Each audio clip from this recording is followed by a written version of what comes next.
我叫陈玄，睁眼的那一刻，我正躺在大周镇国将军夫人的枕边，香风缭绕，春光无限，可她的眼神却像是在看一个死人。她说我是一个完美的炉鼎，3日后还要再来。所有人都觉得我活不过这个春天，直到我攥紧了手里的2锭纹银，在那间发霉的杂物房里，能够死在我的床榻之上，也算是你的造化了。我答应你的，自然会兑现。迷迷糊糊间，一个清冷的声音在耳畔响起，我累得几乎睁不开眼，腰酸背痛，下意识四下抓了抓，掌心竟传来一阵惊人的弹性。你没死！我猛地睁眼，入眼是一张近乎完美的脸蛋，30岁上下，肌肤若凝，她那完美的身姿毫无保留地展现在我面前，而我的手正搭在她心口。有趣女人饶有兴致地看着我，你一个普通人与我双修，居然还能够捡回来一条命，看来你倒是一个不错的炉鼎，好生休养。3日后我会安排人让你再来我这里。他凭空穿上衣裳，丢下20两纹银，这3天去买些东西补补。昨夜之事，若是你敢对外宣称半个字，后果你应该清楚。看着他消失的背影，一股记忆如潮水般席卷而来。我穿越了，本是一名特种兵，如今竟成了大周镇国将军府的一个帮厨小卒。因为容貌清秀，被大夫人林婉挑中，成了双修炉鼎。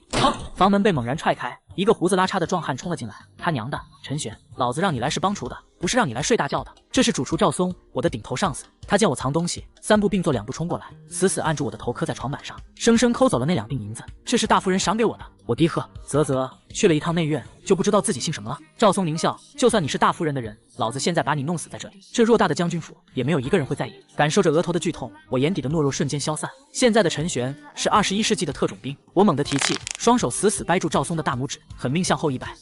赵松吃痛松手，我双腿勾住他的腹部，如泥鳅般翻身而上，左喉发力，裸脚，把钱给老子放下！我低吼。赵松大惊，随即冷笑，技巧不错，但是力量太差了。一股远超常人的蛮力传来，我直接被他甩出房外，重重砸在后厨院子里。赵松居高临下的走出来，你再有技巧，终究不是武者。武者！我抹掉血迹爬起来，盯着他，把银子还给我。赵松眼生寒意，给老子把他打死了，丢到野外去喂野狗。眼看众人围拢，院外突然传来一阵妖娆的声音，赵总厨好大的脾气啊！来人一袭华服，艳丽无双，正是将军府2夫人白浅浅。赵松瞬间变脸，恭敬低头，见过2夫人。白浅浅不紧不慢地走到我跟前，勾人的香味钻进鼻腔，把头抬起来，倒是长得清秀。你会做菜吗？赵松抢着献媚。2夫人，她刚进府，小的还没教她做菜。我问她，不是问你。白浅浅声音骤冷，她看向我，温柔了几分。会吗？我无视赵松杀人般的目光，迎上2夫人的视线，语气坚定。会。我心里清楚，承认会做菜必然会驳了赵松的面子，但这老狗绝不会放过我。留在后厨当个没日没夜切菜的墩子，我早晚会烂死在这里。更何况林婉那边3日后还要我去双修，那是要命的差事。2夫人白浅浅突然现身寻我，多半是察觉了昨晚的事，想拿我当争权的筹码。我虽不愿当炮灰，绝不会吐露昨晚半个字，但我有赌的资本。现代厨艺，既然会去做，那边去吧，让我看看你的手艺。白浅浅落座，我自动过滤掉赵松那杀人的目光，在食材有限的后厨迅速动起手来。这个世界饮食单调，多是蒸煮。当我熟练地炒出3盘家常菜时，香味瞬间锁住了众人的口鼻。差不多了，庄和，跟我走吧。半个时辰后，白浅浅起身，提着食盒，我顶着赵松阴沉如水的注视走出后厨，身后议论纷纷，而赵松的冷笑如骨覆髓。小子，你真以为找到了靠山，等回来看我不取你狗命！进入2夫人的厢房，他平退左右，品尝了一口辣椒炒肉，桃花眼骤然亮起，竟然这般美味，2夫人喜欢就好。我殷勤盛饭，悬着的心终于落了地，擦了擦嘴，白浅浅笑得愈发勾人。你可知道我因何叫你而来？小人不知。我垂手，不知吗？昨晚大夫人院里那销魂蚀骨的声音，可是让我一夜未眠啊！他直勾勾盯着我，林婉看中的东西，我都要抢一抢。我今天叫你过来很简单，就是希望你昨晚和大夫人做的事情，我们今晚也做一遍。我猛然抬头，这女人竟然不是为了把柄，而是想直接把我睡了。她走近勾起我的下巴，吐气如兰，小家伙，你也不想你和大夫人的事情传出去吧？面对这种直白到近乎掠夺的诱惑，我的身体虽有反应，脑子却异常冷静。无论如何，哪怕他听到了结界里的动静，我也死不承认。可白浅浅并不耐烦，直接封住了我的唇。半小时后，我瘫在榻上，白浅浅意犹未尽，还不承认？我看你会的花样不挺多的吗？咱们再来一次。我大惊失色，连连摆手。2夫人，我真的一滴都没有了，再折腾下去，我怕是会死在床上。他饶了我，甚至答应让我当他的私人厨子。2夫人，我不敢回后厨，您可不可以把我要到您的院子里当杂役？我趁机提议，揭露了赵松抢银子并行凶的事。白浅浅眼眸一眯，他赵松是反了天了。他虽不便在女眷院里留男子，却让贴身婢女小红随我重返后厨。再次踏入厨房，小红冷冷扫视全场，对着冷汗直冒的赵松喝道：“主子说了，陈玄自今日起便是他的私人厨子，只负责主子饮食，其余之事一概不管。”在一众帮厨艳羡的目光中，咸鱼翻身的我一步步走到赵松面前。他第一次对我低下了头，我缓缓伸出手，语气平淡却透着杀机：“早上抢走的钱，是不是该还给我了？”赵松抬起头，眼神里仍透着不屑：“什么钱？”赵总厨，2夫人非常欣赏陈玄。小红冷冷开口：“如果你抢了他的钱，最好还回来，不然等2夫人亲自过来，后果自负。”赵松神色一沉，阴鸷地盯着我，磨蹭半晌才从怀里抠出2锭纹银。我没理会他的威胁，直接夺了过来。回到那间杂物房，小红叮嘱我，赵松曾是玄甲军伙夫，3品武者，在这府里有些地位，他绝不会善罢甘休。你住在这里要万分小心。我点头致谢。赵松之所以想杀我，不仅是因为我忤逆他，更是因为我的厨艺威胁到了他的饭碗。临走前，小红红着脸提了个要求，下次给二夫人做饭，能单独给我做点吗？闻着真香，小问题。我笑道，那你最好去买本简单的功法，不然你的身体会吃不消的。丢下这句话，他逃也似的跑了。三品武者，简单功法。我深吸一口气，在这乱世，没实力确实难熬。昨夜消耗太剧，此时疲惫如潮，为防赵松阴我随手取了几件杂物，在门口做了简易陷阱，这才沉沉睡去。凌晨5点，我被后厨的切菜声吵醒，洗漱后踏入厨房，原本那几个对我呼来喝去的墩子，此刻满脸忌惮。陈玄，昨天我们不是真想动手？我挥手示意无事。在这个美食荒漠，我没打算跟他们一样混吃等死。1个时辰后，我端着和好的面粉制成的包子，提着2个食盒前往二夫人院落。小红早已等在门外，兴奋地接过她的那份。我趁机打听，小红姐，我想买本功法，不知道该选哪条路。修炼分武、佛、儒，武道又分体修、气修和极道。小红解释道，咱们下人也就买得起黄级功法，你可以去玄天阁看看。正聊着，白浅浅在大厅内唤我进去。他今日一身素白，心事重重。拿进来吧。我摆上菜粥和包子，他吃了一口，眼神骤然一亮。你这厨艺当真是巧夺天工。赵松做的那些我都吃腻了。见他心情转好，我还没开口，他便抢先说道，刚才你和小红的话我听到了，我建议你选择体修。林婉走的是合欢道，你没有强健的体魄，迟早会死在他的床上。我不动声色，佯装没听懂他话里的深意。白浅浅似乎有了主意，陈玄，你待会儿出去多买些食材，做你最拿手的菜，晚上跟我出去一趟，大概10个人。二夫人，小人手里有点捉襟见肘，我故作局促。白浅浅似笑非笑，直接让小红取了20两银子，多的便当是你的赏钱了。我揣着沉甸甸的40两银子，心中暗笑，这剩下的钱就当是昨晚的嫖资了。穿过后厨，我第一次推开了将军府的后门，穿越2天，大周皇城的模样终于在我眼前缓缓展开。将军府外的街道宽阔整洁，两侧尽是高门大院，尽头便是气势磅礴的皇宫。我紧了紧怀里的40两银子，这是我翻身的资本。既然穿越一遭，迟早有一天我要去那皇宫里看上一看。穿过主干道，我找到了小红推荐的玄天阁。走进店门，林掌柜热情迎上，哟，小兄弟，您需要点什么？咱们这玄天阁，丹药武器、功法战技，应有尽有。我需要一门武道功法。我开门见山，柜台上摆着从黄阶初级到玄阶初级的各类功法。林掌柜建议我选见效快的体修路子，配合30两一瓶的淬体液。我心惊肉跳，这价格简直是抢钱。掌柜的，还是给我介绍黄阶初级的吧。我尴尬道，林掌柜报出的价格却让我心凉了大半，黄阶初级也要50两起步。见我面露窘迫，他压低声音，小兄弟似乎预算不够，你先说说你的预算。我只有35两，我还得留5两买食材。林掌柜迟疑片刻，像是想起了什么，35两倒也不是不能卖，还能满足你尽快提升的要求，就是有点副作用，不知道你能不能接受。他从柜台下取出一本泛黄古籍，封面上写着4个大字，神龙9变。这本是极道体修。林掌柜解释道，极道指的是只练单一5路，这本初期提升极快，但目前只有入1品篇章，且后续极费钱。上一位买家练了5年还没入1品，却在同阶堪称无敌。我有些迟疑，这功法没品级，后续断代还死贵，但距离大夫人的下次召唤只有2天，不提体质，我怕是真要死在床上。不论如何，先活下去再说。我买了。我拍下银子，林掌柜笑眯眯的收钱送客，却在背后派了小厮跟踪。我将功法揣入怀里，直奔菜市。这里的菜市热闹非凡，我转了一圈，目光落在一个容貌出众、背着孩子的年轻女人摊位上。她的菜很新鲜，摊位前却冷冷清清，只有2个孩子眼巴巴地缩在后方。客官，需要买点什么吗？女人对我笑了笑。我刚要点头，不远处传来一声暴喝，不准在这里买菜。2名不怀好意的大汉迅速围了过来。看来这买菜的差事也没那么简单。菜市上2个泼皮蛮横的拦在我身前，不准在他这里买菜，赶紧滚！我心中不悦，为何不能在他这里买？这儿是青帮的地盘。瘦高的瞪眼，老子说不准买便不准买。摊主穆念眼神中透着绝望，劝我离开。眼看对方要动手，一个脸上抹满白灰、穿着夸张白衣的怪人冲过来拦在我身前，低声下气的求饶。我愣住了，下意识喊出声哥。这怪人竟是原主的哥哥陈岩，他自称在青帮当无面人，连哄带骗才把那2个泼皮打发走。陈岩拉着我走到外围，告诫道，穆念被青帮堂主王虎看上了，他们这是要断他生路，逼他就范。在京都千万别招惹青帮。我心中烦闷，却也知道现在保命要紧。才买完食材回到后厨，赵松依旧在那儿阴恻恻地盯着我，我没搭理他，自顾自准备午饭。听小红说白浅浅去了大夫人林婉那里，我松了口气，回屋钻研那本神龙9变。这功法诡异得很，没心法没招式，只有9个怪异动作。我试着做了第1个，瞬间感觉全身经脉被疯狂拉扯，身体灼热的几乎炸裂。坚持不到1分钟，我便脱力摔倒，但缓过劲后，我清晰感受到双臂的力量竟真的提升了一丝。1拳千金，这才只是开端。我压下兴奋，极道体修虽费钱费时，但当下的成效确实惊人。傍晚，小红带我去正门等候。将军府2小姐秦雪儿刚蹭完我的菜，正满世界打听谁是陈玄，而我已背上食材，跟着白浅浅的脚兽车来到了一座气派的宅邸刘府。门外还停着另一辆兽车，一个粗犷的中年厨子挑着担子，对我露出挑衅的冷笑。我正自顾自等着，又一辆兽车停稳，一袭白衣、清冷孤傲的林婉走了下来。他注意到我的目光，眉头微蹙，竟径直朝我走了过来。看到林婉走近，我与车夫连忙行礼，见过大夫人。林婉驻足在我面前，清冷的目光压得人喘不过气。你为何会在此处？小人是跟随二夫人过来的，如今是她的私人厨子。我低头回答，余光瞥见他眉头微蹙，却没再多言，转身带着冷面丫鬟步入刘府。你是将军府的厨子？旁边那个中年男人调侃道。是。他上下打量我。看来将军府真没人了，竟带你这种黄口小儿过来。我乃钟显生，当朝王相府上的主厨，没听说过。我淡然回了一句。钟显生嗤笑我只靠皮囊上位，随即挑衅：既然二夫人看好你，不如打个赌，看谁的菜更受欢迎，50两，敢吗？这个赌约我接了。面对这个美食荒漠，我找不到输的理由。与此同时，刘府大厅内，10余名贵妇环绕着主位的柳夫人蓝海棠。王相夫人李婉君率先举荐钟显生，意图通过美食讨好柳夫人，好为儿子引荐给剑圣柳木。白浅浅也不甘示弱，我也带了个小厨子，厨艺精湛，菜式新颖。婉君姐姐，不如让他们各自做10道菜，让各位姐妹评判一番。彩头便是一颗7品玄武丹，如何？李婉君傲然应战，自然没问题。刘府后厨虽小，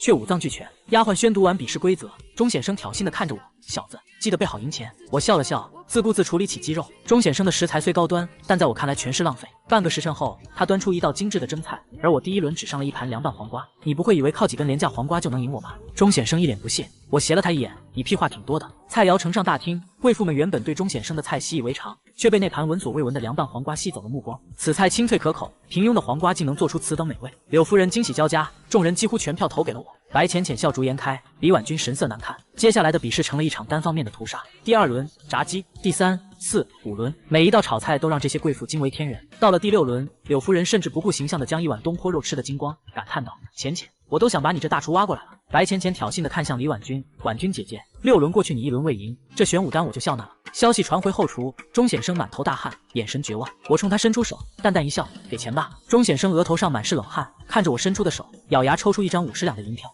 小兄弟，你这厨艺是跟谁学的？我自己研究的。我接过银票笑道，最近正好穷了，这50两就笑纳了。他甚至想开价1000两买走我所有的菜谱，被我果断拒绝。10道菜下来，我全胜完赛，连最后的一碗蛋炒饭都让那些贵妇人吃得颗粒不剩。主位上的柳夫人意犹未尽地舔了舔嘴唇，吩咐道：来人，把将军府的大厨请进来。我跟着领路的小姐姐步入前厅，迎面便是10双审视的目光。柳夫人气质温婉，容貌竟不输林婉，好俊俏的小家伙，你叫什么？今年多大了？柳夫人眼底闪过一丝惊艳，回禀夫人，我叫陈玄，今年16。柳夫人显然极爱今日的菜肴，豪爽开口：你想要什么奖励，尽管开口便是。此言一出，白浅浅与林婉同时出声提醒，暗示柳夫人的夫君乃当朝剑圣，他们是想让我求个拜师名额，好让将军府靠上这棵大树。可我干咳一声，在众人的注视下给出了一个极其俗气的回答：我想要银子。全场愕然。王相夫人李婉君更是不屑冷哼，终究是个泥腿子，也就这点见识。柳夫人却笑了，抬手便赏了白银1000两。她甚至想以10倍月钱挖我去刘府，我权衡利弊后婉言谢绝，只答应每日为她备餐，由将军府送达。白浅浅和林婉极力压制着内心的激动，他们知道搭上柳夫人这条线，将军府的困局便活了。散席时，白浅浅在我耳边低语：你表现得很好，回去之后我会单独奖励你。我心头一颤，总觉得这奖励绝不是银子那么简单。刘府门外，林婉的车驾静等在一旁，她淡淡扫了白浅浅一眼，语气不容置疑：陈玄，你随我一起回去。白浅浅虽不悦，也只能教人。那你随大夫人回去吧，到了府上再来我院子一趟。我硬着头皮上了林婉的车，车厢宽大如是，林婉挥手布下禁制，隔绝了外界。坐。她清冷的目光落在我身上，开门见山地问道：为什么你会成为二夫人的私人厨子？我隐瞒了与白浅浅的私情，推说是赵松抢钱时被二夫人解围。林婉未再追问，只是冷冷地盯着我：你这厨艺又是跟谁学的？小人的厨艺是自己琢磨的。我硬着头皮应付林婉的盘问，她挑眉审视着我：你如今不过16，东坡肉又是何意？这是小人以前在东边山坡上琢磨出来的。我胡诌道。林婉没再深究，只是一双美眸直勾勾盯着我：你记住了，你陈玄是我林婉的人，若是让我发现你和白浅浅有其他的关系……车内空气骤降，压得我心绪不已，连忙表忠心。随后林婉竟让我上交1000两赏银，你太弱，守不住财，银子我替你管着，需要时再取。见我犹豫，他抛出重赏：你立了大功，许你入藏书阁挑选一门玄级功法，在你入3品前怀璧其罪。我无奈交钱，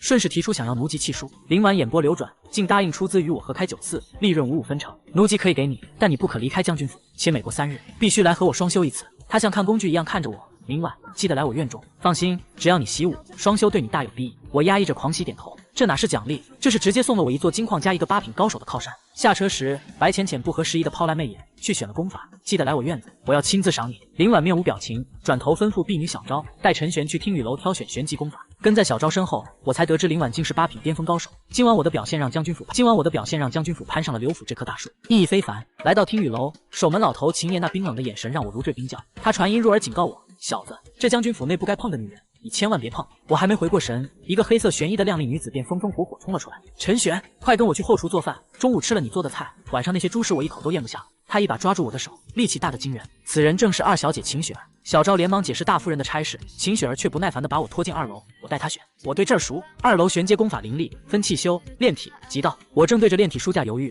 秦雪儿已经等不及了，像个讨债的债主般催促。算了，我给你建议吧，你选的也太慢了。你想怎么修炼？我想选择好的体修功法。我直言不讳。秦雪儿闻言，五指虚抓，3本玄阶高级功法便凭空浮现。这3本是大娘许你立功选的：烈阳诀、回春诀、玄冰诀，你自己挑。秦雪儿得意地介绍。我果断选择了攻击力极强的烈阳诀。守门秦爷冷冷嘱咐：3日后归还，外传者死。揣着价值连城的功法，我还没来得及兴奋，就被秦雪儿一路拽回后厨。快做饭，我要吃中午那个回锅肉。她气体双修已达4品，力气大得惊人，我压根没机会拒绝。趁着做菜，我向这位二小姐讨教修行。她毫无架子，一边狼吞虎咽一边指点。体修就是将灵气淬炼入体，你按心法试试。我摆好姿势尝试引气，却惊愕地发现周遭灵气竟像躲避瘟神一样排斥我的身体。天赋不够，或者练晚了。秦雪儿随口安慰，随即跟我定下美式换指导的交易。刚送走这位小祖宗，小红便幽灵般出现。二夫人催你过去，她要亲自奖励你。我心头一紧，来到白浅浅房中，只见她罗衣清洁，眼波含春。今夜我把自己奖励给你可好？白浅浅将我的脑袋揽入腿间，指尖轻柔按压。陈玄，今日你让我那死对头李婉君当众下不来台，我太畅快了。温存半个时辰后，他提议合开酒肆，却在听闻林婉抢先一步后气得咬牙。那臭女人动作真快。罢了，既然她给了你功法，我便赏你10瓶淬体液，祝你早日入境。走出白浅浅的房间，我却毫无喜色。回到屋里，我疯狂运转烈阳诀，可灵气依然死死闭门。直到我换回神龙九变的古怪姿势，那种熟悉的力量感才再次喷薄。这神龙九变难道练了就不能换别的？我冷汗直冒，这功法若是自断后路，那简直比毒药还狠。第2天清晨，我忙完个院的早饭，揣着3位夫人打赏的15两才买银子，急匆匆赶往玄天阁找林掌柜算账。却不知我刚出将军府后门，一个脸带刀疤的悍匪已在赵松的示意下悄然拔刀跟了上来。我再次来到玄天阁，林掌柜的热情一如往昔。怎么样，神龙九变提升如何？我面露苦涩，告知烈阳诀无法引气入体。林掌柜语气笃定，这就没办法了。神龙九变只要练过片刻，便再也无法修行其他功法。走出店门，我强压下心中那股浪费了玄阶高级功法的蛋疼感。既然自断后路，那就只能在神龙九变上砸钱死磕了。穿过玄武大街，我打算寻找亲哥陈岩，要开酒肆，他是我最信任的帮手。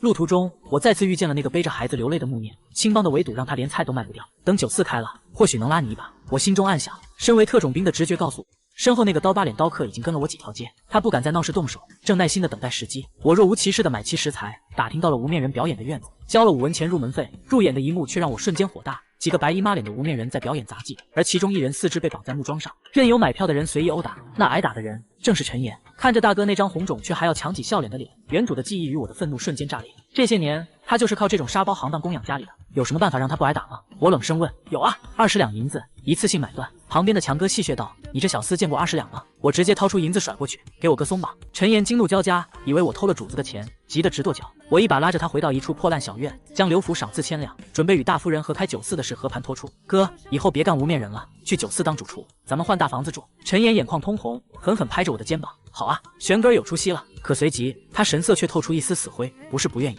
而是没办法，入了青帮便再没有回头路了。什么意思？咱给赎金还不行？我正欲深究，墙头忽然传来一阵响动，砰！那个跟了我一路的刀疤脸刀客翻墙而入，怀中长刀已然出鞘。其实你们不必考虑如何脱离青帮，毕竟待会儿你们就要去见阎王爷了。陈岩脸色大变，我眯起眼，冷冷盯着那抹寒光，是谁派你来的？赵松，等死了，问阎王爷去吧。刀客狞笑着，长刀如毒蛇般直取我咽喉，寒光闪过，我本能闪躲，却仍被刀锋气浪带的小腹灼热。这刀客显然没料到陈岩会突然发难，我那原本温顺的大哥，此刻眼神中竟溢出森然杀机。他抄起木棍顶端猛拍，被削尖的木端如利剑般刺入刀客腰间。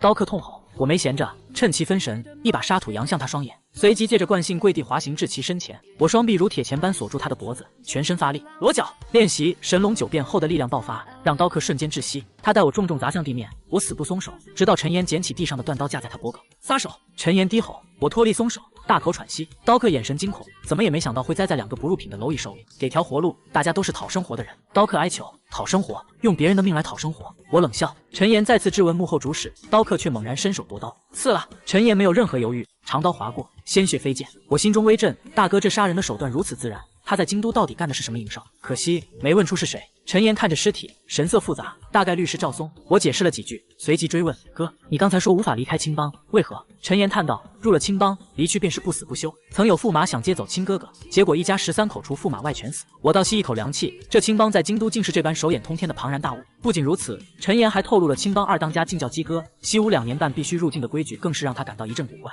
得变强才行，全方位的。”我背起菜篓告别陈岩，刚回到将军府后厨，便对上了赵松那如见鬼魅的错愕眼神。果然是他。陈玄，快给本小姐做饭，我饿了。二小姐秦雪儿大喇喇地坐着，见我衣衫带血，她猛然起身：“谁敢动你？本小姐去帮你剁了他。”赵松脸色瞬间煞白，我心头微暖，面上却笑道：“没事，遇到了几条野狗。”秦雪儿这才放松，催促我赶紧换衣服，快点。吃了饭，下午我带你去练武场练武。我心中一喜，好。回杂物房的路上，我能感觉到赵松如芒在背的杀意。这总厨之位和这条命，看来他是势在必得了。不过有了二小姐这张护身符，谁杀谁还不一定。秦雪儿就在后厨风卷残云的吃完了午饭，临走时却忧心忡忡：“我恐怕不能陪你去练武场了，我得出去一趟。”不仅是他，白浅浅和林婉也整日不见踪影。我估摸着将军府出了不小的事，但这层级的问题目前的我也管不了。我回屋拼命练习神龙9变，每一次历劫后的恢复，都能清晰感受到肉身力量在疯狂跃升。入夜，亥时刚过，正当我打算休息时，小昭敲响了房门：“陈玄，大夫人请你去内院。”我整理衣衫，怀着忐忑与期待踏入林婉的寝殿。屋里烛火通透，林婉扶额坐在椅上，神色满是疲惫。“你来了。”她抬眸，恢复了那副淡漠高冷的模样。“我有些累了，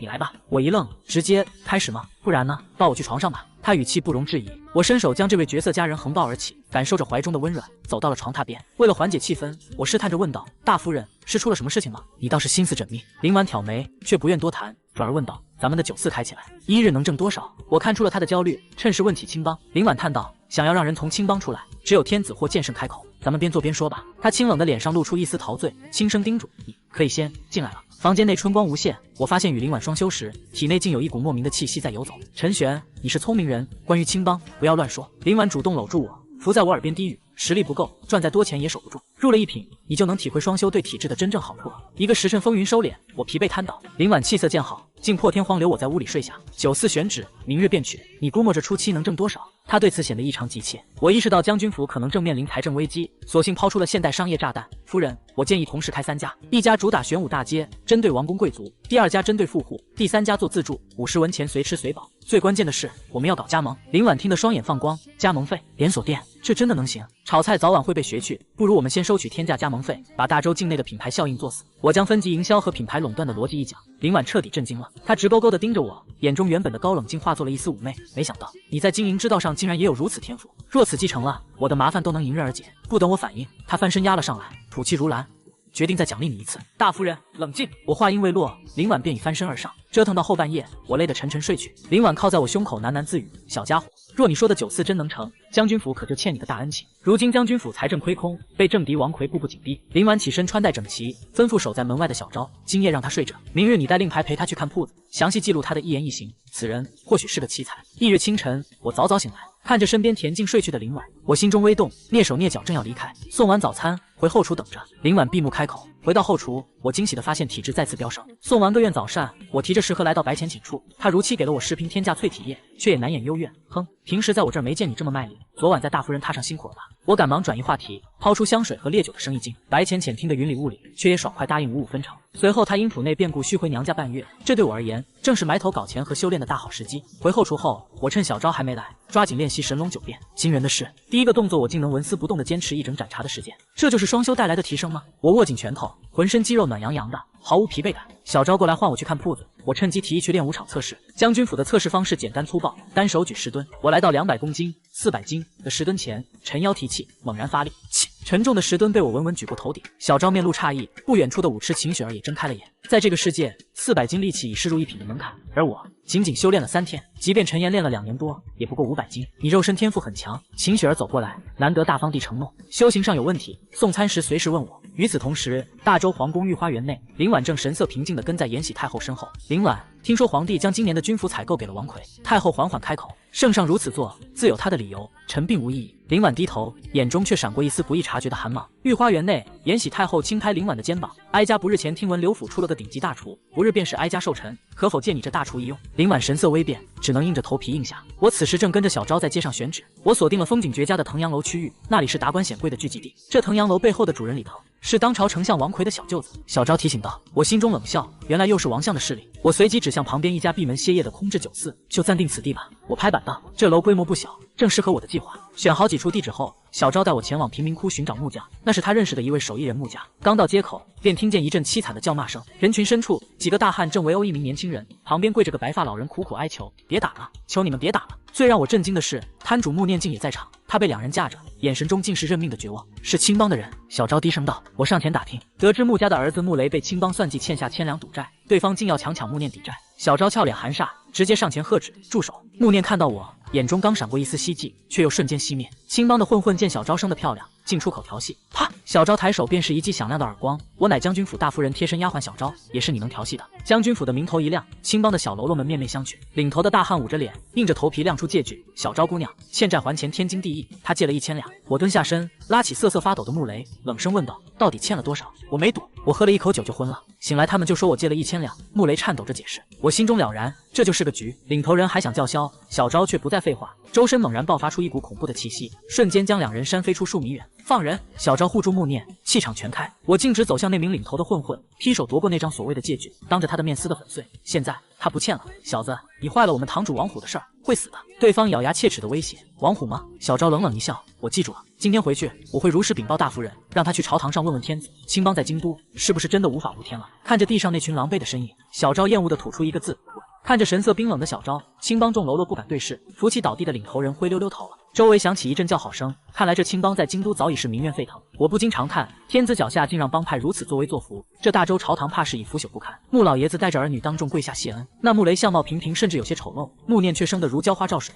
倒让我有些意外。小昭连忙扶起3人，说要进屋谈正事。屋里，穆念一边哄孩子一边流泪，神情麻木的令人心惊。我走过去劝慰，穆姑娘，生活还得继续。将军府打算开酒肆，由我全权负责，到时你可以把自家种的菜送过来。那王虎绝不敢招惹将军府。穆念原本死寂的眼中终于燃起一丝微光，做事要跪。我连忙扶住他，惊觉他体温低的异样。谢谢公子，谢谢公子。此时小昭已与穆老谈妥，以每日50文的市价请他做木工装潢。我正准备细说要求，门外突然传来一声爆响，砰！厚重的木门竟被人一脚踹飞，直奔我们砸来。小昭飞身而起，一脚将门板踹得粉碎。一个将军府的丫鬟竟敢管我王虎的事情，活腻了。门口立着个长袍巨刀、满脸横肉的汉子。你又是谁？小昭冷声问。我便是青帮烈火堂堂主王虎。他肆无忌惮地打量着小昭，狞笑道：“你今天陪老子睡一觉，这事儿就这么算了。”话音未落，小昭的身影竟凭空消失。下一瞬，他已栖身至王虎面前，右拳裹挟着飞沙走石般的劲气，轰然砸在王虎腹部。砰！堂堂4品武者王虎，竟如炮弹般倒飞出去，撞塌了整面院墙。陈玄看得目瞪口呆，这便是高阶武者的恐怖吗？小昭上前掐住王虎的脖子，将其单手举起，语气森然：“再敢骚扰穆家，我必杀你！”随后，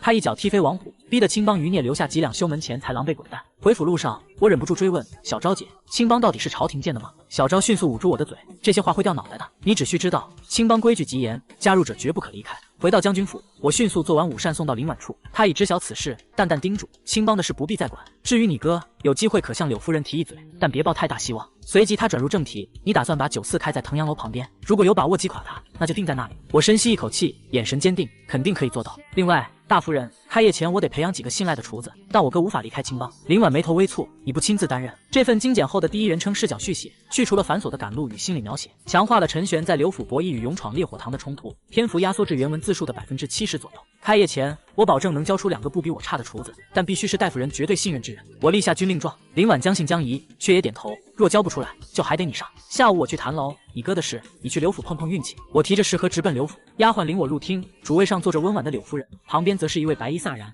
英气逼人的中年男人，大周战神剑圣柳木。小子陈玄，见过剑圣大人。我恭敬行礼，随即说明来意，求剑圣开恩，让家兄陈岩脱离青帮。柳木饶有兴致地看向右侧案几后一位华服老人：“穆老头，你欠我个人情，让他哥走，如何？”我心中一震，那老人竟是青帮帮主穆禅。穆禅爽快应下，随手丢来一块沉甸甸的青木令，持此令去所属堂口除名便可。我千恩万谢，正欲离开，柳木却摇头叹息：“根骨太差，年纪又大，收不了徒。”我虽不知柳夫人曾想撮合我拜师，但能救回大哥已是万幸。我穿过玄武大街赶往大哥住处，开门的舍友李旦却脸色煞白：“你哥被赵松和副堂主陈彪带走了，赵松让你去烈火堂总部领人。”一展茶前的事，我心头火起，这赵松竟敢动我的家人。当我亮出青木令，令。李诞吓得当场下跪。随后，这枚令牌在烈火堂总部更是如入无人之境，守卫纷纷跪地直呼上使。刚入内院，陈岩凄厉的惨叫声便钻入耳中。我循声望去，大哥被绑在木桩上，白衣已被鲜血染透。赵松坐在一旁，正对着副堂主陈彪谄媚，只要拿到菜谱交给丞相，必有重赏。堂椅上还坐着缠满绷带的王虎。你竟然真的来了！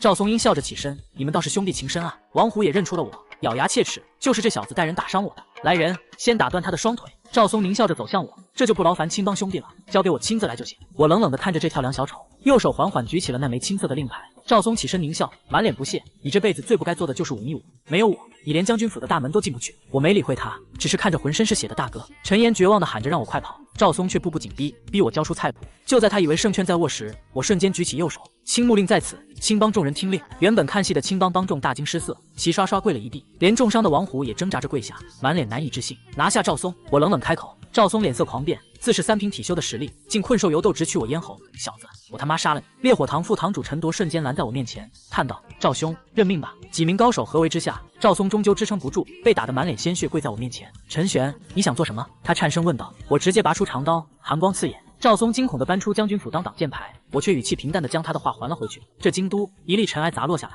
砸到你这样的人头顶之上，便会砸死你。王虎还想替赵松求情，我一个冷眼横过去，你强抢民女的账我还没算，想一起被砍就直说。王虎顿时噤声，我一刀劈向赵松，却听当的一声，火星四溅。三品武者的刚劲坚若铁石，我现在的力量竟无法破防，废了他！我看向陈铎，陈铎不再犹豫，重拳轰碎了赵松的丹田。刚劲散去的瞬间，我手腕一抖，长刀划过赵松的喉咙，直到断气。他都想不通一个乡野村夫为何能翻天。随后，青帮请来的医师展现了神乎其技的手段，青色气流流转间，陈岩的伤口经肉眼可见的愈合，将陈岩除名。他要退出青帮。我对着王虎命令道。王虎恭敬取来名册，当众焚毁了关于陈岩的内页。大人，您兄长现在已经自由了。我扶起陈岩，他张了张嘴，千言万语最后化作一抹复杂的眼神。临走前，我瞥向地上的尸体，把尸体处理了。走出烈火堂，陈岩唏嘘不已。玄哥，你变了许多，但在这乱世，有心机才能活得长。我们现在去哪儿？先还令牌，然后回将军府。我目光坚定，既然自由了，那便跟我学做菜。咱们兄弟合开酒肆。刘府大厅内，我将青木令递还给木禅，多谢剑圣、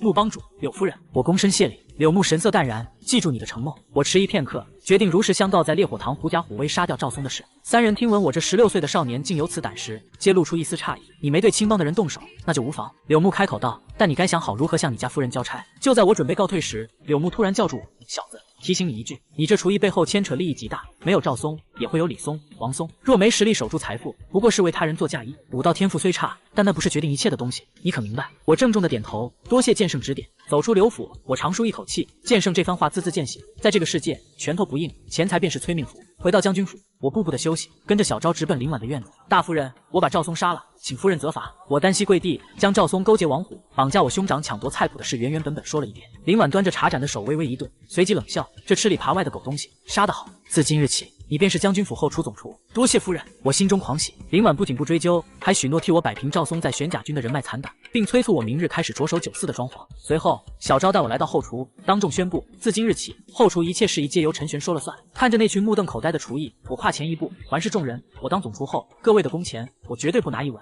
表现好的，我亲自教你们做菜。原本被赵松剥削的苦不堪言的众人瞬间欢呼雷动，任凭陈总厨差遣。我住进了赵松原本的独立小院，顺手将那本《烈阳诀》丢给了陈岩。哥，今晚全部记住，明天我就要还回去了。入夜，我打满一桶清水，倒下一瓶价值连城的淬体液，水光映照着我坚毅的脸。接下来的路得靠这副皮囊亲自打出来了。淬体液入水，我迫不及待退一跳入。一旁的陈岩也分得5瓶，他是我未来立足世界最信任的班底。提升它便是在加固我的根基。我按照神龙九变的姿势在桶中舒展，灼热的能量疯狂涌入。随着第一个动作达标，我顺势攻克第二个姿势，体内的杂质随汗液排出，清澈的水变得浑浊不堪。一番洗礼后，我握紧双拳，力量感比昨日强出一截。仅凭3个动作，我的进展已超越了大哥2年的苦修。这烈阳诀好生玄妙，我感觉力量提升了一大截。陈岩兴奋地走来，我叮嘱他早起学厨，随后便在极致的疲惫中沉沉睡去。翌日清晨，后厨在我的调度下井然有序。送餐至林婉处，他正身着英气的白色官服，美艳动人。楼买下了，你今日便可着手装潢，半月能否开业？林婉问道。我尽力而为，但需现场核实木工进度。我接过小招递来的支取令牌，随即直奔练武场。在那，我站到了300公斤、600斤的石墩前，深吸一口气，双臂发力，稳稳举过头顶。砰！秦雪儿诧异的张大嘴，600斤，你一夜之间竟提升这么多？我暗自振奋，这几品淬体液的氪金效果简直无敌。雪儿，远处传来一声轻唤，一位脸色苍白却绝色倾城的女子正由丫鬟搀扶走来，那便是将军府大小姐秦瑶。秦瑶的气质清冷柔弱，却不失长姐威严。她打量着我，惊讶于新总厨竟如此年轻俊俏。你就是陈玄，晚上做些拿手好菜。谢家公子谢云要登门，那是我姐的婚约对象。秦雪儿大大咧咧地介绍。我应下差事，便带小昭直奔九四新址。穆老爷子的手艺远超我预料，即便是我提出的现代吊顶构思，他也满口答应。我命人取来巨幅幕布，将整栋楼包裹，正面漆上大字：将军府开设94，颠覆性菜品，重磅来袭。这一波噱头，足以让京都权贵圈提前沸腾。与此同时，丞相府内气氛肃杀，王虎跪在地上，身上裹满了夸张的绷带。大伯，我错了。他战战兢兢地看着主位上不怒自威的王奎，强抢民女，绑架威胁。王奎将茶杯砸向他，这些烂事竟被林婉在朝堂上当众弹劾，借机对我发难。王虎急忙辩解，我是想替大伯分忧。将军府那厨子要在腾阳楼旁开店，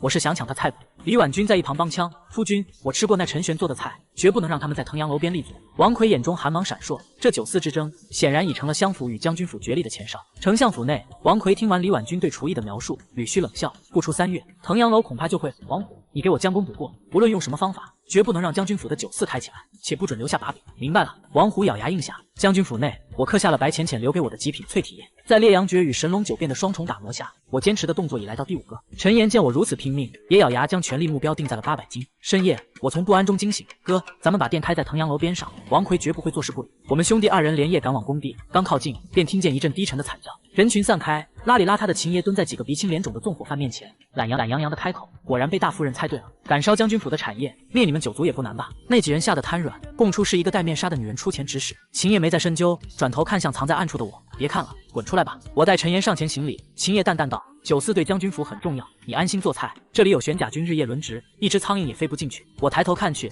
那几十名玄甲军如石雕般肃立，周身散发的肃杀之气，连前世身为特种兵的我都要心惊。这就是大周至强军团吗？陈岩倒吸冷气。秦爷告诉我，赵松的事林婉已替我平息，他原本看我是个小白脸，如今见林婉器重，也愿信我一次。接下来的5天，我疯狂修炼，消耗了所有淬体液。神龙9变前6个动作已成，第7个也能坚持片刻，全力正式突破千金大关。如今我即便没有内劲，肉身强度也足以硬抗一品武者。每3日，我便去林婉房中双修，那种奇妙的气息加速了我的蜕变。94进度如何了？林婉一边吃早餐一边询问。再有5日木工便能完工。大夫人，我们可以开始造势了。我提议道，把柳夫人每日来取餐的消息放出去，开业那天最好请剑圣剪彩，先把期待感拉满。林婉双眼放光，却又疑惑地盯着我。雪儿说你已有千金之力，就算有淬体液和双修，这提升也太妖孽了。你莫非修了邪术？我尴尬地咳了2声，回夫人，我练的是一门名为神龙9变的诡异功法，这功法品级比烈阳诀还高。林婉挑眉审视着我苦笑着解释了神龙9变的霸道，一旦练了，便再难转修他法。林婉听后神色古怪，直言我走的是一条早已断绝的武夫之路。武夫之强，在于肉身圆满，同阶无敌，但代价是必须消耗海量的极品丹药。林婉似笑非笑地看着我，你这10瓶极品淬体液若给旁人，足以培养出一名3品高手。可你现在连1品淬骨都做不到，若想练成，起码得烧掉几千两银子。几千两，我心头一震，这武道简直是个无底洞。林婉见我吃瘪，眼中竟闪过一丝藏不住的笑意。我明白他的心思，我若不够强，便只能依附将军府做他的摇钱树。不过20天后，剑圣柳木招收弟子，1品至4品各取最强者。你若能突破，或许他那里有后续功法。林婉抛出诱饵，顺带答应帮我代购剩下的淬体液，当然代价是今晚我得准时出现在他的榻上。接下来的5天，我白天在94监工教大哥炒菜，晚上则在林婉房中疯狂双修。靠着他带回的极品淬体液，我已能完整坚持神龙9变的前8个动作，浑身气力暴涨，即便不入1品，单凭肉身也足以硬汉强敌。94开业在即，林婉亲自定名最仙阁。虽然我觉得不如舌尖上的大周大气，但也只能由他。更惊喜的是，柳夫人听闻有新菜式，竟答应拉着剑圣柳木亲自来剪彩站台。开业前夕，我领着将军府的几位女眷前往验收。秦雪儿、秦瑶悉数到场，甚至还有一位风情万种的四夫人。你就是陈玄，长得倒是清秀可餐。四夫人摇着小扇，经过我身边时故意吐气如兰，惹得我心头一跳。这将军府的女人果然个个不简单。抵达到94时，柳夫人已在门前候着。我推开大门，众人步入其中，瞬间被眼前的景象镇住。400平的一层大厅，摒弃了传统的陈旧布局，墙壁贴满了平整的素朴，顶部做了现代化的吊顶，中间一座显眼的挑高圆台直抵视觉中心，整体风格简约大气，前所未见。这墙壁为何如此平整？那台子又是做什么的？秦雪儿好奇地四处摸索。我站上圆台，微微一笑，那个台子是留给说书人和曲艺人的，也是咱们最仙阁的魂。逼格，这是何物？林婉看着94内雅致的木质吊顶和画作，疑惑地问道。就是一个名词，显得高雅一些。我解释道，这座5层94被我重新定义了格局，每上1层，装修便奢华一个档次。咱们94实行分级，想要上楼就得成为会员。我对着柳夫人和林婉微笑道，充值100两为白银，充值500两为黄金，以此类推，充值的钱会记在账本上，下次消费直接扣除，等级越高，折扣越多。柳夫人听得眼睛发亮，这完全就是一棵摇钱树啊！我都想当最高等级的会员了。柳夫人说笑了，您和剑圣大人是黑金会员，第6层永远为您2位预留，终身免费。我这番话哄得柳夫人心花怒放，林婉和秦瑶也异彩连连。秦瑶担心门槛太高没人来，我淡定摇头，我们的菜是独一份，只要有了攀比心，会员卡就供不应求。临走前，我请柳夫人明日带剑圣来参加剪彩仪式。虽然他们听不懂这词，但都对明日的开业充满了前所未有的期待。参观结束，林婉一行人先回府准备，我则带陈岩一头扎进后厨备菜。穆念送来了新鲜食材，脸上带着罕见的轻松笑容。兄弟们，明天顺利开业，每人赏银5两。我的一句话让后厨师气大涨。与此同时，隔壁腾阳楼的老板李腾正阴沉着脸赶往丞相府。相府大堂内，王虎战战兢兢地跪在地上。王奎语气冰冷：10天了，为什么9四还好好的？你真是一头猪！大伯，那有玄甲军守着，我实在……王虎辩解道。王奎一拍桌子：解决不了玄甲军，就解决人。陈玄是泥腿子出身，家里还有父母和小妹，你带人把他们绑了，告诉陈玄，明天要是赶出一个菜，就等着收尸。王虎连滚带爬地领命而去。李腾虽担心王虎办砸，但王奎显然不想让襄府势力直接在明面上露头。此时，将军府门外，一辆脚兽车悄然停靠，秦雪儿带着2老1小3个乡下打扮的人走下车。三人看着将军府气派的大门和亲自迎接的林婉，吓得几乎说不出话。快请进！林婉微笑着上前。三人得知眼前女子竟是大夫人，扑通一声就要跪倒。林婉衣袖微挥，一股柔和的气劲将他们拖住，没让他们跪下去。林婉不仅亲自安置了我父母和小妹，还温言安抚。陈玄和陈岩是将军府很重要的人，你们安心住下便是。我忙完9次的活计，回到将军府时已是深夜。推开客房的门，枯黄的油灯下，父母正局促不安地坐着。这一世的记忆告诉我，他们是守着20亩薄田过活的朴实佃户，受了一辈子的累。爹娘，我轻唤一声，母亲颤抖着拉住我。陈玄，我听小昭姑娘说，你现在是将军府的总厨。是啊，我微笑着安慰他们。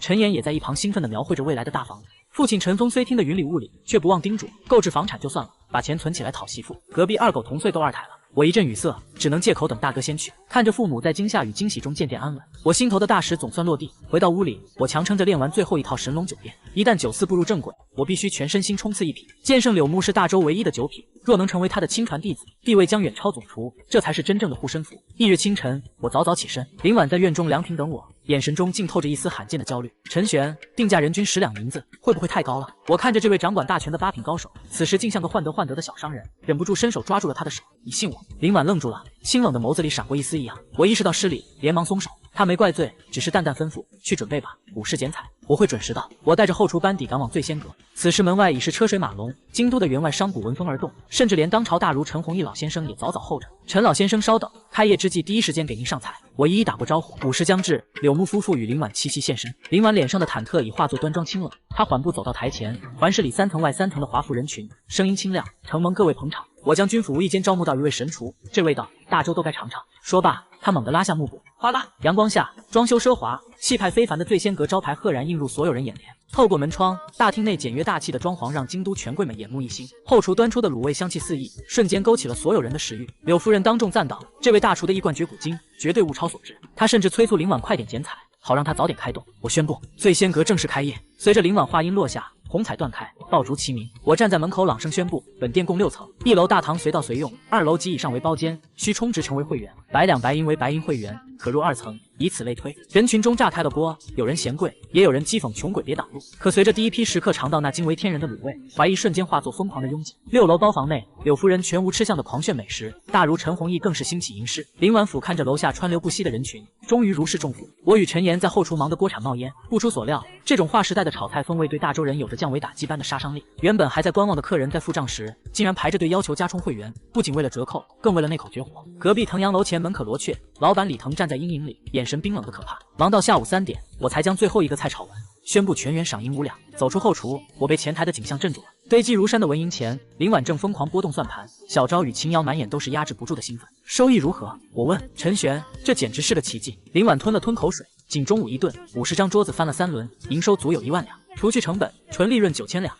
这比将军府鼎盛17亿年的净收益还要多。我心中暗爽，55分账下来，我这一天便跨入了1万两白银的身家。林婉兴奋的几乎想当众亲我一口。他紧接着商量：陈大师，另外2间铺子和加盟的事，咱们是不是趁热打铁？不急，我淡定摇头，先在这儿把羊毛薅干净，口碑造死。另外，把陈大儒在店里挥毫赋诗的消息散出去，安排水军传遍京都。入夜，醉仙阁更加火爆，攀比心理让3楼、4楼的包间也开始爆满。甚至出现了为了地位充值1000两的豪客。这一天，我忙到深夜才放下锅铲，虽然身体疲惫，但看着大周餐饮业之王的宝座，我已胜券在握。忙碌了一天，我感觉身体几乎累瘫，陈岩的双臂也止不住的颤抖。我来到前堂，林婉正和小昭连夜入账，今晚入账15000多两，全天共计25000两白银。林婉兴奋的小脸通红，我冷静地提醒他们，这只是初期充值的红利，往后收益会趋于平稳，但首月入账10万两绝非难事，足以盘活将军府。林婉笑逐颜开，甚至主动免去了我给后厨发赏银的成本。咱们这算是合作共赢。我笑着上了林婉的寿车，隔壁藤阳楼仍灯火摇曳，那是李腾阴冷的视线。此时，藤阳楼顶层，王奎面色威严地听取李腾的汇报。日进万两，林婉眼看要撑不住，却天降神处。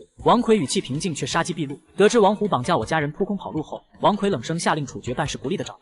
一旁的大儒陈弘毅感叹我胸有大才，王奎却捏碎了手中茶杯，乡野村夫不入流罢了。既然缓了林婉的局，抹杀了便是。李腾当即领命，准备在暗处对我动手。车厢内，我看着林婉，犹豫再三后开口：“大夫人，我修神龙9变到了瓶颈，淬体液已无法吸收，但我想在1个月后的剑圣招募中入一体，所以能不能增加双修的次数？”林婉表现得异常淡然，突破之前，你每晚都来吧。我心中五味杂陈，林婉对我似乎毫无感情，更像是在维护一件珍贵的工具。随后，他叮嘱我外出必须带上小招，因为盯着将军府的饿狼远比想象中多。接下来的10日，京都掀起了炒菜热潮，竞争者也纷纷冒头。我白天奔波于3个店铺的装潢与人员培训，晚上则在林婉房中疯狂冲刺。白浅浅离府半月未归，我也无暇多想。这一夜，在林婉的床榻之上，气息交合流转至巅峰，我突然感觉身体通透如洗，一股狂暴的热量席卷全身。我猛地起坐，在床边疯狂运转神龙9变的9个姿势。随着最后一个动作定格，毛孔中再次渗出黑色杂质。这就是武夫吗？林婉披上薄纱，美眸中满是惊艳，肉体极限，内劲自显。我感受着五脏六腑间诞生的雄浑力量流向4肢百骸。这一刻，我终于踏过了那道门槛。这份精简后的第一人称视角续写，强化了主角突破等级的快感与暗处势力的窥视感，篇幅压缩至原文字数的70%左右。五脏六腑间诞生的狂暴热量几乎要将我撑爆。林婉清冷的声音在我耳畔响起：“收敛心神，以引导内劲，淬炼右手之骨。”我进入内视状态，引导内骨能量涌入食指，撕裂般的剧痛直冲脑门。半晌，我右食指的第一节骨头变得晶莹如玉。有了经验，我忍痛连续淬炼，直到右手指骨整整11块全部完成。体内的能量才与骨骼形成某种奇妙的联系。我猛然睁眼，右手上经年累月的厨子老茧已然脱落，手掌白皙如新。恭喜你，正式成为一品武者。林婉美眸微动，第一次淬骨竟达11块，这武夫之道果然悍勇。来，向我攻击！我本担心伤了他，林婉却戏谑一笑：若你能伤我，我嫁你都可。我不再留手，沉腰发力，右手裹挟着风雷之音一拳砸出。林婉轻描淡写的伸手一抓，劲风静止让他胸前微荡，肉身极限后再淬骨。你的力量远超普通一品。他叮嘱我，若想在剑圣招募中胜出，必须在接下来1个月内尽可能多地淬骨。可由于神龙9变只有第一重，后续功法成了迫在眉睫的难题。林婉笑盈盈的再次拉我入怀，入了一品，双修效果更佳。来吧！这一夜，内劲伴随阴阳轮转，疯狂滋生。翌日，我安顿好酒肆的事，便带小招直奔玄天阁。林掌柜见我变称陈大厨，显然我的名号已传遍京都。当我开门见山问起功法第2重时，他却面露难色。这神龙9变我是从一个老乞丐手里低价收来的，确实只有第一重。我难掩失望，只能请他留意那老乞丐的踪迹。离开店铺后，我心思活络起来。武夫之路太烧钱，单靠酒肆还不够。我询问小招花式所在，准备把香水这台印钞机也造出来。与此同时，林掌柜在确认我离开后，神色惊骇的低语：10几日便到肉身极限，这小子的天赋竟如此了得。他顾不得看店，连夜出城来到一处阴森荒废的庄园。庄园门口悬挂着2个稻草无面人，诡异无比。林掌柜对着紧闭的大门跪伏在地：“主子，将军府那个叫陈玄的杂役练了神龙9变，仅用10几天便成功破入一品。”屋内一个宽大的无面人影陡然定格。有趣，嘶哑阴冷的声音从屋内传出，带着不容置疑的威压，引他来与我一见。我观其根骨，再做打算。我跟着小招在北城花店选购，既然蒸馏设备已成，香水这门暴利生意便该提上日程。我选中了一种漫山遍野皆是的白色素青花，这花有多少要多少，先给我送50两银子的货到将军府。我对老板娘说道。小招听得目瞪口呆，一文钱3朵的野花，你要花50两买？你要把它种满将军府吗？这叫生意，回头你就知道了。我神秘一笑，忙碌到未时末，小招匆匆赶来。陈玄，玄天阁林掌柜带信说，那个卖功法的老乞丐出现了，他手里确实有神龙9变第2重，但要见你本人，缘分够了免费送。我心中一喜。老乞丐住在南城郊废弃的城隍庙，离那传闻中100多口人暴毙的鬼庄园极近。虽然小招有些戒备，但我还是决定去闯一闯。我们出了南城门，一路疾行。这是我穿越以来第一次离开京都，厚重的城墙在身后远去，而我们没注意到2道阴冷的目光正死死尾随其后。放心吧，这次我下了大本钱，拿到菜谱后，陈玄就交给你了。城墙之上，李腾对着钟显生冷冷开口。此时，我与小招已踏入荒凉的城隍庙，四周杂草丛生，阴风阵阵，庙内只有蔚然尽的余晖，却不见人影。小心！小招突然厉喝，一柄长剑破空而至，直取我后心。小招瞬间亮出双臂，罡气迸发，将我震开的同时挡下了攻击。五品气秀，小招瞳孔骤缩，对方以气御剑，长剑如灵蛇盘旋。小招为了保护我，被迫追着那柄剑杀向庙外。哪里走？随着小招的怒喝声渐远，我心头一沉，果然林掌柜有问题，这就是一场调虎离山。下一刻，一名蒙面黑衣人翻墙而入，周身罡气涌动，至少是2品武者。他见我摆出格斗姿势，眼神中闪过一丝疑惑。情报不对，你竟然入了一品。我不废话，侧身躲过重拳，反手一记勾拳狠狠砸在他小腹。然而二品的刚劲坚若铁甲，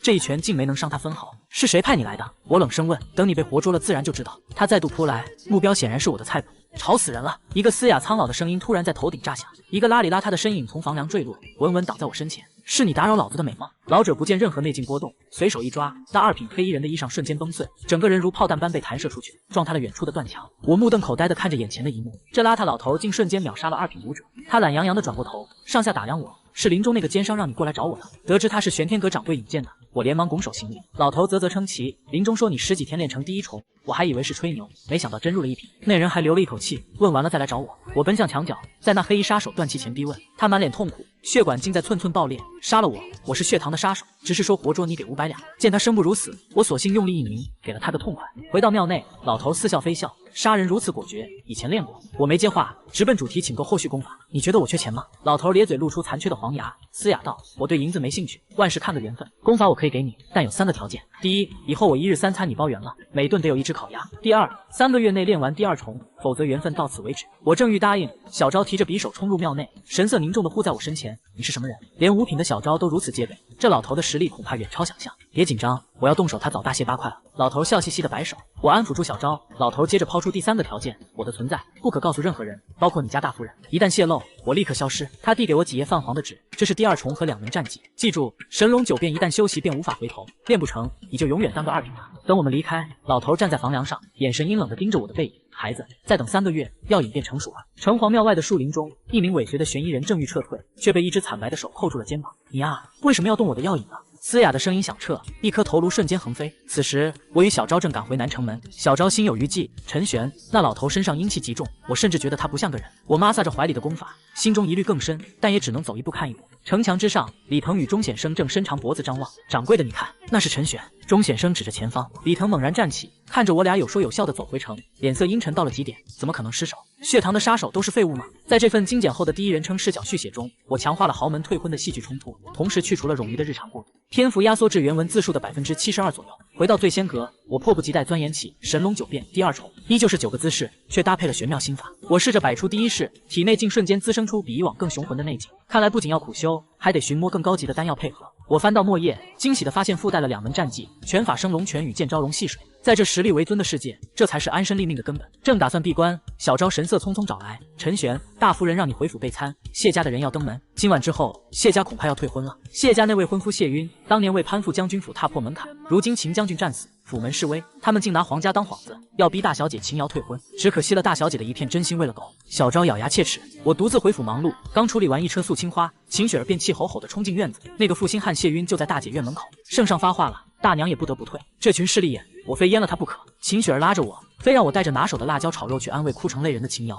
我拧不过，只能提着食盒随他前去。刚到秦瑶小院，便听见一个斯文败类的声音：瑶瑶，退婚是身不由己，你等我1年，以后娶你做小也是好的。谢晕，秦雪儿一声娇喝，拳上罡气涌动，直砸对方面门。那谢晕身着蓝袍，剑眉星目，实力竟不在雪儿之下。他如鬼魅般避开攻击，目光掠过我，傲慢开口：你就是那厨子，见了本公子，为何不跪？谢晕，你找死！雪儿怒极，却被院内秦瑶清冷的声音打断：谢公子请回吧，自今日起你我形同陌路。我秦瑶纵是嫁给小厮，也绝不做小。谢晕碰了一鼻子灰，临走前得知雪儿要在剑圣选拔中找他算账，只是冷笑一声，飘然离去。渣男！我低声骂了一句。雪儿心疼姐姐，拖着我推门而入。房间内为了缓解秦瑶的体寒，常年燃着火炉，闷热异常。秦瑶正缩在椅中倒吸低气，雪儿疯狂朝我使眼色。我放下食盒，硬着头皮上前：大小姐，分开就分开，下一个更帅。那谢晕我刚才看了，真的很一般，根本配不上你。秦瑶仍红着眼不说话。我明白，他与谢晕青梅竹马，退婚对他打击极大。大小姐，谢家因将军府示威便过河拆桥，这样的人不值得托付。我正色道：与其自怨自艾，不如振作起来。你精通算术，以后酒肆和府里的生意大可交给你打理，让自己忙起来，自然就忘了那习惯性的旧情。秦瑶似乎有所触动，终于愿意进食。秦雪儿一边陪吃，一边惊奇我这16岁的少年竟能说出这么多门道。我半真半假的编了个被退婚后决定自由恋爱的身世，忽悠的两女满眼同情。随即我话题一转：大小姐，你这体寒之症常年关窗烤火，没病也憋出病，有没有可能这并非病，而是某种天赋体质？我向他伸出手，不介意的话，让我确认一下。你还害羞了？雪儿鄙夷的看我。我轻触秦瑶手臂，那股沁入骨髓的冰凉感，竟然与卖菜的穆念一模一样。我认识一个奇女子，体质与你一般无二，却在外行动自如。我语出惊人，若是信我，明日我带他进府，你们当面印证。秦瑶眼神中重燃希望，送我出门时甚至有些颤抖。雪儿拍着我的肩膀，明日你忙完就来练武场，我教你旋即战技。回到后厨，我正摆弄蒸馏香水的器具，小昭匆匆赶来。大夫人让你洗漱完立刻过去。我心头微动，难道刚突破1品，林婉就要增加双修强度？书房内，林婉一边拨弄算盘，一边清冷开口：“听说你触摸了瑶瑶，还说她没病。”见我解释是为依礼，她又转而盘问我想订购素青花做生意的事。那是和二夫人合作的，我如实交代。白浅浅不懂经营，这生意由我出面谈，继续跟将军府合伙。林婉语气霸道，随即指了指身前的椅子，过来，我今夜事忙，就在这儿吧。我吞了吞口水坐下，林婉背对着我，语气悠悠：“陈玄、雪儿和瑶瑶，你选一个娶了如何？”我吓得几乎瞬间清醒。大夫人，小人绝无此意。你是人才，将军府想留住你。林婉转过身，一双美眸直勾勾盯着我。若让你选，你想选谁？我看着那张近在咫尺的绝色脸庞，把心一横。虽然冒犯，但小人希望那个人是你。你想让我改嫁于你？林婉笑意浓郁，指尖轻勾起我的下巴。我直视她惊艳的脸庞。大夫人说若需绑定，我希望那个人是您。林婉显然对我的花言巧语颇为受用，她俯身压下，吐息如兰。若你未来能护住将军府，改嫁又何妨？现在先享受当下吧。这一夜，林婉前所未有的主动，阴阳交太监。我届时将指骨淬炼到了14块。翌日清晨，林婉叮嘱我空出时间筹备剑圣招募，并抛出一个重磅消息：皇太后寿辰将至，她点名要你去掌勺。陈玄，这是你入仕的机会，好好考虑。随后，他许诺为我购买极品紫灵叶冲刺淬补。我回到院子，安顿好大哥陈岩在酒肆的差事，便带着他提供的蔬菜清单赶往醉仙阁。穆念正帮着小昭清点菜品，见我过来，他笑靥如花，跟我去趟将军府，有位贵人想见你。我发出邀请，穆念毫不迟疑地跟上。这份信任让一旁的小昭微微蹙眉。途中，我就是重提询问他体质冰凉的缘由。穆念沉默良久，才低声道：“我非大周人，10岁前的记忆全没了。这种体质唯一的好处就是怎么晒都晒不黑。”我心中微震，穆念的身世显然不简单，甚至可能与秦瑶同出一脉。两人来到将军府秦瑶的院子，秦雪儿早已等得火大，一把将穆念拉进屋内。当秦瑶与穆念的手紧紧握在一起时，两人的眼中同时爆发出惊喜。真的是和我一样的？秦瑶声音颤抖。穆念不再称奴，被秦瑶拉着长谈。得知穆念自幼如此却活得健康自在，秦瑶当即命人熄了火炉，推开尘封多年的窗户。清风徐来，这位病美人的脸上终于露出了重获新生的笑容。穆姐姐，你以后随时来找我。秦瑶将随身腰牌递给穆念，全然没了身份隔阂。1个时辰后，我送穆念出府，他眼含喜悦，却也有一丝落寞。遇到同类很开心，可惜身份云泥，都是2个眼睛1个鼻子，什么云泥之别？我随口宽慰。送走穆念，我站在后门长叹，这京都的水比我想象的还要深，每个人背后都藏着一段故事。刚回屋，小昭便等在那里。陈玄，大夫人让你洗漱完立刻过去，她买到紫灵叶了。我心头一火热，变强的契机又来了。在这份精简后的第一人称视角续写中，我强化了两房夫人之间的微妙制衡，并突出了商业版图扩张的转折点，篇幅压缩至原文字数的70%左右。整个下午的苦修，内劲甚至无法填满一块指骨。我意识到单靠自己磨，速度远不及与林婉双修来得快。入夜，我正躺在院中歇息，门口传来一声冷哼：“陈玄。”我抬头一瞧，竟是白浅浅的贴身丫鬟小红。她俏脸寒霜，冷冷丢下一句：“二夫人找你过去。”洗漱干净了，自己滚过来。我心中暗叫不好。白浅浅回府定是发现香水生意被林婉截了胡，这股邪火怕是要烧到我头上了。我不敢怠慢，换上一身林婉新制的合体布衣，快步赶往二夫人院落。院门口，小红破天荒的让我等着通报。片刻后，我被领入长廊，白浅浅正同一名雍容华贵的贵妇对坐。陈公子如今名动京都，让将军府日进斗金，奴家想要见你一面，真是难如登天啊！白浅浅端着茶杯，阴阳怪气的开口。我连忙陪笑解释，说是林婉强势介入，我身为下人不敢忤逆。白浅浅其实拎得清大局，见我服软，气消了大半。我趁机提议，二夫人，将军府产业日后必多，大夫人分身法术，您可以统管香水，大小姐负责酒肆，各司其职，大夫人只需坐镇统筹便可。白浅浅冷哼一声，指向旁边的贵妇，这是我嫂嫂柳玉烟，她想在云州开炒菜馆子，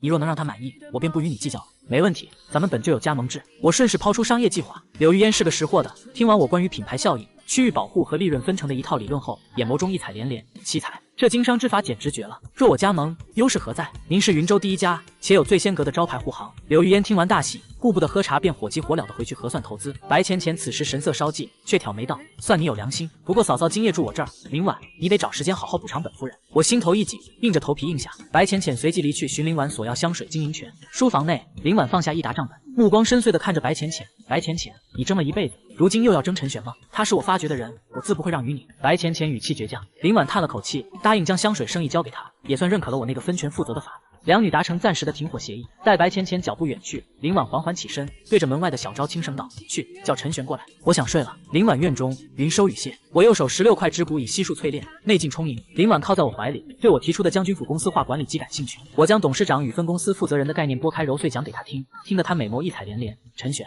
有时我真觉得你不是这个世界的人。谈及生意，我笃定香水有100倍暴利，且能利用白浅浅的人脉迅速收割京都贵妇。林婉点头认可。沉默良久后，忽然悠悠开口：“你可知为何将军府处境如此艰难？你听说过海牙令吗？”我茫然摇头。林婉神色凝重：30万玄甲军由王夫与先帝亲手打造，而海牙令权限犹在天子之上，持令者可随时让30万大军兵临京都。如今天子示弱，太后与权臣把持朝政，他们疯狂打压将军府，就是为了逼我交出海牙令。我听得心惊肉跳，这种秘辛，您何必告诉我一个下人？王夫临死前托付，海牙令绝不可落入奸臣之手。这3年我如履薄冰，直到你出现，才算活过一口气。林婉搂紧我的肩膀，语气半真半假，努力变强大。若你能入8品，这海牙令交于你又何妨？这一夜我睡得极不踏实，本想求财习武，谁知竟卷入了颠覆皇权的权力漩涡。翌日醒来，林婉已上朝，小昭守在门外，神色坦然。我步步的害羞，先去白浅浅处补交了作业，拿到了金银泉的2夫人百般温存。随后我带小昭直奔另外2处酒肆监工，第2间酒肆定位中端，而第3间规模最大，我打算将其做成廉价自助餐。陈小哥，这儿一顿真的只要10几文，管饱。木工穆雷满脸兴奋地迎上来。当然，这个地方就叫百姓的食堂。我微笑道，虽然利润微薄，但胜在量大，更是为将军府收拢民心的利器。穆老爷子带着一众老兄弟对我感激涕零。看着这些手艺精湛的木工，我心中又萌生了新念头。老爷子，等这阵子忙完，咱们再合伙开个家具厂，保证大家伙以后都有肉吃。众人欢呼雀跃。我站在街头，看着初具规模的商业版图，心中却在盘算着林婉昨夜的话。在这夹缝求生的京都，只有将商业触角伸向每一个阶层，将利益与将军府深度捆绑，才能在即将到来的暴风雨中站稳脚跟。我将新店开业定在2天后，靠着最仙阁的口碑，最相居与百姓食堂未开先火。我构想着未来将这3级餐饮模式推向全大洲，但眼下我必须回练武场为剑圣选拔做准备。入1品后，你淬补多少块了？秦雪儿问。18块。我如实回答。靠着与林婉每夜稳定的双修，我的内劲增长极快。雪儿惊叹于我的进度，开始教我玄阶低级战技拳法裂空。她屏息发力，隔空一拳竟将10米外的侧力士轰得粉碎。我只用了1成力，若能领悟拳意，威力更强。雪儿解释道。我学得极认真，虽然前世有格斗技巧，但在这种超凡武力面，战技才是质变的根本。我练了1下午，才勉强摸到门道。随后，新店正式引爆京都，最相居主打终端，而百姓食堂凭着13文钱管饱的炒菜自助，彻底征服了底层平民。随着这2家店挂出加盟牌匾，将军府的门槛瞬间被逐利的商人踩断了，加盟费成了将军府最恐怖的镜像。最相居5000两，百姓食堂500两，各路商贾嗅到商机，甚至愿意交出2成利润求一个名额。林婉忙到深夜，一夜之间敛财10几万两，将军府的困局彻底烟消云散。夫人，户部尚书李涵和侍郎邹默求见。小昭快步走入。林婉眉头微皱，这可是秦将军战死后，朝廷重臣第一次正式登门。他隐约感觉到这些人是冲着我来的。与此同时，丞相府内杀机弥漫。王奎听完汇报，脸色阴沉如水，一夜之间敛财20万两。这破局之人绝不是林婉，而是那个16岁的厨子陈雪。下方门客提议将我招揽入朝，王奎却冷笑一声，捏碎了杯盏。此子一跃破了我们3年的局，若让他站稳脚跟，林婉只会更难对付。为了大周社稷，此子断不可留。深夜的将军府正厅，林婉见到了2位户部大员，尤其是那30岁便入7品、文武双全的侍郎邹默，显得气度非凡。大夫人，深夜叨扰。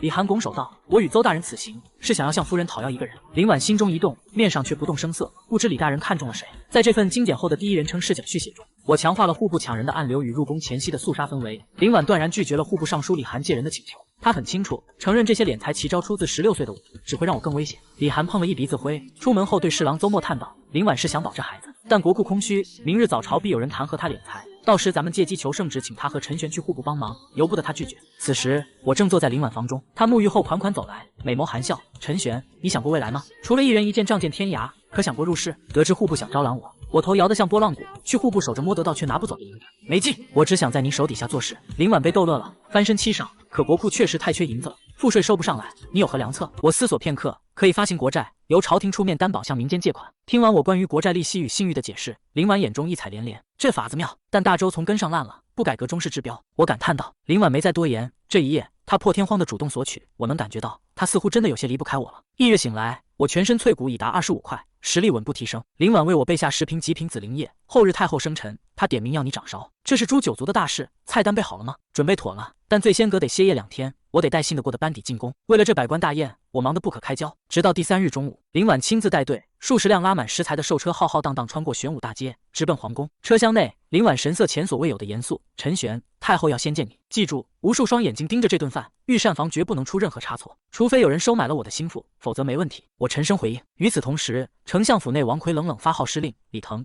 准备的如何了？这是林婉送上门的机会，这次陈玄活不了，将军府也得完。”我掀起车帘，看着那座巍峨阴冷的皇城，心中隐隐不安。大周权力之巅的盛宴，怕是比我想象中还要血腥。在这份精简后的第一人称视角续写中，我强化了皇权博弈的压抑感，并去除了过场中的冗余动作，篇幅压缩至原文字数的72%左右。车厢内，林婉神色如常，我有些担忧：“大夫人，王奎他们基于海牙令，万一在寿宴上装病嫁祸，我们百口莫辩。此节你无需考虑，我自有应对，你只管盯好后厨。林婉安抚道。他直言自己虽任从一品镇魔使，但镇魔司早已被架空，他也无心权斗，只想护住将军府。兽车从侧门入宫，直抵御膳房。这里早被林婉调来的镇魔司精锐围得水泄不通，大多是玄甲军退下来的老兵，铁律如山。我叮嘱大哥陈岩盯死食材，任何生人不得靠近。大夫人、皇上和太后等候多时了。一个阴恻恻的声音响起，那是一名脸色惨白、抱着拂尘的老太监海公公。他扫视我的眼神阴冷刺骨，让人极不自在。林婉对此习以为常，带着我随他穿过重重宫宇，来到御花园凉亭。凉亭内，白发太后正品酌点心，而大周的小皇帝，一个16、17岁的清秀少年，正委屈地跪在石阶上。林婉拉着我跪下行礼，微臣携家臣陈玄见过皇上、太后，你就是那个发明炒菜的陈玄。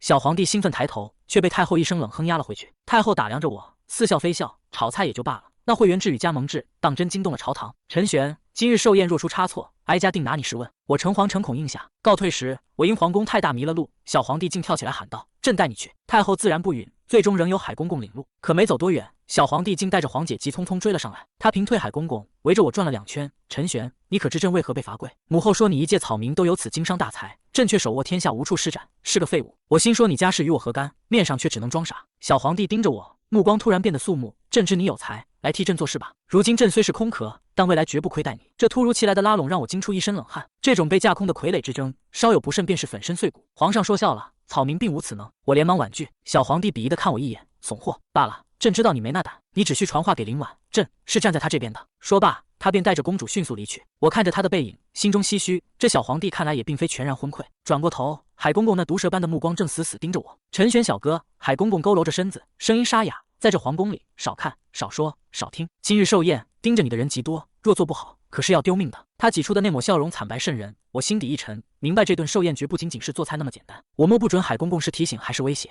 只能硬着头皮应下。御膳房内，镇魔司的精锐已将此处围得水泄不通。林婉的亲信玄衣女子向我保证，大夫人安排了人盯着，任何人有小动作都逃不过我们的眼睛。我安下心，指挥陈岩备菜。20道冷热菜肴外，我正紧锣密鼓地准备着秘密武器蛋糕。傍晚时分，宫女太监已在门外候着，我仍有一丝不安。林婉虽不拘细致，但若朝中权臣默契的集体装病嫁祸，依然棘手。太和殿前，百官家眷云集，将军府的6位夫人与3位女儿被刻意安排在屈辱的第5排。四夫人韩玉俏脸忧虑，不会出事吗？林婉面色清冷，该做的都做了。浅浅，你那边准备的如何？已做好准备。白浅浅深吸一口气应道。此时，王奎携家眷入场，受尽百官谄媚。他注意到林婉的目光，露出一抹若有所思的狞笑，径直走向第1排显赫的主位。随着唱名太监的高喊，剑圣柳木与夫人李南之步入太宇殿，百官齐齐鞠躬行礼。柳木却眉头紧锁，目光如电般射向缩在后排的将军府众人。他一屁股坐下，竟不等皇帝亲至，便自顾自地动起筷子，丝毫不给皇室面子。待小皇帝李星宇扶着延禧太后现身，百官跪拜，柳木却猛然起身：“太后，我有一事不明。”延禧太后心底一沉，剑圣请讲。这百官之位是怎么排的？为何将军府家眷坐在那么后面？柳木语气森然，全场哗然。林婉起身不卑不亢的回应：“多谢剑圣，小女子在朝中担任闲职，本该坐在此处。”虽是自谦，话中却带着锋芒。柳木直视皇太后，厉声喝道：“秦业为大周战死，尸骨未寒，尔等便如此对待其家眷，不怕天下人寒了心？”大周唯一的9品高手动怒，四周空气仿佛凝固。帝师司徒寻刚想打圆场，却被柳木一句话对了回去：“疏忽了，怎么没把你司徒寻的位置疏忽到后面去？南征北战时你怎么不去前线？”权倾朝野的王奎此刻也噤声了。延禧太后强压愤怒，那剑圣觉得该如何？安排做次者狼子野心。当初，但今日太后大喜不宜见血，将将军府移至第1排。柳木目光横扫全场，霸气侧漏。我柳木不参政，但若有人心怀鬼胎，别落入我眼里。柳木周身爆发无形威压，目光如电扫过群臣。今日太后大寿，若有人从中作梗，先问问我手中之剑可还锋利？原本提心吊胆的林婉，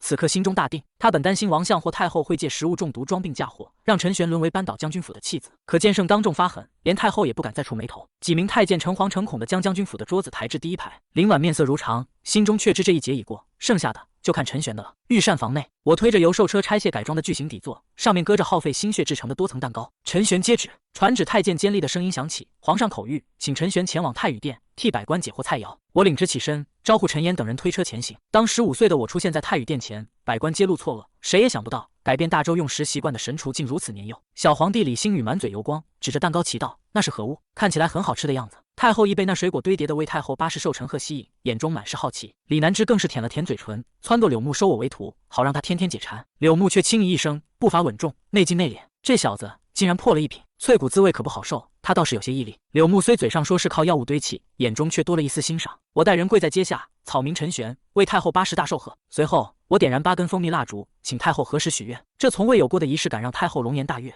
随着蛋糕分食，那股细腻甜美的味道瞬间征服了全场，连见惯奇珍的李南枝也赞不绝口。就在气氛推向高潮时，小皇帝忽然开口：“陈玄，你上来。”到朕身旁，王奎惊得猛然起身阻拦：“圣上不可！此等草民岂可近圣身？万一有二心，有剑圣坐镇，朕有何惧？”小皇帝冷冷打断，盯着我道：“今日寿宴母后甚是满意，朕问你，可有入朝为官的想法？”王奎老脸一僵，带头领着一群大臣齐刷刷起身：“圣上不可！一介白衣并无功名，断不可入朝为官。”臣附议。呼声连成一片。就在僵持之际，户部尚书李涵突然挺身而出：“陛下，臣觉得并无不妥。我户部正好有缺，不如让陈玄入我户部任职如何？”李涵想拉我入户部的意图很明显，看中了我的敛财手段。王奎立刻反驳，直言我出身贫寒，除厨艺外别无他长。为了保护我，林婉平静起身，将会员制与加盟制的功劳全揽在自己身上。李涵顺势逼问国库空虚的对策。林婉不紧不慢地抛出我教他的杀手锏。微臣冥思苦想，得以解决之法，发行国债，由富商购买债券充盈国库，朝廷允诺利息，随时可兑。此言一出，百官震惊，户部官员更是眼中放光。王奎虽试图阻拦，却也深知此计毒辣有效。小皇帝李星宇兴奋地凑近我低语：“这主意是你想的对不对？”我赶紧装傻抵死不认。太后暂时搁置争议，转头问我：“陈玄，你想要什么赏赐？可愿入朝为官，或来御膳房任职？”林婉的眼神瞬间紧绷。我知道太后是在挖将军府的墙角。草民本一介布衣，自在惯了，不喜宫中规矩，只想好好做菜习武，快意江湖。我顶着压力拒绝道：“好一个快意江湖！”柳木淡淡开口，一句话便定下了调子：不被权势左右，敢据太后之请，无备无者，当如是。太后无奈，只得顺坡下驴，改赐我玄阶高级功法战绩，以及保我入2品的极品丹药。慢着！小皇帝忽然打断，盯着太后道：“母后，陈玄做的菜实在对胃口，而臣想赐他一枚金牌，准他随时出入皇宫送餐。”太后死死盯着小皇帝，凉亭内的气氛瞬间降至冰点。小皇帝背脊发凉，却并未退缩。最终，太后竟微笑着应允了。我跟着神色惨白的海公公去领赏，我心中雪亮，小皇帝这是想把我当成他与林婉之间的传话筒，拉拢30万玄甲军这张王牌。这皇家斗争，我当真一点都不想卷入。陈玄小哥，为何拒入官场？海公公悠悠开口：“我自由惯了。”我随口应付。海公公摇头冷笑，直言天下本无自由。交谈中，我发现这老太监竟真是好意提醒，且他也是最先格的拥趸。得知我想气体双修，海公公虽觉艰难，却还是由着我去御书房取了一本玄阶高级气修功法和一套上品拳法。领完赏，海公公突然低声发问：“小哥可是打算参加剑圣弟子选拔？”我不解其意。海公公神色肃穆：“那选拔虽是护身符，却也是杀身地。京都想杀你的人不少，去参加选拔，无异于给他们动手的机会。”我心头一震，这皇宫里的水果然每一步都踏在刀尖上。公公的意思是，我若参加选拔，那些人会暗算我？我沉声问。海公公点头，直言京都西郊4座山已被清理，移至4品分山考核，那将是一场极为惨烈的厮杀。对手若要除我，定会派数十乃至100人合围。他好心劝我，凭你对将军府的功勋，资源绝不会少，何必去这杀身之地？告别海公公，回到御膳房，众人因圣上打赏的30两白银而龙颜大悦。在这欢腾中，我却注意到以前赵松手下的老人刘二正缩在角落，眉头紧锁，神色格外不自然。我坐到他身边，冷不丁问：“刘二，如今大家月前翻了几倍，你怎么还不高兴？为什么要背叛我呢？”周围瞬间安静。刘二浑身剧颤，战战兢兢地跪倒。我其实并无确证，只是见他反常才故意一诈，不料他心虚至此。你可知今日所为，足以让咱们所有人被诛9族？我声音冷如坚冰。一旁的镇魔司女卫李雪渊立刻按住佩刀，杀气凛然地打量着全场。刘二吓得瘫软在地，语无伦次，总出饶命。我不知道后果这么严重。刘二交代，前几日有个开酒肆的商人威逼利诱，不仅威胁要杀他妻儿，还许下100两白银，让他趁寿宴把1包药粉撒进菜里。镇魔司的人迅速从他身上搜出1包白色药粉，虽然只是泻药，但在这种场合出事，我陈玄首当其冲，将军府也会瞬间瓦解。带下去，等候大夫人发落。李雪渊目光复杂地看着我，本以为你只是做菜了得，没想到这份断案的手段也如此惊人。1个时辰后，我们跟随机关车队撤出皇宫。宫门口，林婉正与柳木夫妇话别，白浅浅等将军府女眷也纷纷探头张望，看向我的目光中多了几分从未有过的敬畏与好奇。我上前行礼，见过大夫人，见过剑圣。柳夫人李南枝迫不及待地找我订购明天的蛋糕，而柳木则盯着我，突然开口：“你入了1品，想参加我的弟子考核？”想。我目光坚定：“你可知此行万分危险？”知道，但我向往武道。柳木眼神一凝，难得正色道：“好，我承诺你，若你能活着走出那座山，我便收你为记名弟子。”这一句承诺，在寂静的宫墙外重于千钧。在这份精简后的第一人称视角续写中，我强化了主角的野心与林婉之间逐渐建立的信任，同时去除了冗余的过场，篇幅压缩至原文字数的70%左右。记名弟子虽能在大周横着走，但我既然参加，目标便只有第一。我想要争一争那第一名。我平静开口。柳木神色微正，眉头紧锁：“你入1品全靠丹药堆砌，毫无战斗经验，活着出来已是不易。”他显然觉得我被最近的成就冲昏了头，有些飘了。若你真能拿第一，我便收你做真传，额外再给你一份奖励。柳木丢下这句话，便与夫人离去。林婉拉我上车，很自然地将头枕在我肩上：“你们抓住了内鬼。”我点头。林婉悠悠叹道：“今日若非剑圣坐镇，我都做好了动用玄甲军鱼死网破的准备。你救了将军府，我自然要保你。这一刻，我感觉到我们之间才算真正交了心。他叮嘱我利用剩下的7天疯狂淬骨，并争取拉拢柳夫人做靠山。回府后，林婉告诉我刘二一家5口已被灭口，权力之争竟是人命如草芥。我眼中杀机涌动，若有朝一日我位极人权，定要揪出幕后之人，千刀万剐。林婉勾起我的脖子，眼神闪烁。如果背后的人是皇太后，你也敢杀？那便千刀万剐。我毫不犹豫。随即，我将小皇帝李星宇表达立场的话原本转达。林婉冷笑，李星宇现在才想拉拢，却也表示将军府会继续支持这位秦将军扶持上位的傀儡皇帝。翌日天亮，我已成功淬炼2块左手之骨。秦雪儿冲进我的院子，大大咧咧地坐在我设计的摇椅上，嚷嚷着要带我去报名。车上，雪儿神色凝重，一凭选拔线18岁以下，你的对手里有几个妖孽，必须躲着走。贤王之子李南星，13岁，淬骨137块；王魁之女王岩，16岁，淬骨150块。我听得有些头大，也就是说，我的对手都是一群小屁孩。别大意，你也是16岁。雪儿正告道，这些天才为了等剑圣选拔，才迟迟不入2品，个个都是狠角色。正谈着，角兽车猛地停住，前方路口狭窄，与另一辆车顶在了一起。雪儿掀开帘子，对面车窗后露出一个熟悉的面孔谢晕，他身边跟着几名锦衣男女，其中一女子探头看向我们，语气讥讽：哟，这不是将军府2小姐吗？赵莹冉、谢晕这种我姐不要的货色，你倒是喜欢的很。秦雪儿冷声讥讽。赵莹冉笑眯眯的反击：你姐不要？我怎么听说谢家退婚几次，将军府都不愿放手呢？他目光扫过我和小昭，满脸鄙夷，堂堂2小姐，竟然沦落到与下人同坐一车。谢晕也冷脸施压。秦雪儿为了大局，只能咬牙憋火让了路。这女人是玄镜司长进使赵东里的孙女，谢云她爹则是兵部尚书。车队前行，雪儿叮嘱我，明面上你是下人，他们杀了也无所谓，入山之后你自己得千万小心。来到报名处，黑压压的人群中多是意气风发的少年。我刚登记完领到铜牌，一个13、14岁的华服孩童便挡住了去路。我昨天在寿宴见过你，陈玄，我会杀了你。孩童语出惊人，正是贤王之子李南星。旁边一人随之叫嚣，见了小王爷还不下跪？你这贱民，把脖子伸过来等死便是。我斜睨了李南星一眼，冷笑道，这是你养的狗吗？那人暴跳如雷，我乃礼部侍郎之子忠顺，既然你们要杀我，那我不参加这考核便是了，看你们如何动手。我佯装要走，李南星急了，不行，本世子命令你必须参加。行啊，让你养的这条狗学2声狗叫听听，我便一定准时到。忠顺还想搬出家事，李南星却为了猎物不流失，冷冷下令叫吧。忠顺脸色憋得通红，终究在小王爷的威势下低了头。汪汪，真是条忠犬。我收起笑容，目光如电地刺向李南星。小王爷，我也提醒你一句，若想杀我，你们也要做好被我反杀的准备。作为特种兵在尸山血海中磨出的杀气，瞬间让这养尊处优的小王爷打了个寒战。随后，主考官宣布了规则：入盲山3日，互相夺取身份牌，生死不论。这种极利于世家联手清场的规则让我心头一沉。果然，这个时代没有绝对的公平。我走出人群与小昭会合，刚找到秦雪儿，却见她正被赵莹冉、谢云等几个年轻人围在中间，神色难看到了极点。2小姐，莫非你不敢？赵莹冉挑衅道。一名少年见我走近，戏谑一笑，这小厨子也要参加？那正好了，入山后让他给我们也做顿蛋糕尝尝。我能怕了你们这群酒囊饭袋？去就去！秦雪儿被谢晕几句话激出了火气，一把拉着我走出人群。明日去哪儿？我一头雾水。兰香馆，京都最有名的声色场所。雪儿俏脸微红，我愣住了，没想到第一次逛青楼竟然是2小姐带路。雪儿解释道，此次选拔拉帮结派是必然，这种聚会不仅能结交帮手，更能认清对手，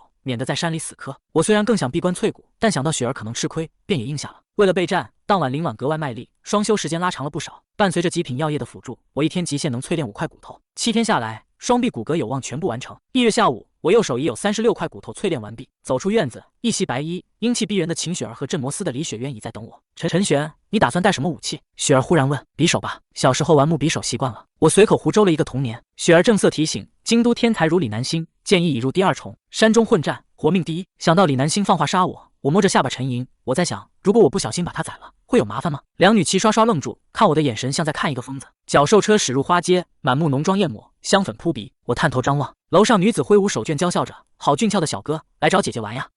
腰间一阵剧痛，不准看那些庸脂俗粉，再敢好奇就把你阉了。秦雪儿死死掐着我的软肉，咬牙切齿。车辆停在高端大气并无揽客者的兰香馆前，秦雪儿豪气地摸出30两银子递给龟公，带我步入大厅。入门费1人10两。我低声骂道，这可是纯素的场子，简直是素菜婚嫁！你在嘀咕什么？雪儿皱眉，我狐疑地盯着她。2小姐对流程这么熟悉，该不会是这里面有你看上的女人吧？雪儿气得举拳欲打，正闹着，老鸨领着我们穿过重重回廊。兰香馆内部装潢奢华而不失清雅，悠扬的丝竹声渐近。我知道那些对我心怀鬼胎的天才们，此刻正坐在楼上等着看一场好戏。兰香坊内装饰阔绰，走廊卡座鳞次栉比，中央镂空的台子上，衣着清凉的舞姬正随乐起舞。这里入门费极高，出入者竟是携带武器、身着华服的世家子弟。秦雪儿带我上了2楼，相较于1楼的嘈杂，这里清静许多。咱们就这么干坐着？我好奇问道。2小姐是将军府的，自然等别人来结交。小昭答道。可现实却很残酷。谢云与赵莹冉一露面，四周便围满了谄媚之徒，唯独我们这边冷冷清清。显然，京都权贵都在刻意与日渐式微的将军府划清界限。忽然，楼下乐声骤停，一名手持乌金长枪的青年纵身跃上高台，声如洪钟。吾乃云州三品武者谢之香，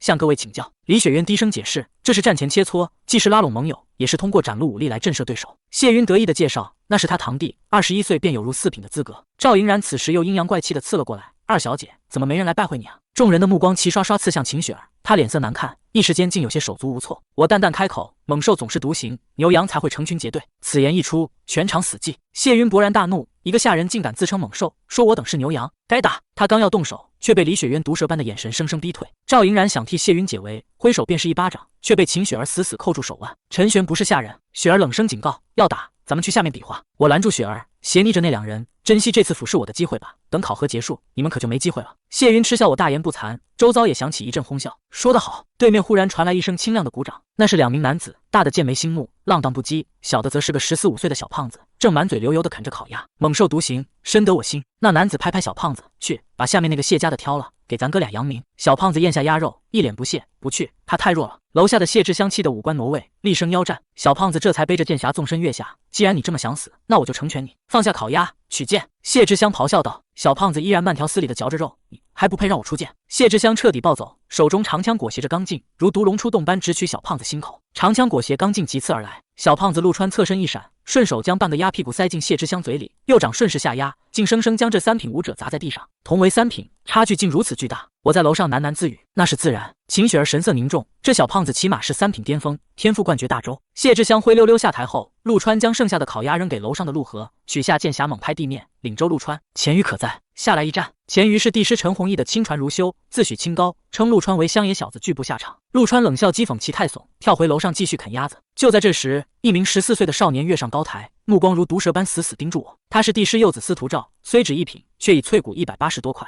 秦雪儿低声警告。司徒照挑衅地看向我，陈玄，你敢下来与我一战，搏个名满京都的机会吗？秦雪儿按住我，他是冲着你来的，别去。将军府与帝师府积怨已久。赵莹冉在旁阴阳怪气，二小姐，将军府的人难道都是不敢下场的怂包？对面楼上的陆川却突然开口，司徒照，你可真不要脸。陈玄习武才1月，你习武多少年？有胆来挑战我，看我不把你的事打出来。全场惊骇，谁也没想到陆川敢如此叫板帝师府。司徒照脸色难看，咬死不放。陈玄不敢下来就直说，别拿将军府当挡箭牌，这切磋能死人。我轻声问雪儿，刀剑无眼，生死自负。司徒照抢答道。我冷笑一声，若我打死你，你爹不会找我麻烦吧？得到对方保证后，我转头看向赵莹冉，闭嘴，贱货！秦将军戎马一生护佑大周，你这白眼狼却在此羞辱将军府，骂你贱货都是轻的。赵莹冉气得发疯，却被陆河一句千生死状单挑吓得缩了回去。我纵身跃上栏杆，斜睨着谢云与赵莹冉，老子一介白衣尚且无惧，你们这两个名门之后才是真正的孬种。记住，以后见到二小姐，给我低着头走。我飞身落地，稳稳踩在台中央。秦雪儿急得咬牙，我回头冲她一笑，二小姐放心，打这种毛都没长齐的小屁孩，我一拳一个。我盯着司徒照，冷淡道，打你不需要武器，但子随父，我担心你爹和你一样不要脸，咱们还是先签个生死状吧。司徒照气得满脸通红，签就签。兰香馆的工作人员迅速送上生死状，我与司徒照分别签下名字。这种具有法律效力的文书，意味着台上生死各安天命。小胖子陆川在台下起哄，不要脸的司徒照，人家才习武1个月还没带武器，你带把剑好意思吗？司徒照冷笑一声，将长剑丢给随从，他既然不用，我何须动剑？我松了口气，面对这一世的武技，我并无把握，只能依仗前世的格斗本能。我摆出格斗架势，身体微晃，精准测量着彼此的距离。你在干嘛？跳大神吗？2楼的赵莹冉讥讽道，引来阵阵哄笑。唯独陆河两兄弟面色一沉，看出了这姿势进可攻退可守的门道。司徒照不屑地伸出3根手指，3招之内必然败你。他稳立原地，我不再迟疑，一个前踏，左手直拳虚晃面门。司徒照冷笑着挥拳直冲我左臂，口中喝道，先废你的左。话音未落，我身体陡然左倾，右手一记势大力沉的勾拳结实地轰在了他的腰部。砰！司徒照如遭重击，连续踉跄出好几步才止住身形。全场惊骇，这个习武仅1个月的废材，竟在第一次交手中让淬骨180块的天才吃了大亏。司徒照脸色阴晴不定，腰部的剧痛让他几乎扭曲。他意识到我绝非软柿子，随即施展诡异身法，残影般欺进我身侧，右拳内劲压缩如星芒。落星！我侧身避开音爆般的拳风，他的理不饶人，衔接极快的再度挥拳，星爆！这一拳避无可避。危急关头，我脑海中闪过秦雪儿教的那招裂空，下意识压榨全身内劲凝聚于拳风，怒喝出击，裂空！轰！我叫陈玄，睁眼的那一刻，我正躺在大周镇国将军夫人的枕边，香风缭绕，春意盎然，可他的眼神却像是在看一个死人。他说我是一个完美的药引，3日后还要再来。双拳对撞产生的气浪震得周遭编钟叮当乱响，我连退8步，指骨因剧烈碰撞有些错位，而司徒照也退了5步。台下议论纷起，谁也不信这股力量属于一个新人，甚至有人怀疑我早已秘密淬骨100块。司徒照甩了甩颤抖的右手，强压痛楚道：“你的内劲虽强，但战斗技能太差，根本碰不到我。这一战，死的一定是你。”他再度凭借身法绕后，内劲缠绕右腿，直踢我后脑。机会！我瞳孔骤缩，整个人快速下蹲，原地一记凶狠的扫堂腿。砰！我的右臂硬扛了他一脚，疼得几乎骨裂，但我的腿也狠狠扫中了他的支撑脚。司徒照重心全失，仰面倒地。就在惯性带我要飞出去的刹那，我的左手如铁钳般死死扣住了他的足踝。既然身法和武技拼不过，那就进地板战斗。我借力翻身，双腿猛蹬，整个人如饿虎扑食般压了上去，声音冰冷入骨。不知道你的身法在地上是否还有用？我猛地压在司徒照身上，右臂如铁箍般死死锁住他的脖子。绝对的力量差距下，司徒照喉咙里发出野兽般的干吼。他强忍腰间剧痛，带起我的身体想要站起。我顺势绕行至他背后，双腿如毒蛇盘上他的腰间，浑身发力进入锁死状态。不对，陈玄这是要让司徒公子窒息。楼下终于有人看出了端倪，司徒照陷入绝望的慌乱，双手疯狂撕扯我的手臂。他腾出拳头，每一记裹挟内劲的重拳都狠狠砸在我的腰间。砰砰，肋骨断裂的声音清晰可闻，内劲入体震得我气血翻涌，嘴里血流如注。但我死不松手，一旦错过这次裸脚，他绝不会给我活命的机会。2楼的秦雪儿浑身颤抖，李雪渊去阻止他们。司徒照的随从冷哼阻拦，死斗之下谁都不可干预。赵颖冉更是冷笑连连，只等看我气绝。我感觉意识在逐渐涣散，身体痛到了极致，但我依然在赌。终于有人惊呼：“司徒公子的拳头软了！”他在翻白眼。司徒照嘴里开始吐出白沫，原本挣扎的手无力地搭在我臂上。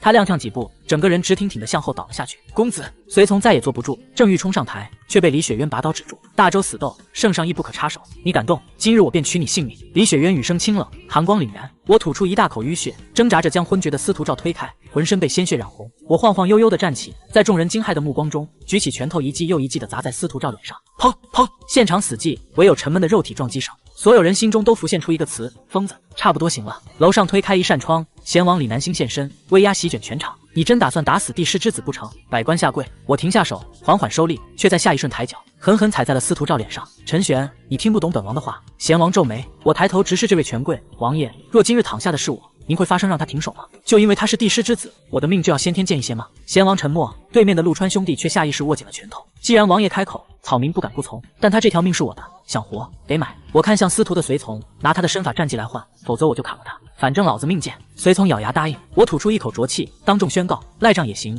反正以后我若出事，天下人都会想到帝师府。记住了，将军府没有孬种。说完，我身体一软，在秦雪儿惊慌的惊呼声中倒向他的脊背。秦雪儿背着我冲出兰香馆，陆河兄弟紧随其后。陆河拦住焦急的雪儿：二小姐，陈玄内伤极重，唯我师傅有妙手回春之能，可保他一夜恢复。雪儿咬牙信了。我们穿过贫民窟，来到一处破旧院落，院中躺着个邋遢至极的瞎子老头，虽如乞丐，却让带路的李雪渊感到了极度的危险。师傅，这是发明炒菜的陈玄，求您出手。陆河恳求道。瞎子身形鬼魅一闪，瞬间扣住我的脉门，惊异道：你这小娃走的竟是武夫之道，肋骨断裂，五脏受损，意志力倒是不错。老婆子，干活了。随着吱呀一声，屋里走出位慈祥的哑巴老奶奶，她右手微挥，一股柔和的气劲瞬间笼纳我全身，剧痛骤减。秦雪儿将我扶上床，红着脸按瞎子的吩咐替我宽衣。瞎子是酒，开出条件，我治好你，你得管我以后在京都的饭食，亲自下厨。没问题。我虚弱应诺。瞎子摸出一卷银针，这就是我的造化。他行针之际，正是我淬补的良机。5枚银针精准刺入我胸口，我清晰地感觉到体内肆虐的一种内劲正顺着银针泄出，取而代之的是一股磅礴生机。李雪渊失声惊呼：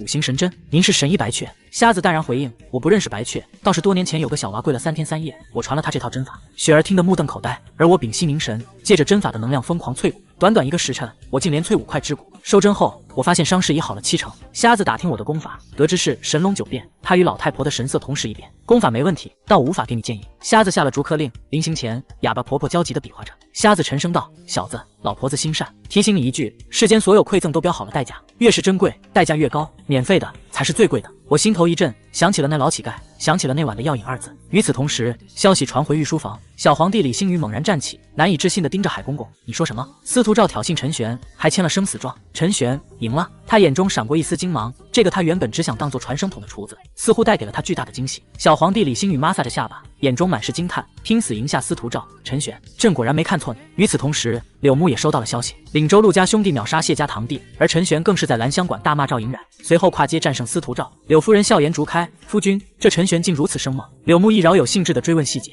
那一夜，帝师府邸传来东西崩塌的巨响，而将军府玄甲军则倾巢而出，满城寻找我和秦雪儿。陆川、陆河、陈玄这3个名字彻底传遍京都。此时，我们3人已离开破旧院落。我反复咀嚼瞎子那句免费才是最贵的，心知神龙9变背后的老乞丐定有猫腻，暗自警惕。回到将军府门前，林婉、白浅浅、秦瑶早已在焦急等待。秦雪儿一边搀着我，一边冲他们兴奋大喊：大姐，陈玄今晚神了，差点把司徒赵打死。林婉神色凝重，隐去眼底的喜悦，冷淡的命小昭带我去洗漱，随后单独见他。洗漱换衣后，我走进林婉书房，她径直走来，双手抚上我的腰间，语气中带着掩饰不住的后怕。听说你大口咳血，还疼吗？神医治好了，不疼。我笑着宽慰。你还笑？林婉美眸一瞪，你对将军府太重要了，名声可以丢，命不能丢，下次不准逞强。随后我提及在山中反杀权贵的打算。林婉眼神微闪，我不建议，但若非杀不可，记得处理干净。一夜修炼，因祸得福的能量让我连淬3块骨头，双臂指骨淬炼已接近圆满。翌日清晨，林婉桌上摆满了我申请的装备，一把寒光冷冽的3品匕首，一套均匀嵌在腰带上的8柄飞刀，以及一件2品极品战甲。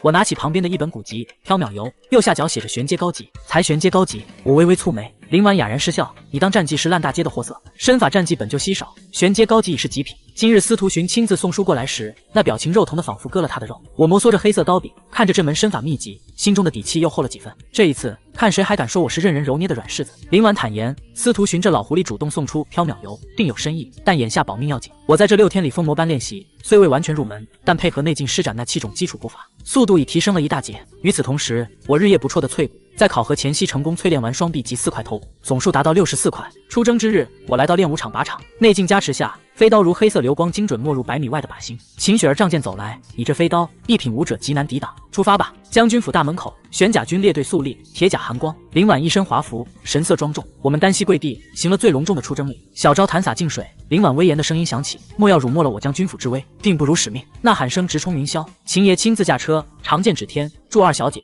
陈玄凯旋归来。剑锋所指，一马平川。林婉目送车队远去，眼眶微湿。曾经这待遇只属于秦将军。白浅浅在后低声问：你把希望都赌在陈玄身上了？你想将海牙令传给他？林婉没有否认，我确实思考过。远处车内，贤王冷冷注视着这场仪式。南星，海牙令落入妇人之手太可惜，若本王得此令，敢叫日月换新天。去，杀了陈玄！角兽车一路向西，邙山那连绵的峰峦已近在眼前。秦爷勒住缰绳：2小姐，陈玄小子，老奴在此等你们凯旋。栅栏外人头攒动，4个品级的考生各归其道。刚下车，陆河与陆川2兄弟便凑了上来。陆川脖子上挂着烤鸭，吃得满嘴流油。陈兄，你居然连干粮都没带！陆河奇道。我拍拍怀里的调料瓶，野外尽是野味，带这个就行。哈，不愧是大周第一厨子。陆河哈哈大笑，随即正色看向秦雪儿：2小姐，那些世家子弟都带着成群的随从，你我联手平分身份牌如何？秦雪儿点头应允。那你弟弟呢？他一个人就够了。陆河拍拍陆川的肩膀，眼神中透着绝对的自信。我看向远处，李南星、王岩等人的随从已经开始清场。这一场名为考核，实为猎杀的战争正式开始了。陆川盯着我胸前，嘿嘿傻笑。陈玄，等咱们都成了亲传弟子，你可得天天做好吃的给我。没问题，我随口应下。看着这小胖子满脸自信，我心中难免有些艳羡。若给我同样的淬骨时间，我也能有这份底气。各品级考生在禁军指引下分道扬镳。秦雪儿临行前死死拽住我的衣袖：陈玄，不许拼命，打不过就跑，活下来最重要。我重重点头，独自汇入一品考生的洪流。山脚下乌泱泱数千人，阶级分明，权贵子弟们如李南星，被数十名随从众星捧月，而我这种布衣出身的，大多成了待宰的炮灰。人群角落，一名身着玄色劲装、气质冷冽的少女引起了我的注意。她孤身一人，容貌清丽的令人惊艳。面对我的目光，她只是淡淡颔首，周身透着股生人勿近的死寂感。肃静！一名3羽金甲将领跃上高台，声若惊雷。此次出试只取32人，山中藏有10块特殊身份牌，得之必进。余下名额按掠夺普通牌的数量定胜负，3日为期，生死不论。栅栏轰然拉开，数千人如潮水般涌入林莽。我抓起泥土往脸上胡乱一抹，低头引入乱军之中。想要我命的人太多，唯有先行潜伏，直到大军进山，那悬疑少女才缓步出发。她经过关口时，冷冷盯了一眼台上的金甲将领，看得对方心底一阵发毛。那将领名叫饶静，曾是玄甲军叛徒。他避开秦爷的视线，钻入王奎的豪华马车。丞相，那名女子眉眼极像3年前永安坊余家的遗孤。王奎眼神阴鸷，余家137口，当年确实少了一具尸体，宁可错杀，不可放过。顺道把那个陈玄也解决了。此时的将军府门口，一名佝偻老妇跪在地上凄厉哀求：余家老奴求见大夫人，请大夫人为余家100余条冤魂做主。山林深处，我刚在溪边洗净伪装，便听到了凄厉的惨叫声。我迅速引入树棺，只见2名布衣考生被几名恶奴围死在溪涧中，领头的青年一脸狞笑的逼近，若是乖乖交牌也就罢了，偏要浪费老子力气逃跑。现在把牌子和命都留下吧。这就是剑圣选拔的真相，这并非天才的试炼，而是权贵对平民的一场单方面猎杀。我按住腰间的匕首，眼神在阴影中愈发冰冷。我右手刚搭上飞刀，密林间便传出一道清冷的声音：王家的狗，交出身份牌，留你们活命。来人正是在山脚下坐我身旁的那名悬疑少女。领头的恶奴见她貌美，正欲调笑，却见残影掠过，脖梗血喷如注，仰面栽入溪中。我瞳孔微缩，好快的刀！这少女每一招都是纯粹的杀人技，内劲之强竟不逊于司徒赵。不到几个呼吸，剩下的4名恶奴已悉数毙命。少女洗净刀上的血，头也不抬的冷冷开口：看了这么久，还不下来吗？陈玄，我一跃而下，戒备问道：你怎么知道我在树上？还认得我。他竟从袖中引出一只追踪墨虫，笛声一响，那虫子便从我的袖口飞向他。我没恶意。他收起短笛，这山里想杀你的人不少，我也想杀人，我想杀左丞相之女王岩，不如你我联手平分他的身份牌。你跟王家有仇，不共戴天，我只为复仇而来。他眼神中满是死寂，这种孤狼般的气息让我决定暂时结盟，至少摸清他的底细。我叫雨朵，他报上姓名，随即带我向王岩的方向摸去。我提议趁现在考核刚开始，王岩身边的随从散开搜牌，正是动手的良机。雨朵点头认可，显然对我高看了几眼。行至半途，密林中突然脚步声杂踏，20-30名劲装私兵将我们团团围住。陈玄，真冤家路窄啊！钟顺提剑走出，一脸狞笑，砍了你的头去见小王爷，他定会重赏我。他转而调戏雨朵，小娘子，跟我钟顺做个暖房妾室如何？这些是贤王私兵，战力不俗。雨朵与我背靠背低语，得突围，我去拿钟顺，你掩护我。我脚踏缥缈游，身形如魅影般掠向钟顺，两侧数道内劲袭来，悉数被雨朵凌厉的刀光挡下。近身刹那，我双手自腰间探出，两柄飞刀在如此近距离下化作黑色雷霆，瞬间穿透了钟顺身旁2名护卫的咽喉。钟顺大骇，仓促挥刀，他虽淬骨百块，实战经验却是一塌糊涂。我右手匕首顺着他的刀身划出火花，侧步旋身，顺势一招擒拿反扣住他的手腕，哐当，长刀落地，钟顺疼得惨叫。我左手反握匕首，压着他的脑袋狠狠磕向地面。擒贼先擒王，现在这一支私兵的命归我了。刀柄重击之下，钟顺被打得满脸是血，冰冷的匕首瞬间抵死他的喉咙。再往前一步，这匕首可就刺进去了。我冷冷盯着前方止步的贤王府私兵，钟顺吓得魂飞魄散，排出他吏部侍郎老爹的名号求饶。我全然不理，拖着他一路后退，直到拉开安全距离，回去告诉李南星，敢再对我动手，这便是下场。说完，我手腕一抖，刃尖瞬间割断了他的气管。钟顺瞪大双眼，至死都没想明白，我这个奴隶竟真敢杀他。我和雨朵迅速引入密林，消失在私兵的视线中。他们若敢追，就分而破之。我接过雨朵递回的2把飞刀，雨朵神色凝重地看着我。第一轮我们互相信任，先把共同的敌人解决了。我点头应允，心中却在估算，虽然我淬骨64块，但在底蕴和武技上与这些世家天才仍有差距，唯有靠丰富的格斗经验取胜。我们沿河前行，顺手收割了几部炮灰的身份牌，各自都有了10几块进项。行至一处凉亭附近，雨朵示意我隐蔽，远处竟有一座临时搭建的凉亭，桌上摆满了水果甜点。王魁之女王岩正优雅地坐在其中，前方跪着5-6个蒙面黑衣人。妈的，老子在外面拼命，这娘们跟来度假似的。我低声骂道。我们借着灌木掩护，挪动到数十米外。王岩不耐烦的声音顺风飘来，爹爹让你们冒死进来，就为了找一个穿玄色劲装、持刀配御敌的女人，这比我成为剑圣亲传还重要。黑衣人压低声音，丞相说了，此女若不死，王家可能会垮台，至于身份牌，交给我们去解决。接着他们又提到了顺手解决掉我，因为我坏了王魁3年的局。黑衣人离去后，我拉着雨朵退回丛林深处。那些黑衣人不对劲，可能是禁军。雨朵眼神冰冷，他们提到了饶将军，那人叫饶敬，曾是玄甲军叛徒，如今投靠了王魁。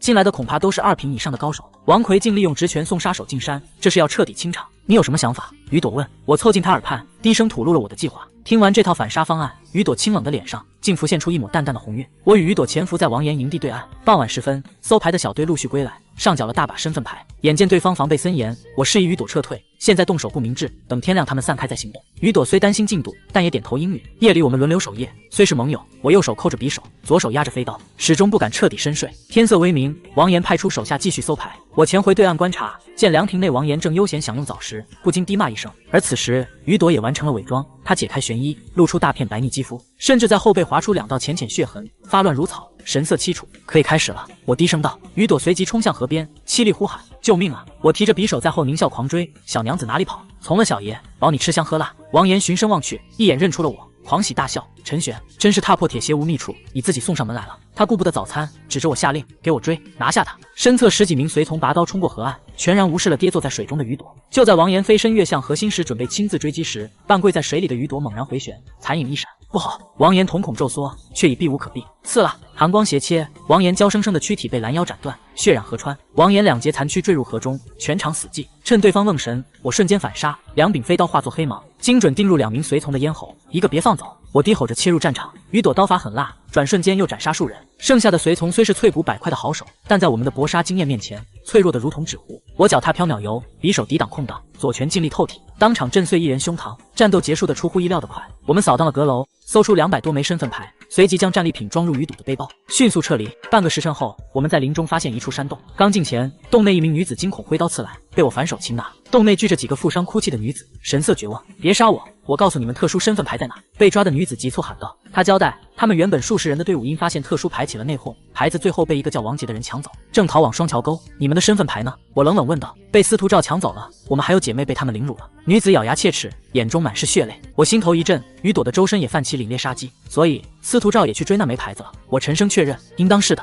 雨朵劝山洞里负伤的女孩们尽快下山，遇到其他人可不见得有我们好说话。随即我们直奔双桥沟。雨朵边走边试探，司徒照肯定带了不少人，你不怕帝师报复？只要不让他知道是我杀的就行。我冷淡回应。雨朵叹了口气，直言帝师与王奎把持朝政，靠米粮生意榨取民脂民膏，导致大周饿殍千里。他神色复杂地看着我，陈玄，自身强才是硬道理，我何尝不明白？穿越锦衣月，我能从底层小厮走到今天已是造化，若能成为剑圣亲传，才有真正改命的机会。半个时辰后，我们抵达双桥沟深处。与此同时，重伤的王杰正躲在幽深的山洞中喘息。他900金入一匹，本想低调夺冠，却因偶然得到特殊身份牌而遭到疯狂围猎。娘西痞，这群裤裆没带卵的就知道群殴。王杰吐出一口血沫，忽然发现洞内枯枝上竟然又悬着一枚特殊牌。他苦笑一声，手里的刀握得更紧了。双桥沟内横尸遍野，死者多为不一。那些有头有脸的人会护留面子，而无权无势者在他们眼中不过蝼蚁。雨朵的话让我心中一阵冷意，活下去，变强，才能让这世界变上一变。很快，前方传来打斗声，我们爬上高处巨石向下俯瞰，只见河流中央站着重伤的王杰，岸边两股势力对峙，正是司徒照与赵家二房的赵礼行。赵礼行虽是脆骨10几块的草包，身边却站着个天生神力的壮汉，赵家上门女婿，也是此次夺冠大热。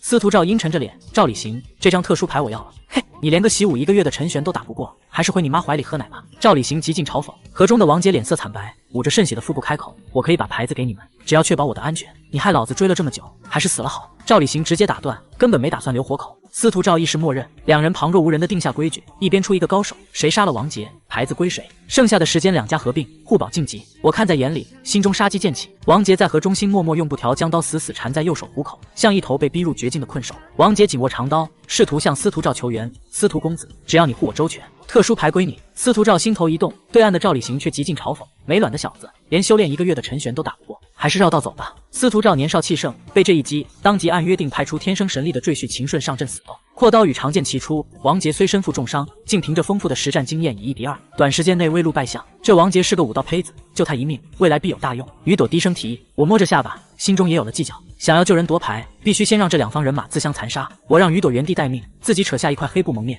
竟大摇大摆地潜入了司徒照的队伍。周围几十号人都在关注战局，压根没人注意到多了一个我。我甚至还煞有介事地跟身旁人搭话，司徒公子一定能赢。我锁定对岸看戏的赵礼行，眼中杀机隐现，这种视人命为草芥的变态留不得。趁众人凝神观战，我右手闪电般探出，一柄飞刀划破长空。公子小心！对岸惊呼升起，迟了。飞刀精准定入赵礼行的眉心，他身体一僵，直挺挺栽入河中。少爷被帝师府的人杀了，跟他们拼了！随着赵家随从的一声怒吼，我趁机在人群中煽风点火，他们要杀人灭口，干他娘的！杀！场面瞬间失控，双方数十人在没过脚踝的河水中混战厮杀。雨朵见状，也蒙面飞身冲下山坡。秦顺见赵礼行暴毙，眼珠通红的扑向司徒照，你敢杀我哥，我宰了你！司徒照被打得叫苦不迭，连声辩解是被人算计。河中心的王杰已经穷途末路，面对趁乱围攻的几名刀手，他露出一抹惨笑，看来老子今天要交代在这。话音未落，我与雨朵已杀至他身侧，匕首与长刀寒芒闪过，瞬间清空了周身敌手。走！我左右合力，架起重伤的王杰就往对岸密林撤退。别打了！王杰被带走了。后方终于有人反应过来，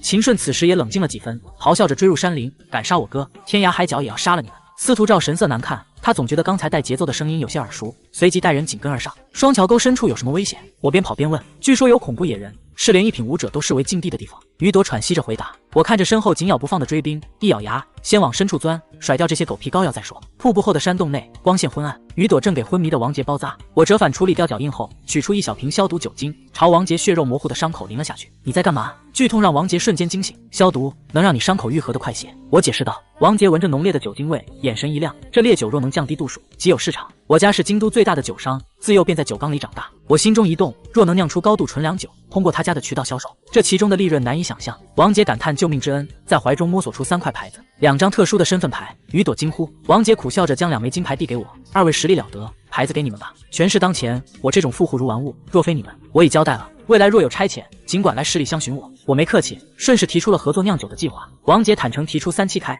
将军府占7成，酒房你们出面，我私下派人酿造，利润55分成。我看着王杰，正色道：但这层关系不到万不得已不要动怒。将军府在朝中示弱，我需要你们做一条未雨绸缪的暗线。王杰钦佩不已，当即应下。见王杰沉睡休养，雨朵拉我走出山洞，神色迟疑地抿了抿唇。陈玄，我想单独和你聊聊。洞外，雨朵语出惊人。我父亲是余亮，3年前王奎主和派将布防图泄露，导致庸官惨败，秦将军战死。我父亲想上表参和，当晚府上137口被禁军灭门，只有我死里逃生。我心头巨震，这涉及大周最高层的权力黑幕，远超一品武者的掌控。你想通过成为剑圣亲传，去推翻王奎？我问。于朵点头，眼眶通红，但我等不及修到8品。收养我的老奴已去将军府求助，可我们没有铁证。我叹了口气，没有证据，连剑圣也动不了当朝宰相。而且在入山前，你与饶静的对视恐怕已经暴露了。那些黑衣人就是冲着你这个余家遗孤来的，我只是顺带。于朵神色微变，我确实冒失了，但我若不争这机会，王奎恐怕都要寿终正寝了。我按着腰间的匕首，沉吟良久，眼下倒是有一个绝佳的机会。既然他们坏了规矩派杀手进来，我们不如……于朵美眸生辉，什么机会？扳倒王奎很难，但足以削弱他。我沉吟道：那些黑衣人，我们必须活捉或击杀一个带下山，告知剑圣有2品以上的高手入场。剑圣为了声誉必会彻查，到时你再挑明身份，他即便不入证据，也绝不容许有人如此挑弄他的考核。于朵瞳孔微缩，随即苦笑：可对付2品，风险太大，我虽有一战之力，却不能拉你涉险。我摆手打断：既然结盟，便一起伏杀。王奎倒台对将军府也是好事，先养精蓄锐，等黑衣人入夜寻找王岩时再动手。时间在修炼中飞逝，借助高压环境，我竟在山洞中又淬了2块骨头，总数达到66块。而王杰靠着这个世界药效惊人的金疮药，外伤也好了七七八八，能动吗？我问刚睁眼的王杰，外伤还好，内伤得调养。王杰挣扎着起身，感激地看向我，大恩不言谢。双桥沟3面绝壁，唯有出口可退。我决定带上王杰，虽然牌子给了我们，但别人不知道，你留在这必死。跟我们一起突围。撤离途中，我们顺手解决了2波想捡漏的炮灰，缴获了20块身份牌和一堆刀剑。收集这么多旧武器做什么？雨朵疑惑。做陷阱，这是引诱黑衣人的关键。我们背着装满200多枚身份牌的包裹来到沟口，我独自潜伏高处观察。司徒赵、李南星和秦顺竟联手封堵了出口，数十名家仆岗哨林立，硬闯不行，包裹太沉。回到隐蔽点，我看向雨朵。司徒赵和李南星都想要我的命，我去现身当诱饵，把他们引开。你趁机背王杰突围，之后在老地方会合。我若没按时回来，你便按计划在山洞外挖深坑，倒插兵刃布阵。雨朵神色阴晴不定，终究点头。你千万小心。我深吸一口气，大摇大摆地走向出口。原本喧闹的岗哨瞬间死寂，司徒赵与李南星同时盯住了我。陈玄，司徒赵目露凶光，李南星更是脸色阴沉，咬牙喝道：你杀了忠顺，一个贱民，竟敢杀李不侍郎之子！我挑眉斜睨着这位小王爷，冷笑道：他要杀我，我杀他不得。怎么，你也想试试？李南星见我大方承认杀了忠顺，脸色阴沉的可怕。你一个将军府下人，竟敢威胁本世子，简直无法无天。司徒赵在一旁叫嚣，我冷笑道：打不过我这习武1个月的，我要是你早一头撞死了，还在这丢地师府的人。司徒赵气得肝疼，秦顺抡起大斧便劈，宰了你！我脚踏缥缈游，身轻如燕，转头就往山林深处钻。这群公子哥养尊处优，哪里比得上我这个前世顶尖特种兵的野外生存能力？拉开距离后，我还不忘回头补刀。司徒赵，你们家的身法可真好用啊！司徒赵差点气炸，我就像带风筝一样吊着李南星、司徒赵等数十人的大部队在密林里狂奔。算准雨朵和王杰已经安全撤离双桥沟，我猛然加速，几个起落便消失在他们的视线里。半个时辰后，追丢了目标的秦顺一斧头砍断大树泄愤。一名跟班此时才反应过来，小王爷，陈玄莫名来挑衅，会不会是为了引开我们，掩护王杰出沟？3人面面相觑，李南星猛拍大腿，我们中计了。我绕了一大圈，终于摸回王岩丧命的营地附近。雨朵和本该撤离的王杰正合力挖着深坑。王兄，你不该掺和进来。我皱眉，这一仗涉及丞相和帝师，稍有不慎，你王家便万劫不复。王杰深知厉害，最终决定带着雨朵给他的200多枚普通身份牌先行下山。临行前，我交代了联络方式，去醉仙阁找小昭，对个暗语，天王盖地虎。王杰虽不解其意，仍抱拳应默。余下的一时辰，我与雨朵在林间密道挖了3个3米深的陷阱，里面倒插利刃，附上枯叶。对方是2品高手，我去诱敌，你用飞刀掩护。雨朵按住刀柄。入夜，搜牌的王家随从陆续归来，看到王岩惨死的尸身，众人吓得魂飞魄散。就在绝望之际，6个蒙面黑衣人阴冷现身。领头者检查后沉声道：死了5、6个时辰，凶手恐怕早跑了。就在黑衣人以为线索已断时，我远远朝雨朵打了个手势，他身形一闪，故意露出行迹，随后猛然朝陷阱方向疾驰而去。那6道黑影几乎没有任何犹豫，化作劲风追击而上。我伏在100米外的古树阴影中，左手扣紧剩下的5柄飞刀，杀气在黑夜中悄然绽放。在这份精简后的第一人称视角续写中，我强化了跨境界搏杀的惊险与陈玄利用特种兵战术反杀的过程。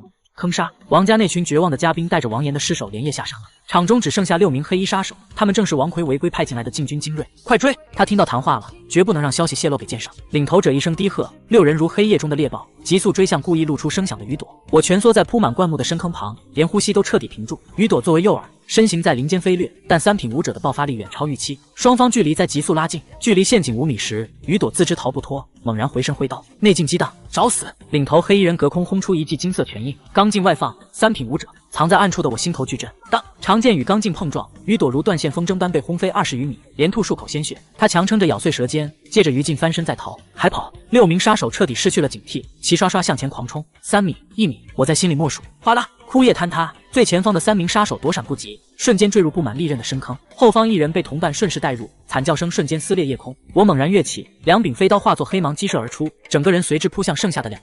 一名黑衣人被飞刀贯穿咽喉，死不瞑目地栽入坑中。另一人反应极快，浑身刚劲瞬间震开入肉1厘米的飞刀，反手一拳朝我轰来。我顺势后撤，却仍被那霸道的刚劲扫过额头，火辣生疼。陈玄，你竟敢杀王小姐，杀害禁军，丞相定要你生不如死！那人捂着血流如注的脖子嘶吼，飞刀虽然没震死他，却割破了他的颈侧动脉。王奎想杀我杀他女儿收点利息，很公平。我冷笑着开始秦王绕柱，在树干间利用缥缈游反复横跳。3品武者的速度确实恐怖，他几次险些抓到我，刚劲将1人粗的树干直接轰穿，但我发现他的速率越来越慢，鲜血已染红了他半个身子。最终他脚步踉跄，一头栽倒在落叶堆里，再无声息。我保持距离绕回陷阱，深坑里横七竖八叠着尸体，唯一活着的领头杀手被长剑贯穿了双腿和右胸，正绝望地仰望着我。你那兄弟跑死了。我探头看向坑底，嘿嘿一笑。现在该聊聊你们丞相大人的那些秘密了。是王奎派你们来的吧？我站在坑边冷声问道。那领头的黑衣人满身血污，却死硬到底，有种你就宰了老子，一个字都别想知道。我没工夫跟他磨叽，捡起大石将他砸晕，随后跳入坑中，拔出所有武器，挑断了他的手脚筋并塞上布团。既然要拿他当证据面见剑圣，绝不能让他有自杀或反击的机会。我用藤条将尸体捆成一扎，另一只手背起昏迷的鱼朵，借着月色向山下突围。别下山！背后的鱼朵虚弱地叮嘱饶静负责这边的考核，他若是看到黑衣人落网，定会杀人灭口。我无奈停步，鱼朵强撑着苍白的笑脸，让我帮他解开内衬寻找丹药。伴随着衣物褪去，月光映照出那片白皙，掌心触碰到的惊人弹性让我瞬间心猿意马。我避嫌地转过头，从线头处取出一枚血红色的圣体丹喂入他口中。你快转过去！鱼朵红着脸催促。我嘴角微扬，这种同龄人间的局促感与林婉、白浅浅带来的成熟韵味截然不同。那一夜，我守在鱼朵身旁，借助生死战斗后的潜能刺激，竟又淬了2块骨头。翌日清晨，鱼朵伤势已恢复70%，2000两银子1颗的3品丹药，药效确实惊人。针对眼下的死局，我制定了方案。我们假装不认识，我先下山寻找剑圣告密，你带着尸体在山上隐蔽，等我带人上山接应。鱼朵点头应允。分别后，我独自走向出口栅栏，离山口100米处，一群恶奴正公然打劫过往考生。不远处的树荫下，一名身着黄色蟒袍的青年翘着2郎腿，身旁堆满了掠夺来的身份牌。那是当今天子的哥哥，四皇子李星灿。一个摇着羽扇的儒生朱星悄然走近，他如此跋扈，我等若不联手，定会被剥一层皮。兄台意下如何？我冷淡回绝，我身上没牌子，不必了。朱星嘴角露出一抹诡异的笑容，兄台说笑了，若没带货，何必观察这么久？小生猜你手里不仅有牌子，还是块特殊的金牌吧？话音刚落，朱星身后的10几条壮汉以面色阴冷的围拢过来。换个生意吧，兄台。朱星眯起眼，交出特殊牌，我拿200枚普通牌跟你换，否则恐怕这山口你进的出不的。在这份精简后的第一人称视角续写中，我强化了陈玄借力打力的权谋博弈，篇幅压缩至原文字数的70%左右。第123章，这狗阴笔。朱星带着10几个儒生封堵了下山的路，火热地盯着我手中的金牌，交出特殊身份牌，饶你一命。我嘴角微扬，既然想玩，那就玩大的。我举起金牌高喊，想要吗？自己来拿。随后掉头冲向四皇子李星灿的防线，别让他跑了！朱星急吼着带人猛冲，四皇子李星灿也被惊动了，不屑冷笑，又是陈玄这丧家之犬。就在双方即将合围时，我突然凄厉哀求，牌子给你们还不行吗？饶命！随即将怀里的牌子用力掷向朱星。朱星眼皮狂跳，想止住同伴，却见一人飞身接牌狂吼，我拿到特殊身份牌了，给我追，杀了他们！四皇子那几十号人瞬间像疯狗般扑向朱星一伙，我停下脚步，笑眯眯地对着朱星挥了挥手。朱星气得破口大骂，狗阴笔！我大摇大摆走到出口登记处，将真正的特殊金牌拍在桌上。禁军首领目瞪口呆，一石二鸟，好手段！随即高呼，将军府陈玄入第2轮考核。听着山上四皇子党羽的咆哮，我冷眼扫过远处心虚低头的饶静、王奎，接下来这一壶，你给我好好喝个够。走出场地，秦爷一脸诧异，没受伤就出来，没希望就算了，你才习武1个月。秦爷，带我去刘府见剑圣，我有天大的事要捅上去。我眼神冷冽，禁军违规入场追杀考生，我坑杀了5个，活捉了1个首领。秦爷瞳孔骤缩，你杀了6个3品禁军，那饶静是玄甲军叛徒，这事儿果然有鬼。脚兽车一路狂飙至刘府，柳夫人李南之初见我完好无损，还带有一丝失望。待听闻我已晋级且山中伏击了3品杀手，顿时大怒。不多时，剑圣柳木阴沉着脸走入厅堂，你所言当真？他们可是3品武者，你2人如何杀的？柳木那双利剑般的眸子直刺我心底，仿佛要将我整个人看穿。我深吸一口气，原本复述了利用陷阱语、缥缈游周旋的过程。我不喜正事，你若想借我的手清扫政敌，代价你付不起。柳木冷淡道，我知道瞒不住了，索性将与鱼朵联手伏杀王岩。遭遇黑衣人的事和盘托出，王岩呢？柳木盯着我问。杀了。我平静对视，没有一丝畏缩。啪！他捏死我就像捏死蚂蚁，我如何不怕？我直视柳木，语气陡然转冷，但他想让我死，我没能力反杀，让他痛也是好的。柳木淡然点头，有勇有谋，走吧，去寻你朋友。秦爷驱车直奔考场。山口处，百官跪拜，王奎本在闭目养神，见柳木亲临且我随侍左右，眼皮狂跳，快通知饶静，让山里的人撤出来。柳木根本不理会王奎的鞠躬，一把抓住我的手臂，几个起落间便带着我横跨山岭。九品高手的速度快得让空间都仿佛在飞速折叠，若非我体质提升，此刻怕是要吐出来。根据我的指引，柳木在一处隐秘山洞找到了雨朵。黑暗中长刀几次，柳木双指稳稳夹住雨朵的刀锋，我连忙喊道：“别动手，是剑圣大人。”洞内，黑衣人首领孙佐见到柳木的一瞬，眼中彻底绝望。柳木一记冷语压得他瘫软：“你是禁军？谁让你来的？”“是禁军副统领饶静。”孙佐颤抖着供出了上线。柳木单手提起那捆尸体，看着雨朵，抱住他，抱紧些。雨朵羞红着脸，死死搂住我的腰。景物再次飞逝，回到考核现场，柳木将尸体狠狠甩在饶静面前。饶静抖若筛糠，还想狡辩，再废话一个字，我便认为你选择了诛九族。柳木语气平淡，却杀气滔天。饶静崩溃跪地：“是王丞相，是他让我杀掉雨朵和陈玄。”话音未落，他猛地喷出一口鲜血，身体僵硬倒地气绝。柳木带我们走出栅栏，他低声告诉我：“我进山其实是在护你，一品杀三品，若传出去，京都没人会让你活到成长起来，所以那5个人必须是我杀的，代价吗？3个新菜式，不过分吧？没问题。”我心中凛然，柳木这是在帮我挡下死局。山口处，王奎以强作镇定走出车厢，柳木将饶静的尸体扔在他脚下，给我个说法。我只是想杀陈玄，才冒险派人入场。王奎微笑着避重就轻，绝口不提雨朵。他断定剑圣为了大周社稷不敢杀他这位当朝宰相。柳木冷笑一声，侧头看向我：“上去扇他。”我愣住了，王奎的瞳孔也骤然缩紧。不敢。柳木似笑非笑。我深吸一口气，盯着王奎那张虚伪的老脸，舔了舔嘴唇，求之不得。王奎眼底杀机迸发，死死盯着我。周遭所有人都屏住了呼吸，在他们看来，我这个将军府下人扇当朝宰相耳光，简直是自寻死路。我跃上兽车，冲王奎咧嘴一笑，抡圆胳膊狠狠抽了过去。啪！我这几千斤的力道扇得清脆响亮。王奎稳丝未动，眼神却阴沉的要滴出水来。错了没？我平静地问。全场惊骇，没人想到我不仅敢打，还敢问。王奎不语，周身真气隐隐外溢，却被柳木恐怖的杀机死死压制。啪！错了没？又是2记重响，大庭广众之下被连扇3记耳光。王奎额角青筋暴起，拳头捏得咯咯响。眼见我又要抬手，他终于绷不住这疯子的折辱，咬牙切齿道：“我错了。”我伸手拍了拍他的老脸，知道错了就好，以后别再犯了。我跳下车，柳木似笑非笑地看着王奎：“人是我叫善的，陈玄若在京都有事，我拿你试问。令你干预考核，长子王松、三子王悦平日作恶多端，我已押入天牢，不日问斩。”王奎怒而抬眸，却被柳木周身横溢的气劲震得吐血倒地。这位平日不可一世的宰相，此时只能屈辱低头，谢剑圣不杀之恩。上了兽车，雨朵看我的眼神已完全变了。柳木则淡淡揭穿我：“小子，胆子挺大，敢拿我当下马威的棋子。你这一扇，全京都都知道我是你的保镖了。”我嘿嘿一笑：“剑圣大人明察，我只是听令行事。”柳木摇头失笑，直言他虽不喜王奎，但杀他会动摇大周根基。他目光炯炯地看着我：“未来若你要动他，须先平衡各方。你虽天赋平平，却有勇有谋，我会引你入朝堂，让你给大周带来改变。前辈，我对当官没兴趣，由不得你。”柳木承诺收我为记名弟子，并邀我入刘府休养，我却坚持回将军府。毕竟7天时间，若能与林婉双修，我能连淬30块骨头，实力将产生质变。柳木虽嫌我沉溺于制作香水等俗事，但也随了我。兽车停在将军府门前，白浅浅正兴冲冲地出门，见我提前回来，只当我是知难而退，安慰道：“活着回来就好，1个月习武终究吃亏。二夫人，我已拿到特殊金牌，晋级第2轮了。”白浅浅美目圆睁，狂喜之下低声耳语：“好，今晚来我房间，重重奖你。另外，香水预热效果极好，咱们该商量定价和开售了。”我看着他娇媚的笑颜，吞了吞口水。这一次，我要让王奎不仅丢了面子，还得在这京都商场上被我将军府彻底绞杀。回到将军府，我绕开正门走向后厨。虽身份渐高，但我更希望有一天能以功勋之臣的姿态，正大光明地跨入那道门。后厨众管事见我归来，皆热情称呼总厨。我寒暄几句，直奔林婉院落。不多时，林婉那张完美无瑕的脸出现在眼前，美眸中满是关切：“你当众扇了王奎3次耳光，简直胆大包天。”林婉搭住我的肩膀，语气既有痛快也有后怕：“我不扇他，他也不会放过我。”我拉着他进屋，道出了在山中与余家后人雨朵联手伏杀禁军的真相。林婉神色微动，提及余家3年前因通敌叛国遭灭门，实则是王奎手眼通天罗织的罪名。他忧心忡忡道：“王奎在西边10州根基深厚，号称镇西王，他把持朝政，连剑圣都要忌惮他死后引发的大周动乱。他一直盯着海牙令，想颠覆社稷。”我眉头紧锁，意识到这老狐狸不仅是政敌，更是盘踞大周的巨兽。先别想这些，你实力尚浅。林婉转过身，美眸含情：“快去洗漱，我在床上等你。这7日咱们全力双修，务必让你淬骨过百。”床榻摇曳，内劲在双修中疯狂滋长。林婉叮嘱我，唯有入6品执掌玄甲军，才算在朝中真正站稳。这一夜，我连淬3块骨头，总数突破70。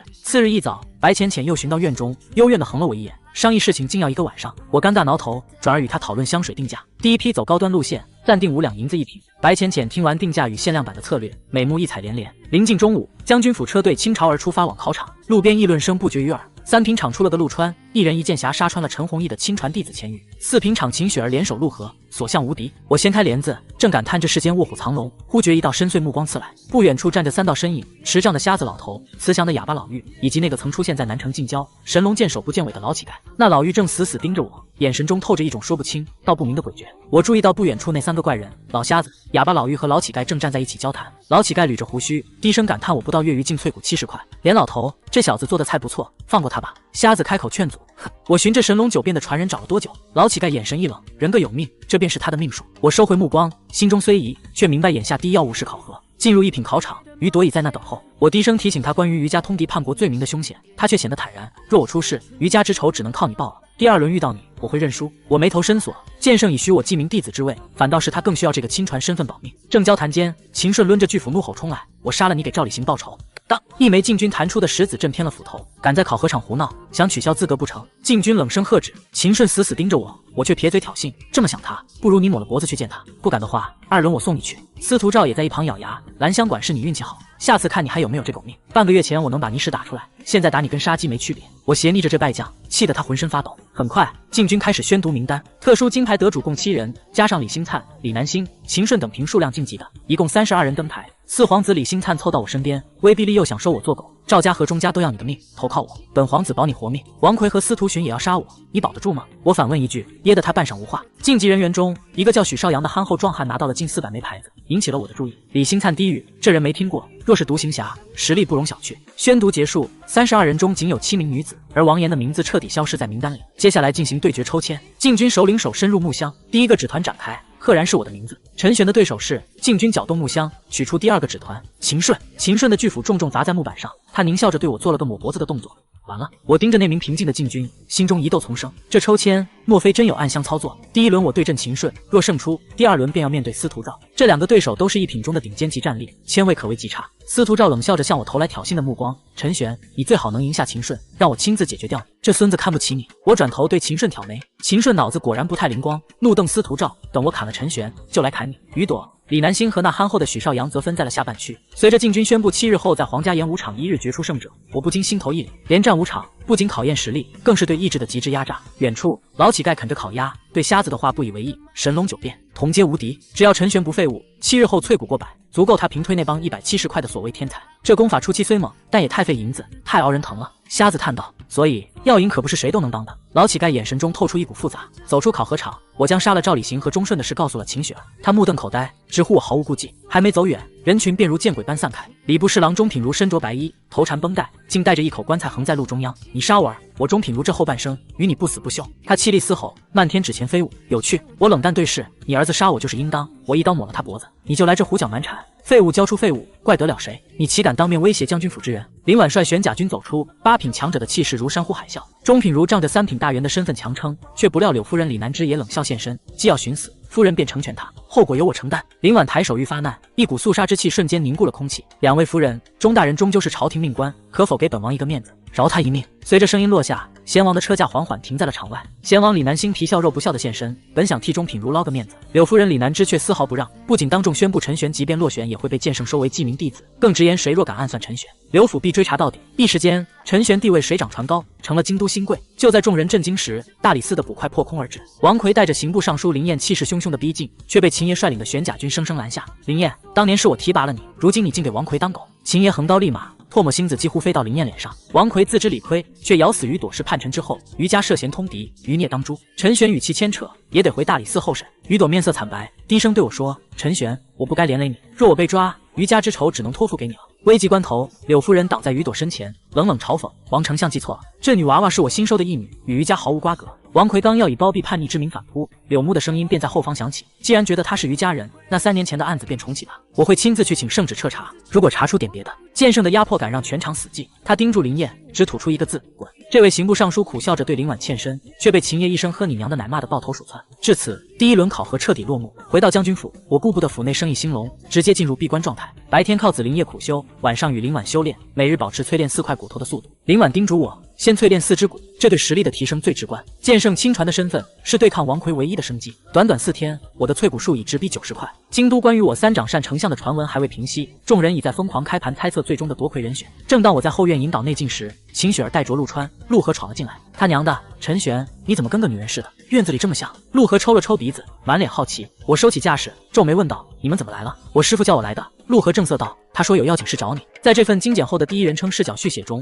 我强化了极限修炼的实感与多方势力的背景交织，篇幅压缩至原文字数的70%左右。第137章，我带你修炼。两位前辈要见我。我虽疑惑，但还是安抚住担心的秦雪儿，随陆河兄弟前往。路上，陆河毫不掩饰他的自信，一品那个天生神骨的秦顺很难缠，但我跟我弟肯定能拿下3、4品的亲传位。至于我弟，他是个能越级作战的变态，之前前鱼带30几个人围攻他，全被他砍了。来到那破旧院落，瞎子老头直接带我出了东城门，他步速极快，逼得我不得不全力奔跑。1个时辰后，抵达荒僻山涧时，我已内劲耗尽，近乎虚脱，疲惫就对了。只有到了肉身极限，修炼效果才最好。瞎子肃然道：留给你只有3天，必须用极端法子。只要按我的练，每日淬骨保底5块。我当即摆出神龙9变的动作，极限疲惫下的维持带来10倍于往常的剧痛，但在瞎子释放的无形压力固定下，我五脏间诞生的内劲竟猛烈了数倍。与此同时，丞相府内王奎面色铁青，陈弘毅低声询问。王奎冷哼：那2兄弟极可能来自剑城，陆川背的是失踪60年的7绝剑侠，别招惹他们，那群老贱奴还没死绝。我咬牙撑过极限，瘫倒在地。瞎子用一种特殊手法在我周身按动，那种舒爽感让身体恢复极快，不到半个时辰，内劲已然充盈，甚至顺势淬了一块骨头。听说你飞刀使得不错，瞎子问。可惜你不是气修，飞刀飞剑本是他们的专属。我捡起石子掩饰准头。瞎子点评道：你这不算气修，算暗器。大周曾有暗格，手法层出不穷，可惜被灭了。气修是以灵气御剑，百步驱首级，万物皆可为刃。气修、体修加炼气，有搞头吗？我对御剑飞行依旧心向往之，贪多嚼不烂。你的根骨一般，全靠这功法前3重洗精法髓，练好肉身和武器意境已是难得。瞎子无情泼了冷水，随即摆手演练一下你的战绩，我瞧瞧。我深吸一口气，开始演练升龙拳与裂空。升龙拳尚有模样，但龙戏水，因为物见意，始终难得精髓。瞎子站在一旁，虽目不能视，却仿佛能洞穿我招式中所有的破绽。一股宗师级的威压悄然弥漫开来。瞎子虽目不能视，指点却字字珠玑，如醍醐灌顶般，让我瞬间洞悉了升龙拳与裂空拳的关窍，甚至连缥缈游身法也出窥门径。入夜，林婉见我未归，心急火燎地寻到陆家兄弟的住处。哑巴老妪气定神闲，在岸上落笔。陈玄被带走修炼，考核前定归。你若不放心，可将我3人带回府中任凭处置。林婉见字大惊，言辞间对这3人极尽恭敬。前辈是剑城高人，林婉岂敢冒犯？老妪提及剑城出事，林婉虽满腹疑虑，仍郑重承诺照拂陆氏兄弟。山涧边，我正对着一根枯树枝发愁。你觉得剑是什么？瞎子问。剑就是剑啊。瞎子拿过树枝，信手指向我。刹那间，一股令皮肤刺痛的锋锐寒意扑面而来，仿佛抵在我喉间的是一柄绝世神兵。心中有剑，万物皆可为剑，这便是剑意。瞎子将树枝丢回去，跑到精疲力竭为止。若能悟出剑意，我教你一招连陆川他们都没学过的绝技。我握着棍子在山林间狂奔。既然两世为人与冷兵器交道少，我索性将上一世视若生命的狙击枪感悟带入其中。枪在人在，那种如指必使的默契，或许就是剑意的种子。3日后的午时，京都南城菜市口，王奎长子王松、三子王悦绝望跪地，监斩官陈侍郎一脸铁面无私，任凭王奎亲临监斩台下，依然毫无惧色地丢下令签，斩。人头落地，百姓喝彩。王奎面无表情地收敛尸首离开。没人知道这位权倾朝野的宰相心中积压了何等疯狂的杀机。而此时的山林中，我正与瞎子激烈对攻，步伐飘渺，近身搏击愈发得心应手。骨头淬炼多少了？瞎子用真气将我震开，104块。我擦掉汗水，感受着体内奔涌的内劲。不错，靠着神龙9变的霸道，你这100块淬骨已足以硬汉那帮170块的天才。瞎子正色告诫，但秦顺天生神力，不可小觑。记住，狮子搏兔亦用全力，对敌哪怕是1匹，也要一击必杀。您这是大炮轰蚊子啊！我玩笑道。瞎子没理会我的混话，神情庄重地折下一根草，看好这一剑，我只演练一遍。瞎子的手搭在竹竿上，月光下，剑芒陡然绽放，锐利到令人窒息。不见多余动作，剑已入鞘，远处树木与巨石竟齐刷刷被劈成2半，地面留下一道深不见底的裂缝。这才是武者该有的样子。我看得热血沸腾，这是什么战绩？遇强则强。瞎子摇头，直言这招需悟出剑意后自行揣摩。记住，最后的底牌永远不要暴露，只要是敌人，便全力以赴。回程路上，瞎子提醒我，京都暗中盯着我的眼睛不少。他在将军府后门止步，叮嘱我明日考核结束后带陆川兄弟去见他，再送我一件东西。我匆匆洗漱后被小昭带往林婉院落。小昭告诉我，王杰已送来天王盖地虎的暗号。我暗暗思忖，待考核结束，这烈酒生意也该提上日程了。而白浅浅的院里，他看着空荡荡的床榻，咬牙低骂了一声：该死的负心汉。林婉一如既往的清冷，却细心地为我备好了按尺寸定制的玄衣软甲和一套新飞刀。为了增加胜算，这一夜我们在修炼中极尽疯狂，我的淬骨数成功突破至105块。陈玄，少说谢字。林婉听完我的感谢，语气淡然，却让我心头猛颤。翌日清晨，将军府全员出动，我换上玄衣，气质拔群。秦瑶看红了脸，直说像变了个人。寿车内，秦雪儿抱着长剑闭目养神，担心打不过谢晕。我问他是谢家子弟，退了我姐的婚，我若输了，将军府名声受损。他忧心忡忡。我拍拍他的肩膀，放心，心态放平，我必拿下1品亲传，哪怕你输了，有我在。京都没人敢动将军府，皇家演武场大得惊人。林婉在禁军指引下前往观赛台，临别前反复叮嘱保命为主。六夫人李寒烟带着小女儿秦雨若也来助威，瓷娃娃般的女孩挥着拳头给我打气。我与秦雪儿对视一眼，在各自引路禁军的带领下，迈向了那充满杀伐之气的竞技场。这一次，我要让京都所有权贵看清楚，谁才是真正的猛兽。皇家演武场宏大的令人震撼，无数白线画出的方格便是厮杀的战场。雨朵和王杰已在等候，看到我，雨朵关切地询问进展，一旁的秦顺却阴冷插话：7天时间，最多也就多淬几块骨头。陈玄，今日你必死无疑。我挑眉反击：上一个这么说的，坟头草都该长出来了。城墙高台上，大周权臣云集，赵家长进使赵东礼正皮笑肉不笑的施压林婉，怪他没教好下人，连杀李不侍郎之子和他孙儿。林婉反唇相讥：长进使年纪大了，不如先请个御医备着，万一这孙女婿待会儿也死在台上，怕您挺不住。正唇枪舌剑间，小皇帝搀着延禧太后随剑圣夫妇步入主座。太后那番陈词滥调听得我昏昏欲睡，直到柳木冷冷吐出4个字：宣布规则，捉对厮杀，出场为输，生死不论。禁军统领声如洪钟，秦顺率先跃入1号场，巨斧重重砸地。陈玄，上来受死！全场目光瞬间锁定1号台。高台上，太后试探柳木对海牙令的态度，却被柳夫人李南之一句不插手正式给顶了回去。我缓步上台，盯着凶神恶煞的秦顺，忽然开口：听说你本是赵家家丁，好不容易熬成上门女婿，我在想，如果你死在这，你那一家老小还能过现在的好日子吗？去阎王爷那问吧。秦顺怒吼一声，开始。话音未落，秦顺那壮硕的身躯如炮弹般射出，巨斧裹挟着刚猛内劲凌空劈下。我脚踏飘渺游，身如败叶随风，险之又险的滑向侧翼。砰！地面被斧头劈出道道裂纹。秦顺反应极快，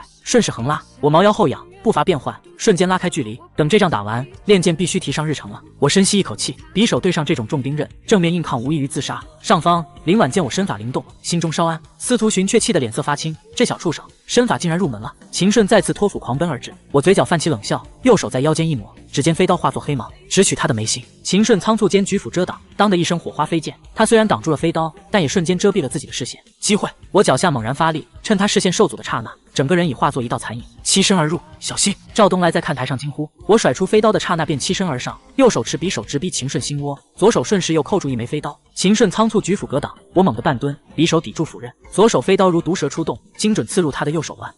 秦顺痛呼，却硬撑着再次劈斧。我不退反进，匕首横拉直取他小腹。秦顺大骇，疯子，这是同归于尽的打法。他不敢赌，硬生生收斧后撤。这陈玄的战斗判断力太强了。白浅浅在林婉身边低声赞叹。我脚踏飘渺游，根本不给他喘息之机，甩出飞刀干扰的同时，沉身一记裂空拳隔空轰出。秦顺被内劲震得连退数步，不仅右手腕伤重，更因失了先机而憋屈万分。高台上，柳木饶有兴致的评价，他完全掌握了博弈心理，这战没悬念了。场中，我如影随形，右手匕首虚晃颈部，待秦顺抬斧去挡，我顺势松手，右手握拳狠狠砸在斧身上，左手则在半空接住坠落的匕首，反手没入他的小腹，刺了，鲜血淋漓。秦顺疼得面容扭曲，重斧砰然落地，结束了。我冷声宣言。秦顺看着我冰冷的眼眸，彻底崩溃，尖叫求饶：别杀我，我认输，住手！赵东来怒喝起身，8品威压如浪潮般压向我。林婉针锋相对，同样以威压将对方截住。长进时想干预选拔吗？赵东来见柳木与皇帝皆无动于衷，焦急喊道：秦顺天生神鬼，是我大周未来的支柱。陈玄，点到为止。我反手将匕首抵在秦顺颈侧，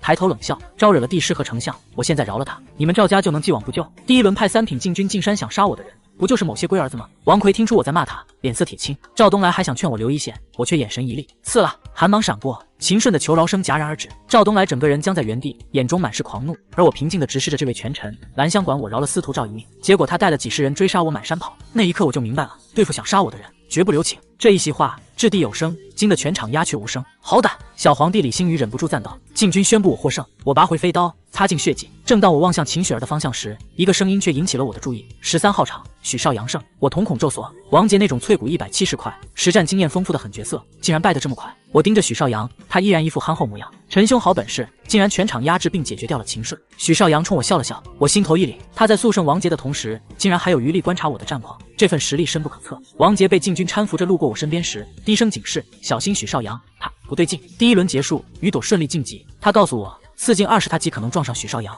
我点头示意明白，随即将目光投向不远处的司徒赵。此时的他眼中已无高傲，只剩恐惧。司徒公子，第2轮咱就遇上了。我笑眯眯地走过去，之前你不是要杀我吗？司徒赵身体微颤，色厉内荏道：陈玄，待会儿点到为止就好。那可不行。我眼神陡然变得森然，上了擂台，既分胜负，也决生死。司徒赵吓得灰溜溜逃开。我深知对付这种娇生惯养的公子哥，先摧毁他的心理防线，能让我接下来的路好走得多。此时秦瑶匆匆赶来，雪儿输了，肩膀被刺了一剑。谢云出言侮辱我，激得雪儿失了冷静。大娘让我告诉你，将军府的希望全在你身上了。我叹了口气，果然，心态才是胜负手。第2轮开始，我平静地踏上1号场。司徒兆，上来受死！我拔出匕首，气势凌厉。司徒兆缩着脖子爬上台，近乎哀求：我们不用武器行过，就切磋一下。蓝香短你想杀我，山里你想追杀我，现在谈切磋。我步步紧逼，今日之后，只有一个人能活着走出擂台。司徒兆看着我杀气腾腾的模样，心理防线彻底崩溃。他尖叫一声：别杀我，我认输！随即施展娴熟的飘渺游，头也不回地逃离了演武场。全场愕然。高台上的司徒寻气得险些呕血，怒骂逆子。司徒兆却边跑边回，被吊起来打，总比被陈玄砍死好。司徒跑跑，以后见了我记得绕道走。我放声大笑，柳木也被逗乐了。杀人诛心啊！这司徒跑跑的名号他是背一辈子了。紧接着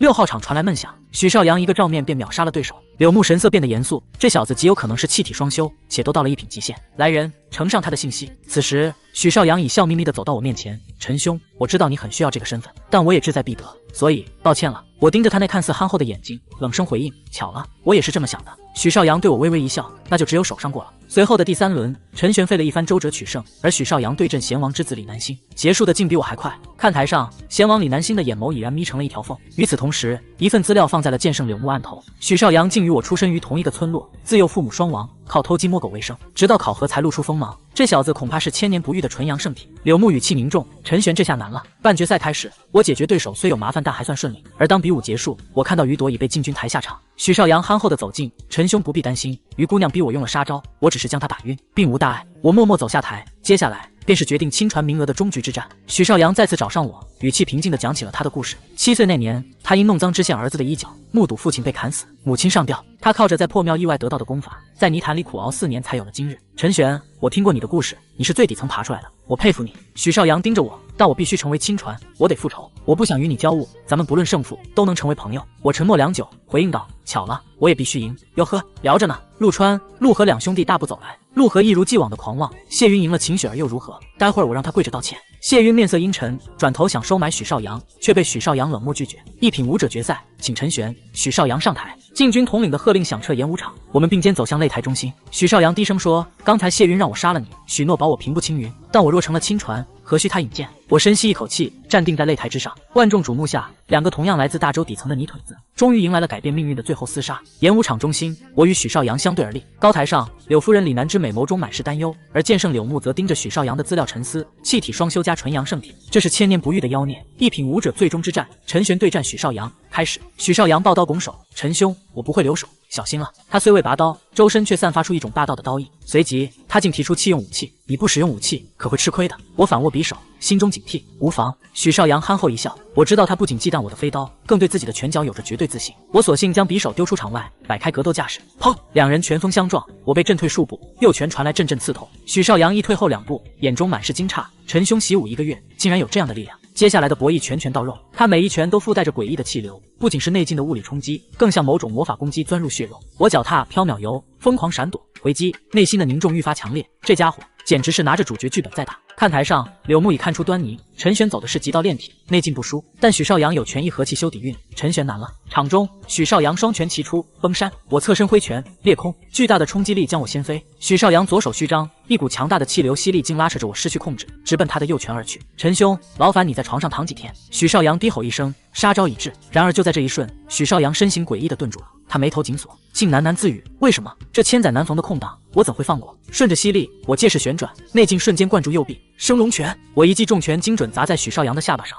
连带着他整个人腾空而起，重重摔在地上。我正欲补拳，躺在坑里的许绍洋竟直接举手：我认输。全场哗然，连我都愣住了。刚才你什么情况？我盯着嘴角溢血的他问。哎，有人希望我输给你。许绍洋苦笑着爬起身，拍了拍灰尘，那憨厚的笑容里藏着一抹无奈。王奎在看台上暴跳如雷：你明明还能战，为何认输？我忽然不想拜剑圣为师了。不行。许绍洋平静地回了一句，随即将目光投向禁军。胜者陈玄。随着这一声宣读，我知道从这一刻起，我与将军府的命数彻底变了。王奎等权臣正对许绍洋的放水怒目而视，许绍洋却冲我坦然一笑：陈兄，你确实麻烦缠身，我只是认个输，就感受到了上面那些人的杀意，他们想要我死，这肮脏的世道便是如此。我平静回应。许绍洋刚要离场，剑圣柳木忽然起身，目光如炬地锁住他：你可愿拜我为师，随我习武？全场哗然。柳木不顾比武规则，因惜才而破例收徒。他不仅宣布收许绍洋为徒，更当众承诺陈玄为1品优胜者，我也将收其为亲传。将军府众人转忧为喜，而王奎等人的脸色彻底沉入谷底。这层身份终于成了我在这个世界立足的根基。退下场后，陆河一脸得瑟地冲我们显摆：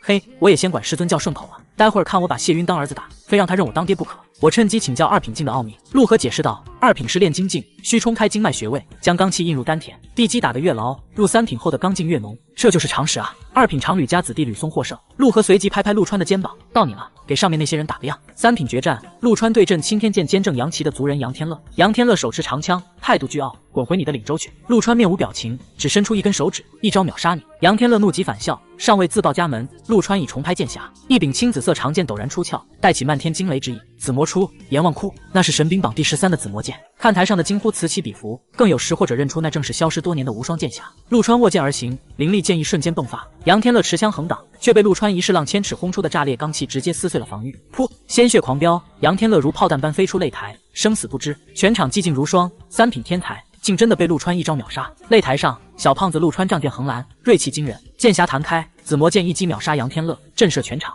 不愧是我弟弟，陆河得意大笑，真他娘装逼啊！我在台下看得眼热，全场彻底炸锅，众臣纷纷惊呼这是失踪60年的无双剑匣。剑圣柳木一眼中放光，对陆川展现出的9品天赋极其满意。禁军宣布陆川获胜，他收剑入匣，回到我身边，哥，我拿到第1了，就剩下你了。兵部尚书谢玄面色肃杀，对自己儿子谢云寄予厚望，展现所学，无需忌惮对手。陆河却吊儿郎当地走上台，斜睨着谢玄，那今天你倒是我兄弟，你什么意思？谢玄皱眉，我要把谢云打个叫我爹。陆河一句话，气得这位兵部尚书满脸通红。谢云暴怒拔剑，出身剑城却连剑都没有，我看你到底有什么本事？没剑。陆河嘴角裂开，你的剑就是我的剑，剑来！就谢云鞘中的剑竟自动飞入陆河手中，全场惊呼剑心之境，谢云更是瞬间呆滞。陆河持剑而立，眼神变冷，你之前坏情绪而心静，以无耻之法胜他，爷爷今天就要动手揍你了。谢云慌了，你有种把剑还给我。陆河根本不答，身形如闪电掠过，剑意快准狠，刺得谢云遍体鳞伤。陆河并不急于取胜，而是故意封住谢云认输的嘴，一剑接一剑的戏耍。再不叫爷爷，你可要被我打死了。陆河笑眯眯的威胁，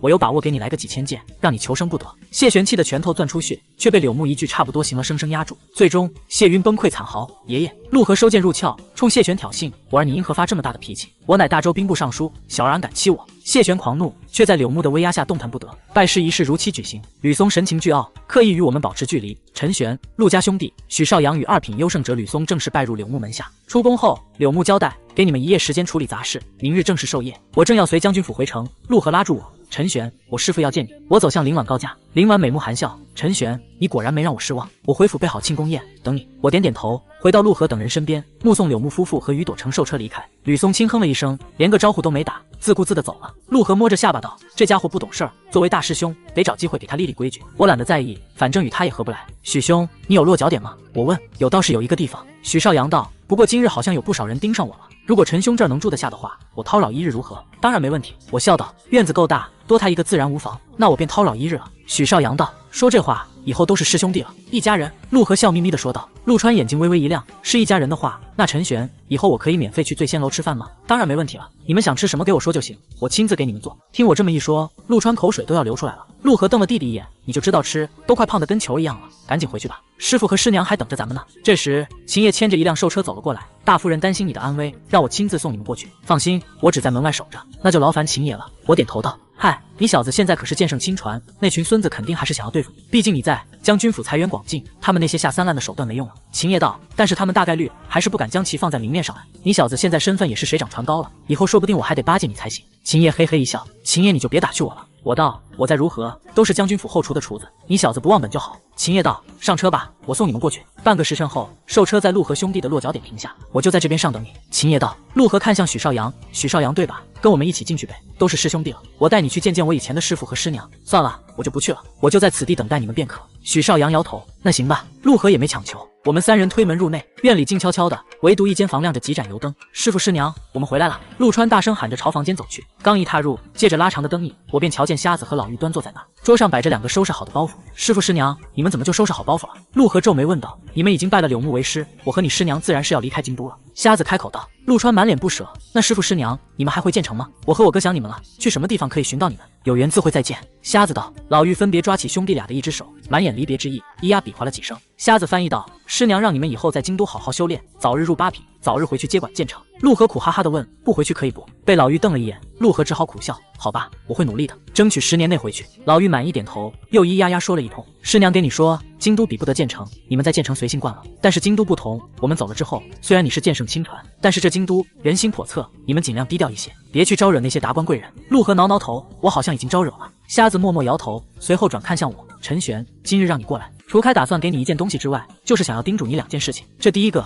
就是我这一对徒儿，我与你相处几日，发现你身上有着不符合你这个年纪的成熟与稳重。”瞎子道：“而他们2个在建成玫瑰没举惯了，在这京都，指不定便会招惹一些人，什么时候被人算计死了都不知道。希望你在未来能够帮扶1、2。”前辈说笑了，他们2人天赋异禀，又是剑圣亲传，未来怕是他们帮助我。我正色道：“都是哥们儿，互相帮助。”陆河笑嘻嘻的插话，瞎子却摇了摇头：“陈玄，我并非说笑，这大周王朝混乱不堪，朝堂之争越发的严重，剑圣亲传是护身符，也是索命绳，不只是他，包括你也要万事小心。”我明白了，我郑重应下。老妪在怀里翻找一番，取出一本无字书递给我：“之前我给你提过暗格，还记得吗？”瞎子问：“你会使用飞刀？而这本书是我家老婆子手写的，上面记录着暗格的一些暗器制作方法和使用暗器的手法。虽然这不算正统武道，只算旁门左道，但是你心性不坏，这暗器关键时刻可以让你保命，其中威力大的，甚至对9品高手都有一定的威胁。”我心中一喜，技多不压身，连声道：“多谢前辈。另外我要给你说的第2个事情。”瞎子沉默许久，才缓缓开口：“之前我便提醒过你一次，这个世界上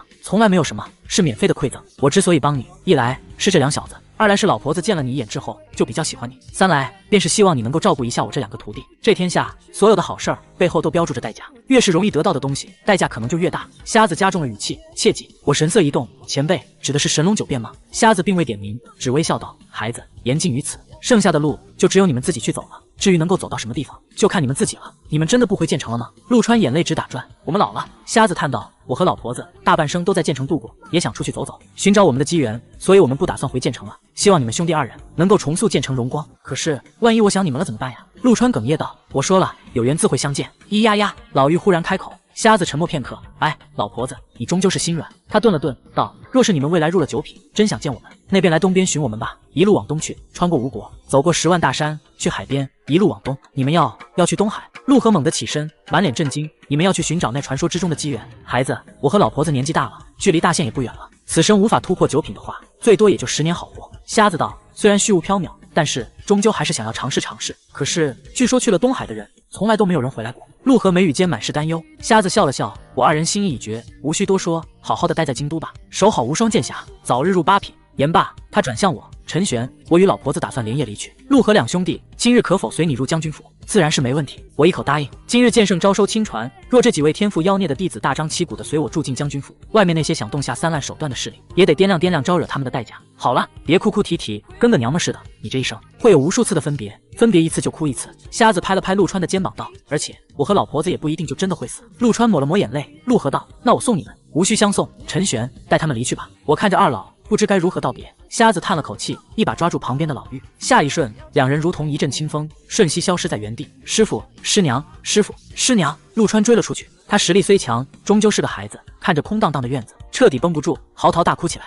陆河稍显沉稳，却也没了往日的跳脱。他走到院中，拔了根杂草含在嘴里，仰望夜空，沉默不语。我看着这一幕，心中亦是五味杂陈。2老与我有救命与传道之恩，此番离别，多是不舍。在这个世界，若是不知去向，一别便可能是永别。看着嚎啕大哭的陆川，我走上前拍了拍他的肩膀：“别哭了，跟我去将军府吧。今日应该是备好了许多的吃食，烤鸭、蛋糕，各种炒菜。”真的吗？陆川转过头，吞了吞口水。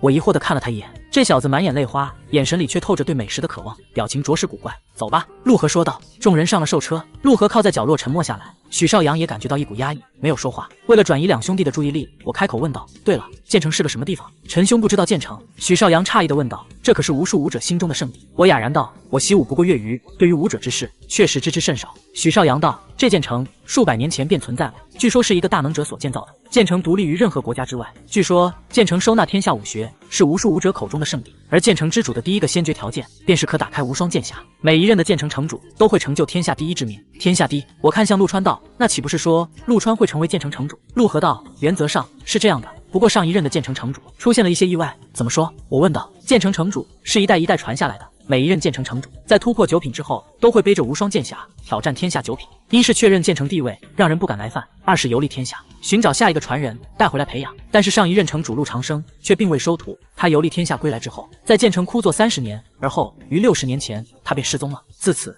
建成便陷入到了动荡之中。陆河顿了顿，继续道：“正如他所言，建成收纳天下武学。当陆长生失踪之后，建成遮蔽了消息，但是每年都会有人来建成挑战，直到大概30年前，消息隐藏不住，而建成一直都没有新的人能够打开无双剑匣。之后建成便遭到了各家的联手上门，自此落魄。那个时候，没有人抢夺无双剑匣。”我好奇地问道：“怎么可能没有？”陆河说道：“无双剑匣乃天下第一神兵，其中9柄皆为天下名剑，最差的都是神兵榜前20，神兵榜前3含2，神兵榜前10含其6，这足以让天下人觊觎。”我目瞪口呆地看着陆川背后的剑盒，这剑匣这么变态，但是他们无法靠近剑种所在，他们也带不走无双剑匣，所以60年来，无双剑匣一直就存在于剑种之中。这60年来，几乎每出现一名9品武者，都会只身入剑城想要去取剑种，包括咱们现在这位师尊柳木都是去过的。据说他是唯一一个来到了无双剑匣前的人，但是却无法打开剑匣。陆河道：“那岂不是说现在陆川背着剑匣可能会遭到天下9品的觊觎？”我说道：“正是如此，这也是师父与师娘在得到柳木要收徒的消息之后，让我们来拜他为师的原因。”陆河点头道：“什么意思？”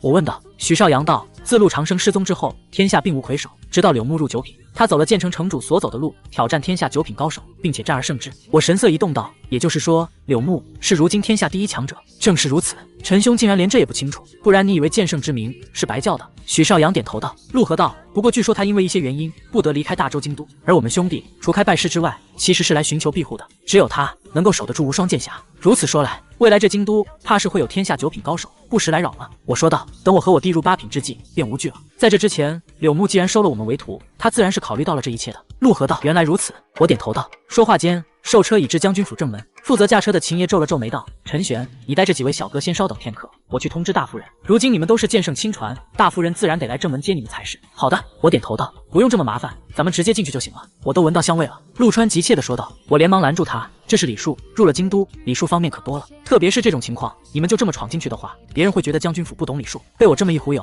两兄弟老实了下来。一旁的许绍阳笑了笑，显然看穿了我要让全城探子看清将军府底牌的心思，却并未点破。很快，林婉带着府内众人迎了出来，将我们簇拥进去。将军府摆了几桌家宴，林婉告诉我，等改日吕家设宴后，他会单独邀请朝中百官为我庆贺。我虽不喜这种场合，但也点头同意了。宴席上，陆川吃得满嘴流油，早把伤心抛诸脑后。饭后，3人拒绝了客房，执意住进我的院子。刚回院不久，大哥陈岩便找了过来：“玄哥，爹娘叫你过去一趟，说有事儿要与你说。”我安顿好3人，随大哥来到父母的小院，一家人皆是笑得合不拢嘴。爹娘，小妹，不知道有什么事情？我问道。父亲开口道：“是这样的，你如今成为了剑圣弟子，咱们陈家也算是一朝飞黄腾达，但是做人不可忘本，所以我与你娘商量着，想要回到桃源村上去摆上几桌。”我恍然，二老这是想回村显摆了。我倒不好扫兴，沉吟着说道：“这个事情我与大夫人商量一下才行。如今京都不少人盯着我们，万一回到村上遭到歹人毒手的话，倒也麻烦。好，你与将军夫人商量便是。对了，陈玄，虽然如今你成为了剑圣弟子，但是咱做人不可忘本。我虽然是你腿子，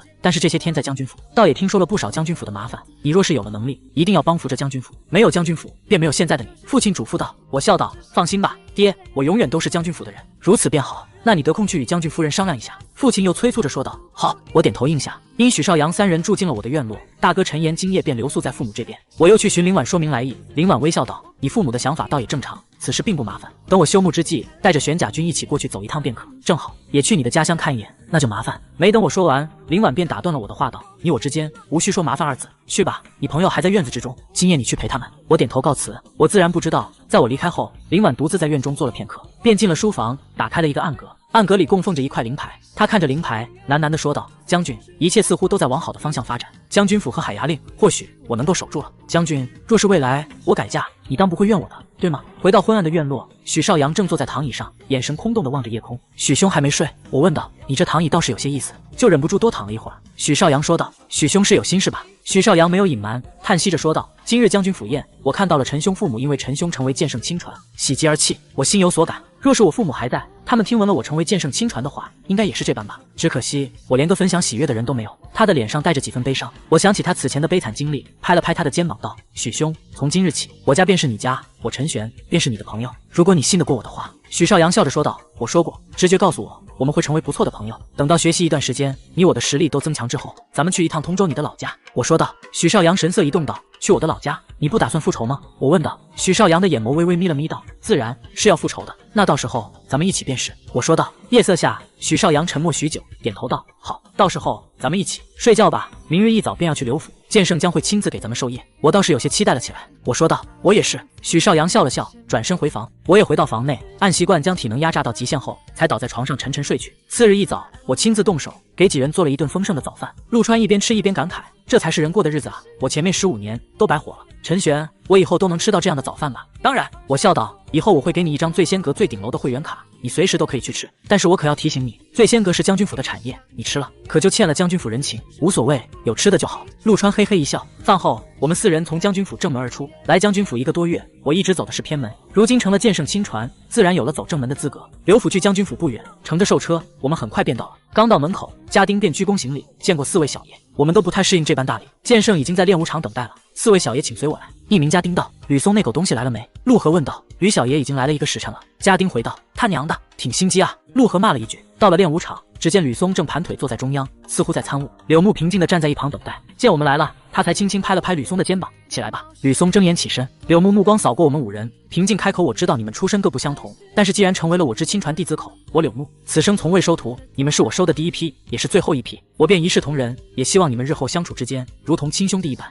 不要同门相残。”是，我们齐声应下。好，你们5人按照修为来排序吧。陆河，你是大师兄；陆川，你是二师兄；吕松，你为老3；许少阳为老4；陈玄。柳木顿了顿道：“你是老5。”是。陆河嘿嘿一笑，朝我看来，以后记得听大师兄的话。柳木继续道：“接下来开始授课。”陆河眼睛一亮：“师尊，你是要教我们剑法吗？难道是那传说之中的云霄九剑？”云霄九剑自然是会传授给你们，但是不是现在。柳木道：“以后你们每日早晨卯时起床洗漱晨练。晨练什么？每个人各不相同，主要都是修行为主。卯时到巳时，中午休息1个时辰，下午则是修行。”是。柳木满意点头。讲到本来该去学堂，不过如今刘府的学堂还在修缮，今日便暂时在此处将就。在讲到之前，我且问你们一句，在你们看来，武者最重要的是什么？武者最重要的是心境。陆河道：“最重要的是得吃饱吃好。”陆川歪着脑袋。吕松思考片刻，自然是一颗心怀天下的心。许少阳沉吟片刻，抬眸看着柳木：“武者必争。”柳木神色一动：“武者必争，怎么一个争法？争机会和资源，争武到极限，争个人心境。”许少阳道。柳木眼眸微亮：“你在一品境界能够悟得这些东西，倒也难得。正如老4所言，武者必争。你们都知道，武者修炼需要大量的资源，需要大量的银钱。我柳木门下不强取豪夺，但是属于我们自己的东西，自然也是一定要争的。这是一种心境，没有了这种心境，你们一辈子都无法跨入高品武者行列。”接下来的时间，柳木从断体讲到炼金，抽丝剥茧，就连已是3、4品的陆河兄弟也颇有感悟。这也是我来到这个世界后第一次系统化了解武道，对3品之路有了更清晰的认知。下午是修炼时间，我照旧将身体逼至极限再修炼。这般下来，加上晚间与凌晚修炼，我每日能淬补7块，不出1个月便可入2品。柳木指导完其他人，看着我精疲力竭地躺在地上，走过来问：“你这淬补方式是谁教你的？”“是陆河他们之前的师傅教我的。”我答道。这个淬补方法确实不错，但是一般人可吃不了这种苦和疼痛。柳木道：“你走的是武夫的路对吧？走武夫之路，短短1个月能够跨越肉身极限，淬骨100块，你是怎么做到的？好像是我的功法的原因。”我趁机问道：“对了，师尊，你这里有武夫的功法吗？我这功法并不齐全，如今只有前面2层的功法而已。你想换功法？”柳木道：“有倒是有，不过陈玄，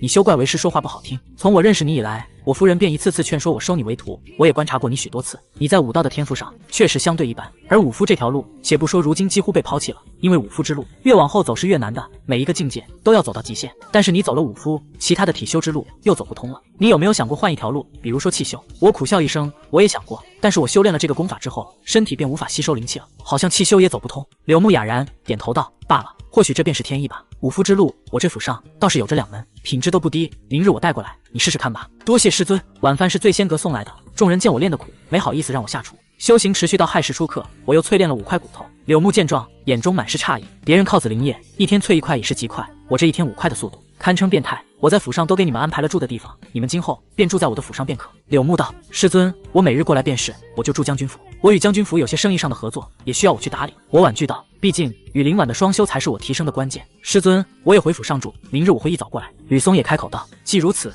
那便随你们吧。”当晚回到将军府，我照常去了凌晚院中。次日清晨再去刘府时，我又多淬炼了2块骨头。柳木只当我是连夜苦修，颇感欣慰。只可惜他带来的2本武夫功法，我依然无法修炼。自从瞎子提醒后，我便担心那老乞丐给的神龙酒便有问题。如今看来，确实只能一条道走到黑了。接下来的12日，我过着2点1线的生活，每日淬骨稳定在6、7块。如今已淬骨184块，只剩最后22块头骨。我的内劲与力量也远超1品武者。这日，我向柳木告了假。一来白浅浅的香水铺即将开业，二来王杰又通过醉仙阁找上了我。一大早，我赶到醉仙阁，正巧碰见穆念和穆雷推着一车蔬菜过来。陈公子、玄哥兄妹俩热情地与我打招呼。我迎上前，看着穆念红润的面庞，微笑道：“看起来气色好了不少。”穆念点头，靠着给醉仙阁供菜，他如今也攒下不少银子。我又看向穆雷，这段时间你们辛苦了。自从接了个家加盟店的装修，他们就没闲下来过。穆雷乐呵呵地说道：“玄哥说笑了，以往咱们这些木匠哪里有这么多的活？”看着满面春风的穆雷，我神色一动，有好事儿。穆雷笑了笑，穆念道：“这段时间有媒婆来给我哥说了一房媳妇，过几日就要成婚了。”我眼睛微微一亮，当真？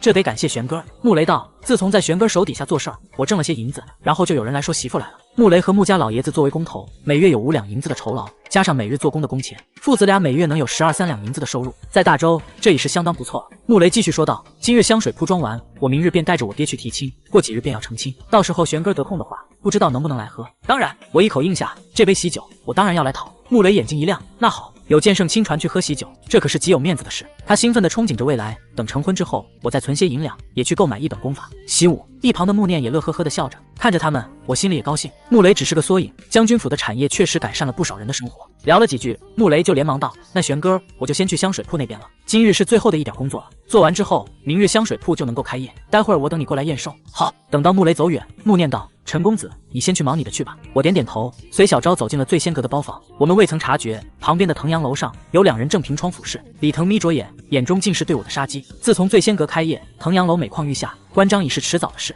那个小美人倒是生得不错。李腾旁边一个鼻头通红、满身酒气的人笑眯眯地说道：“吕兄，那确实是个美人，但是她可是陈玄的人。陈玄乃剑圣亲传，你可动不得。”李腾道：“放屁！剑圣亲传又如何？一个泥腿子而已。今天那美人我还真就玩定了。”那人不屑道：“吕兄啊，你千万别招惹这陈玄，如今的他可真不是咱们能招惹得起的。”李腾又道：“他可不只是剑圣亲传，还是将军府的人。”狗屁将军府！李腾，你什么时候这么怂了？那人骂道：“听闻那将军府在修缮什么香水铺，我家那口子天天在说什么香水的，老子今天不只是要睡了这个美人，我还要去把他的香水铺给砸了。我看他将军府和陈玄敢拿我吕茂如何？”说着，他便朝楼下走去。李腾的嘴角露出一丝阴笑。包房内，王杰已在等候，看到我，他微微一愣：“你突破2品了？”我诧异地问：“我本来就随时可以突破，因为要参加剑圣考核，所以自己一直压着而已。”王杰点头，反问道：“倒是你，我怎么感觉你身上的气息浑厚无比？你淬补多少了？184块了。”什么？王杰目瞪口呆，这距离剑圣考核过去不过12日的时间，你竟然淬补184块了，也就是除开头骨之外，其余骨骼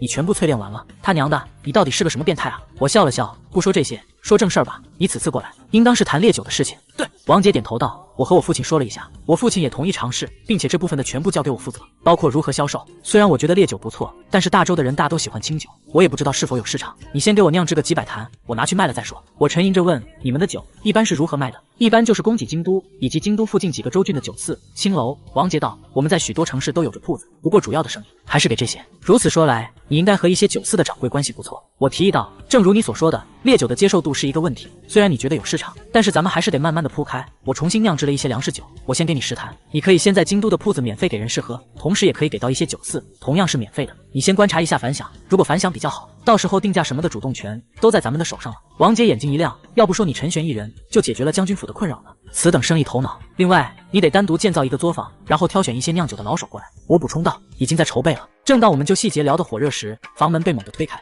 陈玄，出事儿了！小昭满脸焦急，怎么了？我心中一紧，有人跑来说香水铺被砸了，而且有木匠被打死了。小昭急道：“什么？”我大惊失色，猛地站起，过去看看。我跟你去。王杰连忙道：“不必。”我拦住他：“你还是埋在暗中，酒的事情你明日来醉仙阁取。”好。我跟着小昭马不停蹄地赶往香水铺，刚走没几步，我察觉到一道视线，转头望去，藤阳楼的窗户边，李腾正笑眯眯地打量着我。我盯了他一眼，不再停留，全速冲向玄武大街的香水铺。香水铺外已围满了人，让开，让开！小昭厉声喝道。人群迅速散开，我冲上前，只见10几个家丁堵在铺前，他们前方躺着一个人，已经没了呼吸。一个老人正跪在尸体旁嚎啕大哭，那尸体竟是穆雷。我头皮瞬间炸开，刚才还憧憬着娶妻习武的他，此刻竟成了一具冰冷的尸体。玄哥，你快进去！穆念被一个男的抓进去了，要行不轨之事。一个木工见我来，急忙喊道。听到这话，我眼中满是暴怒。小昭一把抓住我的衣服，陈玄，看那些人的服饰，他们是吕家的人。我没有理会，径直向前走去。站住！门口的家丁低喝道：“里面的人来，让他们闭嘴。”我平静开口：“出了任何事情，由我负责。”小昭瞬间掠至门前，狂暴的气息席卷开来，将门口2人尽数打翻。我第一时间冲入屋内，原本修缮好的店铺已被砸得稀巴烂。禽兽，你个禽兽！铺子深处传来女人的尖叫，叫啊！你反抗的越厉害，我就越兴奋。一个猥琐的声音响起：美人儿，你就老老实实的从了我，把我伺候高兴了。荣华富贵，你唾手可得，哪里还用去送什么菜？我加快脚步冲进去，只见穆念被按在一张桌子上，衣服已被撕扯开，拼命挣扎尖叫。一个穿着华服的男子正趴在他身上，我抓起旁边的一把椅子，二话不说冲上去，对准那人的后脑勺狠狠砸下。砰！那人吃痛，暴怒嘶吼：谁他娘的敢对老子动手？他从穆念身上爬起，迎接他的是我的拳头。砰！我用尽全力，一拳砸向他的面门。那人反应极快，一层钢镜瞬间护住面部，赫然是一名3品武者。但他硬抗我这力量远超常人的一拳，依然鼻梁骨断裂，牙齿掉落，鲜血直流。他后退2步看清我后，暴怒道：陈玄，你竟然敢打我！我乃吕家。话音未落，我右手已从腰间拔出飞刀，直冲上前。他此时已退至墙边，似是没想到我还会动手，反应不及，只觉右手一阵剧痛，砰！飞刀穿透他的手掌，将他死死钉在墙上。他发出凄厉的惨叫，几乎昏厥。陈玄，我他妈要你的命！你竟然敢伤我！他嘶吼着，左手裹挟着钢镜，一拳朝我脑袋砸来。噗！刀光一闪，我手中的匕首借着内劲，瞬间刺入他的左臂。他的钢镜只护在了拳头上，这突如其来的剧痛让他身体一颤，拳上的钢镜瞬间溃散。惨叫未落，我已拔出飞刀，干脆利落地洞穿了他的左手手掌，将其钉在墙上。双手被钉，剧烈的疼痛让他满头冷汗。他能挣脱，却承受不住那股钻心的疼。外面那个尸体是你杀的对吧？我声音冰冷。陈玄，我乃太后侄子吕家吕茂，你可知你对我动手后果是什么？吕茂暴怒嘶吼：你现在放了我，然后跪在我面前磕3个响头，自裁在我的面前，我饶你一命。外面那人是不是你杀的？我再次逼问。哼，一个泥腿子罢了，杀了就杀了，又如何？吕茂冷笑：你难道打算因为他而彻底得罪我吕家？为什么？我盯着他，他是一条活生生的命，他明天就要去提亲，过几日就要成婚，他还邀请我去参加他的婚礼，他对生活充满了希望。为什么你要杀了他？哼，我看上这女人，是这女人的幸运，她竟然敢拦在我面前，这种人杀了便杀了。陈玄，我再给你，杀了就杀了吗？我看着他，你想做什么？吕茂暴怒，当街行凶，杀人自当偿命。我举起拳头，一拳砸向他的脸。吕茂连忙调动钢镜护脸，砰！第1拳，第2拳，第3拳，到了第5拳，他的钢镜瞬间破碎。我重重一拳砸在他脑袋上，连带着他的脑袋撞向墙壁，墙面应声裂开一个大口子。陈玄，你别杀我！吕茂慌了，他没想到我真的会下死手。我姑姑是延禧太后，我是吕家的继承者，你不能！砰！迎接他的只有我的拳头。我一拳又一拳地砸下去，直到墙壁里再没声息，直到我双拳沾满鲜血，才喘息着停手。吕茂如死狗般被飞刀挂在墙上。我走到一旁，用衣物裹住衣衫凌乱、浑身颤抖的穆念，他一把抱住我，嚎啕大哭：陈玄，我哥被他们打死了，我哥被他们打死了，对不起。我嘶声道。哗啦，门外传来一阵动静，秦爷和小昭冲了进来，看到墙上没了声息的吕茂，秦爷脸色大变：你杀了他！几乎同时，外面传来大喝：大理寺办案，闲杂人等闭退。听到大理寺3个字，我立刻明白了之前李腾诡异的笑容。大理寺来得如此之快，显然是个早已布好的死局。不管我动不动手，将军府都会落入他们算计之中。而我动手杀了太后亲侄子，当朝工部侍郎吕茂，更是正中下怀。陈玄，你太冲动了！秦爷焦急道：这吕茂是吕家之人，有很大的可能会继承吕家，是太后的亲侄子，更是如今当朝的工部侍郎，正3品官员。你动手杀了他，事情会变得很麻烦。我神色平静：杀人偿命，天经地义，此事与将军府无关，后果我陈玄一人承担。不行！秦爷急切道：陈玄，我带玄甲军去拖住刑部的人，你赶紧从后门离开此地。小昭，你护卫陈玄出城，这个事情太大了，你杀了朝廷命官，又是3品大员，柳木都护不住你。我走了，这笔账便算在了将军府的头上了，他们必然借助这个事情大做文章。穆念此时也回过神，战战兢兢道：陈玄，我们是不是给你添麻烦了？没有，我擦了擦手上的血。门外再次传来声音：你们拦在此地做什么？大理寺少卿办案，你将军府玄甲军拦在此地，莫非是想要谋反不成？秦爷越发慌乱：陈玄，你速速离去。还是那句话，这个事情太大了，剑圣都不好动。秦爷，你冷静一些。我深吸一口气，你们听我安排。你说。小昭脸色微凝：你去找大夫人，让她去一趟刘府。我冷静分析道：让大夫人告诉我师尊来龙去脉。听完之后，如果我师尊想要捞我，那么一切无恙；如果真如秦爷所言，我师尊也无法插手这个事情，那么你告诉我师尊，让他给我争取7日的时间。这个事情大概率是王奎或者李腾布下的一个局，我不知道吕茂这蠢货是如何上钩的。我顿了顿，继续道：但是他们的目的就是冲着将军府和我来的。我愤怒之下杀了吕茂，这算是着了他们的道。但是这个事情再来100次、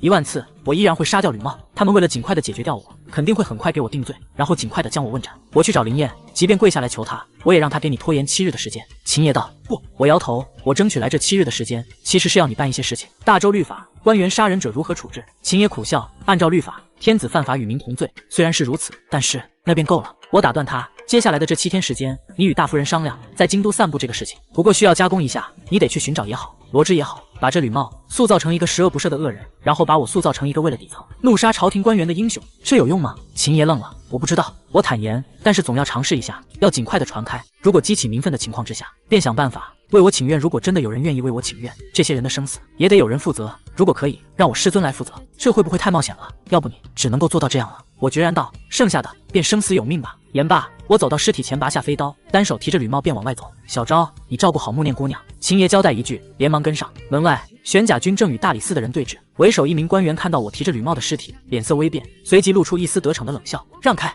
秦爷喝退众人，低声提醒我，这人是大理寺少卿卢仲春，王奎的狗腿子。我走到门口，将吕茂的尸体往地上一扔。卢仲春低喝道：“陈玄，你好大的胆子，竟然敢当街杀掉朝廷命官三品大员！来人，给我拿下！”我毫无惧色，朗声道：“光天化日，朗朗乾坤，此人砸我店铺，杀我工人，还要强抢民女，在我的店铺之中行不轨之事，我堂堂七尺男儿，因何杀他不得？还是说他为朝廷官员，便可随意草菅人命？哼！当街杀朝廷命官，还敢如此振振有词，给我拿下！”卢仲春冷笑：“若是敢反抗，立马格杀。我自知不能反抗，若是动手，他们便有借口当场将我格杀。”我再度怒喝：“此等草菅人命的狗官，即便我不要这条命，也要杀！还这天地，还这大周，一个朗朗乾坤！死到临头还义正言辞。”卢仲春不屑道：“给我押回大理寺。”周围百姓指指点点，我看着悲痛欲绝的穆老爷子和穆雷的尸体被押往刑部。秦爷神色变幻，最终低喝道：“来人，给我跟着刑部的人，不要动手，跟着就是。如果他们敢在路上对陈玄下死手，无论如何先保住陈玄的命。”随后他抢先一步赶往刑部，到了刑部大门，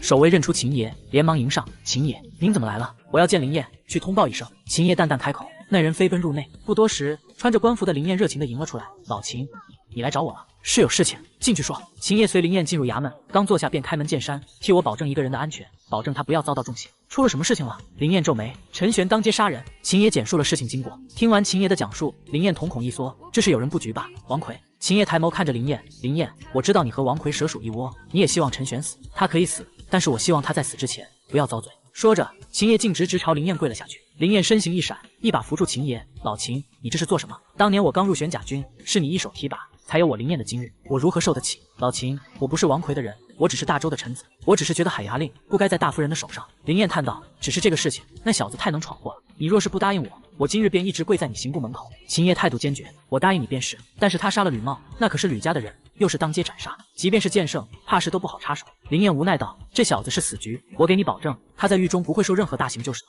你别给我下跪了。”“好，我信你。”秦爷道：“如果我发现陈玄掉了一根头发，我不要这条命，我也要问你刑部要一个说法。”林燕打量着秦爷：“这小子值得你付出这么多吗？他不过只是一匹武者。”秦爷转身离去。老秦，林燕低喝：“不要插手这个事情，事情涉及吕家，已经不是你我能够干预的。你也告诫一下大夫人，为了一个下人，别淌这浑水。”秦爷停下脚步，背对着林燕：“林燕，大夫人她也不想手握海牙令，一切都是将军的安排。至于陈玄，他未来会是那个正确的人。我若是你，身居这个位置，应该查清楚3年前的那个叛徒到底是谁。”说罢，秦爷大步离开。林燕站在原地，久久未动。另一边，小昭安抚好穆念后，直奔将军府。不多时，一道人影便匆匆赶往刘府。刘府练武场内，陆河等人正在修炼。将军夫人，柳木看着来人，神色一动：“陈玄今日请假了，并不在我府上。”扑通，林婉静直挺挺地对柳木跪了下去。柳木大惊，连忙去扶：“大夫人，你这是做什么？赶快请起，有事情你说便是。”李南之也跑了出来：“大夫人，你快起来，是不是将军府出了什么事情？”林婉倔强地跪在地上，恳求道：“请剑圣、柳夫人出手，救一下陈玄。”远处的陆河等人闻言，立刻停下修炼，跑了过来。“陈玄是出了什么事儿吗？被人伤了？”陆河急问。柳木也皱起眉头：“他出了何事？他为我亲传，谁敢动他？”林婉抿了抿嘴唇，将事情快速说了一遍。陆河听完勃然大怒：“杀得好！这种狗东西就该杀掉！师尊，你快去刑部捞人吧，万一陈玄这家伙正在遭遇酷刑。”柳木眉头紧锁。柳夫人叹道：“吕茂之恶名，我也有所耳闻，但是陈玄终究是太冲动了一些。这吕茂乃当朝3品大员，又是太后亲侄子，他当街杀掉，此事我夫君若是出手捞人，是那吕茂先杀人的啊！他还要在大庭广众之下强奸民女，他杀的人，我们杀不得他，这他娘的是什么狗屁道理？”陆河气得跳脚：“吕茂是朝廷官员，他犯错自有朝廷处理，陈玄没有资格。”李南之解释道：“可是他娘的朝廷不管啊！”陆河怒吼，随后猛地看向一旁事不关己的吕松。吕松甚至带着一丝幸灾乐祸：“陈玄死了，吕茂也死了，他在吕家的地位反而会提升。”陆河大怒：“他妈的，这吕茂是你们吕家的吧？如果陈玄真死了，老子以后每天打你狗日的一顿！未来我和陆川入九品，定要向你吕家讨一个说法。”吕松一脸无语：“关我什么事？师尊，你帮一下陈玄吧。”陆川也开口求情：“孩子们。”李南之叹息：“这大周是李家的大周，因为一些原因，你们的师尊不插手正事。此事如果你师尊插手的话，整个大周可能都会乱的一些事情。等你们实力强了，就明白了。9品高手并不是你们想象之中的无所不能。”他转头看向林婉：“大夫人，你先起来。林婉摇头，既然剑圣不便出手，卢家还有一个请求，希望剑圣出面保陈玄7日，争取7日时间。柳木瞳孔一缩，你莫非打算为了陈玄，让30万玄甲军南下不成？林婉直视柳木，这是陈玄的安排，他做了一些部署。柳木皱眉，他打算如何自救？林婉将陈玄的计划简述了一遍。陆河将信将疑，师尊，这可行吗？林婉道：5分把握，但是陈玄的存在盘活了将军府，想他死的人太多了，不见得可行。柳木深吸一口气，点头答应。既然是他的安排，我便保他7日的时间。但是林婉，你得答应我一个事情，不要做傻事儿。林婉看着柳木，语气坚定。3年前，因为布防图走漏，庸官被迫，我夫君战死沙场。那个时候，我听了夫君的话，忍了。这3年来，为了我手中的海牙令，他们步步紧逼，我将军府几乎走到了末路。我知道剑圣也觉得这海牙令在我一介女流手中不合规矩，但是剑圣可曾想过，为何将军府会银钱紧缺？因为玄甲军战死沙场之人的抚恤金，将军府一直在发。若是我将海牙令交出，这些抚恤金可还会继续？柳木沉默了。我会交出海牙令，但是不是这个时候。林婉一字一顿，我忍了3年，他们以为将军府无男儿，他们以为将军府可弃，他们忘记了30万玄甲军是什么样的威力。若是陈玄死，那我林婉便要赌上整个将军府。柳木瞳孔猛地一缩，他第一次在这个绝色女子身上看到了如此决绝的气势。好，我去一趟刑部，保陈玄7日时间。柳木答应下来。至于朝堂之上，便交于你了。陈玄的计划加上你给的压力，或许是陈玄的生机，但是你若是将事情挑明了，很多事情可就没有回头路了。我自有我的判断。林婉道：夫人，你随大夫人走一趟。柳木吩咐妻子。是。目送他们离开，陆河脸色阴沉。许绍阳眯起眼睛冷笑，这大周真他娘的烂到了骨子里了。陆河走向吕松，吕松头皮发麻，你要做什么？老子这辈子最见不得自己兄弟遭到欺负。陆河咬牙切齿，现在他还没照顾老子，就要被你们家的杂碎给害死。没关系，老子看你们是上梁不正下梁歪，作为你的大师兄，我决定好好的改改你。别废话，揍他！陆川骂道。惨叫声随即响起，不多时，吕松被打得鼻青脸肿，惊恐地看着两人。陆河死死盯着他。现在去做一个事情，你进宫告诉你们那位太后，陈玄若是死了，我陆河陆川与他吕家不死不休。我和陆川入9品之日，必然抹除你吕家。吕松脸色大变，你敢？只要被老子发现了，建成余下贱奴，必然也会与你吕家不死不休。陆河怒吼，快去！如果话没带到，老子以后每天打你一顿。吕松逃也似的跑了出去。等到吕松跑远，于朵担忧道，如果即便这样，他们也要强行处死陈玄，我们怎么办？许绍阳咧嘴一笑，咱们劫法场吧，带着陈玄离开，将军府30万玄甲，咱们反了他娘的！此言一出，众人大惊失色。皇宫御花园，砰！一声炸响，延禧太后面前的石桌瞬间碎裂，她满脸怒容。陈玄竟然敢杀了冒，真当他成为了剑圣亲传，便没人治得了他了。给我定罪，明日便问斩。贤王王奎、司徒寻、赵东来等人立于一旁。太后息怒，伴随声音，李南芝和林婉走了进来。见过太后。林婉行礼。延禧太后冷冷看着他，林婉，你将军府出了个了不得的人啊！今日敢当街杀了我的侄儿，明日是否敢趁着本宫出游，当街杀了本宫？王奎低喝，林婉，你将军府都交出了什么人？林婉眼神微眯，杀意毫不掩饰。太后，吕茂当街杀了我店铺的一个工人，又是大庭广众之下想要强抢民女，陈玄也是被愤怒冲昏了头。希望太后，那又如何？不过是杀了一个木匠而已。王奎冷笑，即便吕茂犯错，惩戒他也是朝廷的事情，什么时候轮得到你将军府的下人来做这个事情了？你将军府眼里是否还有朝廷？至于那个女子，据我所知，此女子不过一个菜农，被吕茂看上，或许他一招便可飞黄腾达。赵东来也低喝，太后，这陈玄出身将军府，请治林婉管教不严之罪。延禧太后看向林婉，林婉淡淡开口，太后此事陈玄没错，还请放了陈玄。此言一出，众人皆惊，连李南芝都有些意外。延禧太后眼神阴鸷，林婉，你说什么？我没有听清楚。林婉不卑不亢，吕茂当街斩杀平民，强抢民女，不杀他，不足以平民愤。陈玄所为乃壮举，烦请太后和陛下下旨，放了陈玄。大胆！司徒寻暴喝，林婉，吕茂乃朝廷命官，他犯错，自有朝廷定夺，什么时候轮得到你将军府的下人来为其定罪？他不是将军府下人，他是剑圣亲传弟子。林婉反驳，至于朝廷管他吕茂所作所为，各位难道没听说过朝廷管过吗？李南芝也开口道，虽然陈玄所为不合规矩，但是林婉所言也不无道理。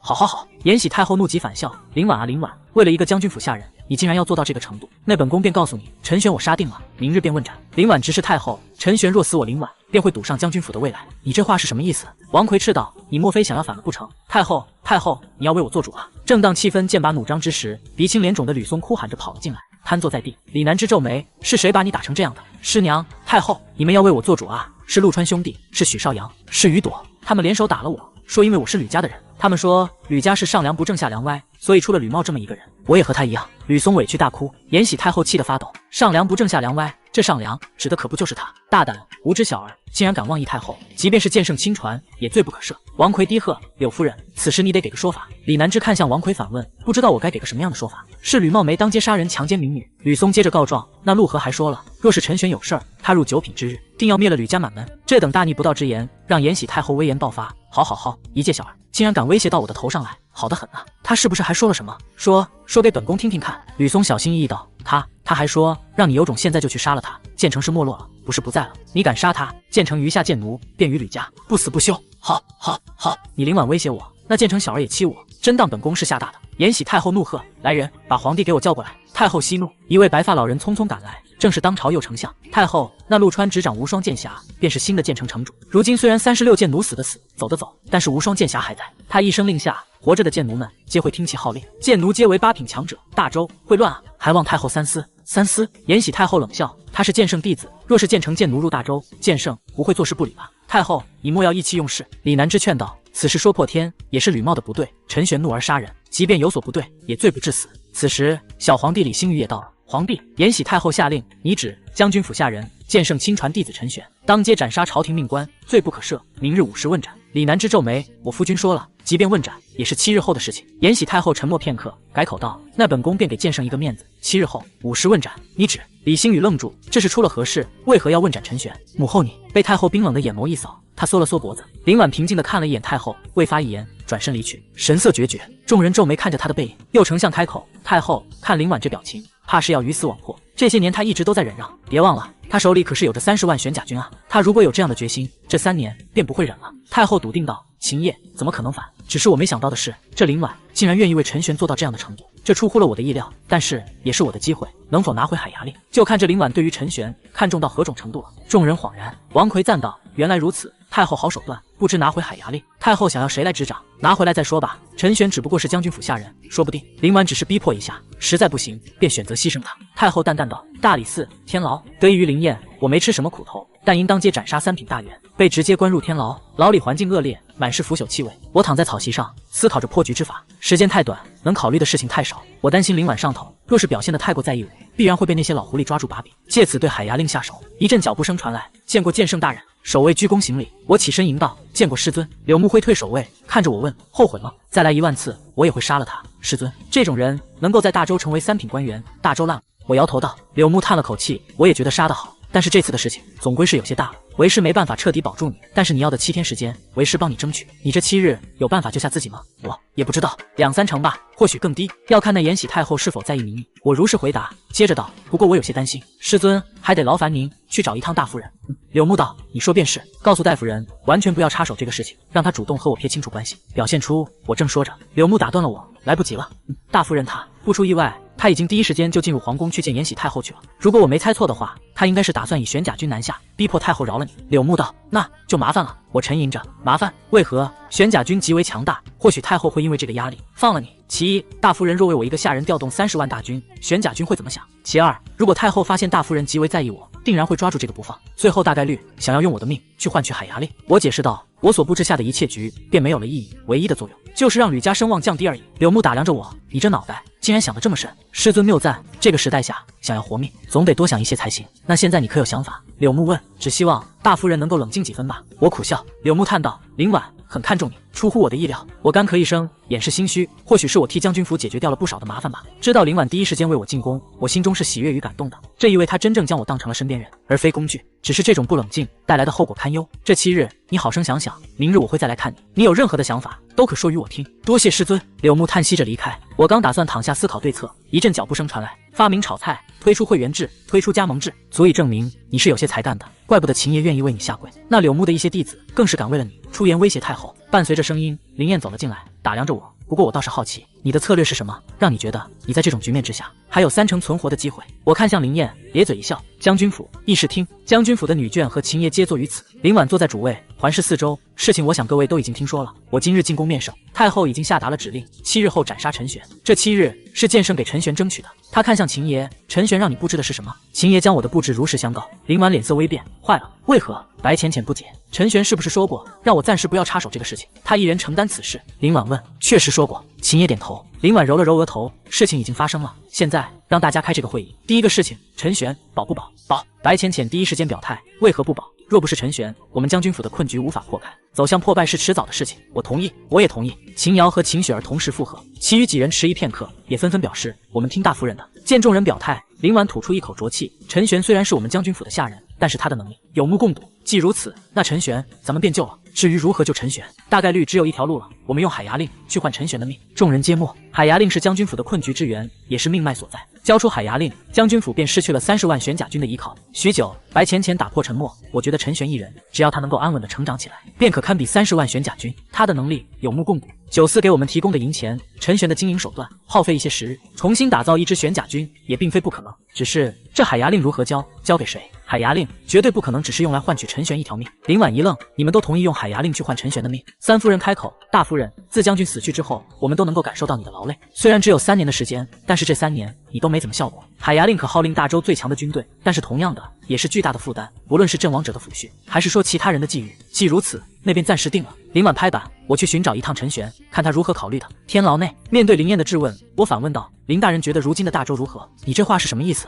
林大人自诩自己是一个刚正不阿的人，对吧？我所做一切皆是为了大周，所以林大人觉得如今的大周如何？我逼问。林燕眉头紧锁，林大人不敢说，那我来给说给你听吧。我曾听闻大周恶殍千里，而在这京都之间，青帮横行，强抢民女，官员欺压百姓，百姓生活都困难。朝堂之上，小皇帝出力，政权更迭，党羽林立，延禧太后执政，任人唯亲。我且问你，吕茂这样的草包是怎么做上礼部侍郎的？你林燕容不得女人执掌海牙令，却容得下一个老太太执掌朝堂。林燕平静反驳，皇家之事与我无关，我只是效忠于大周而已。你若是效忠大周，不应该将大周的蛀虫清理。林燕心里莫名烦躁，可是这似乎与你的计划没关系。大周烂了，深入骨髓的烂了，大周需要一场手术。我看着他，林大人可曾听闻一句话，水能载舟，亦可覆舟。水极为民，得民心者得天下。我若是死了，大周必定混乱。当然了，破而后立对于大周而言总归是不错的，虽然有短暂的阵痛，总比现在被这腐朽的朝廷欺压要好。这便是我给这世界最后的礼物了。林燕愕然，眯起眼睛，陈玄，你未免把自己看得太重了些。大人过几日再来看看，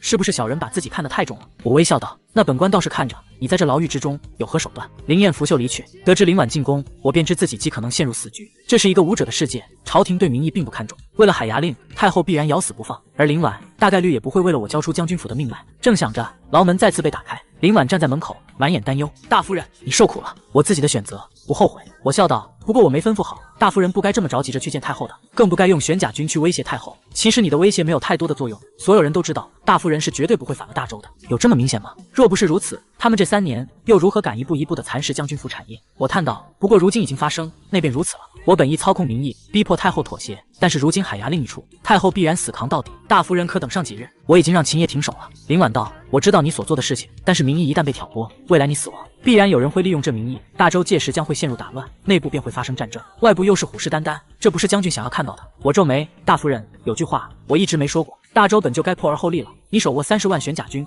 怕什么？上面那位李星宇那一个孩子做的，延禧太后做的，你为何做不得？谁能够让天下苍生好，谁才该做。闭嘴！林婉低喝，休要胡言乱语。我苦笑，既如此，我的安排倒也没有作用了。我本打算安排等我死后，将这把火给点燃，然后你退出京都，占据北部，趁乱徐图之。如今大夫人叫停此事，那便如此吧。这1个多月以来，多谢大夫人照顾，我过得很开心。只希望我死后，大夫人看在我做了些事情的份上，能够照顾我的父母、小妹和大哥。你不会死。林婉定定地看着我，我用海牙令来换你的命。我整个人心中一震，看着眼前美得如画中仙子般的女子，无尽暖流涌遍全身。我觉得你值得。林婉认真地说。我再也控制不住情绪，一把将她拥入怀中，深吸一口气道，谢谢你，我会证明我值得，给我5年，我还你30万玄甲军。林婉脸一红，连忙推开我，陈玄，你先松开我，你在做什么？万一这里有他们的眼线。我这才松开他。林婉无奈地看了我一眼，这次我过来就是给你说这个的。另外，海牙令不可能只换你一个人的命，我想和你商量一下，还能换些什么东西？我坐下来，脑子飞速转动。大夫人，你还是希望大周好的，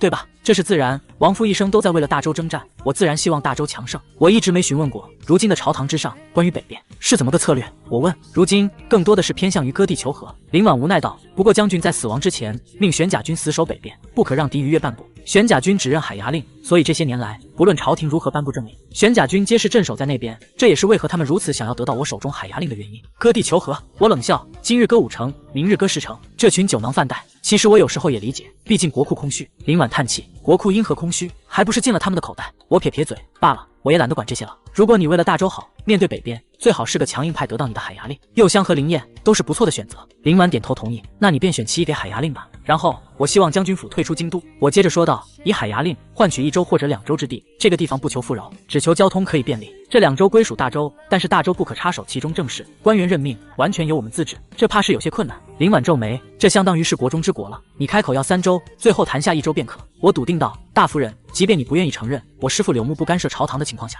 大州除非出现一个怪才，否则乱是迟早的事情。那时候我希望我们有个稳定的地方，留在京都也没有了任何的意义。而且我补充道，即便退出京都，我也可以向你保证，未来将军府之人皆会过得富饶。林婉沉吟许久，那我便尽可能的去争取一下吧。第3个事情，选甲军要1万，最差也得要5000人。到了个新的地方，手中有人，才能够好施展一些东西。这个问题应该倒是不大。林婉点头，还有其他的事情吗？其他的都是退出京都之后的事情了。我接下来的几天在狱中仔细的思考一番。我顿了顿，眼中闪过一丝冷意。对了，有个仇得报。吕茂那蠢货之所以这么做，大概率是受到了王奎的挑拨。王奎暂时解决不了，他的脑袋先留着，但是那李腾，我却留不得他。你到时候只需要给延禧太后那老女人说，吕茂的行为是被李腾所挑拨，要杀了李腾，王奎可能会护着他。哼，海牙令面前死一个李腾，对于他们来说又算得了什么？我不屑道。好。林婉深吸一口气，我这便回去做一些布置，等到一切布置好了，我便进宫。只是还要委屈你几天的时间了。无妨。我微笑道。对了，李腾的命留着，我想亲自取。林婉点头。虽然他决定交出海牙令换我的命，但我在如此短的时间内就谋划得如此细致深远，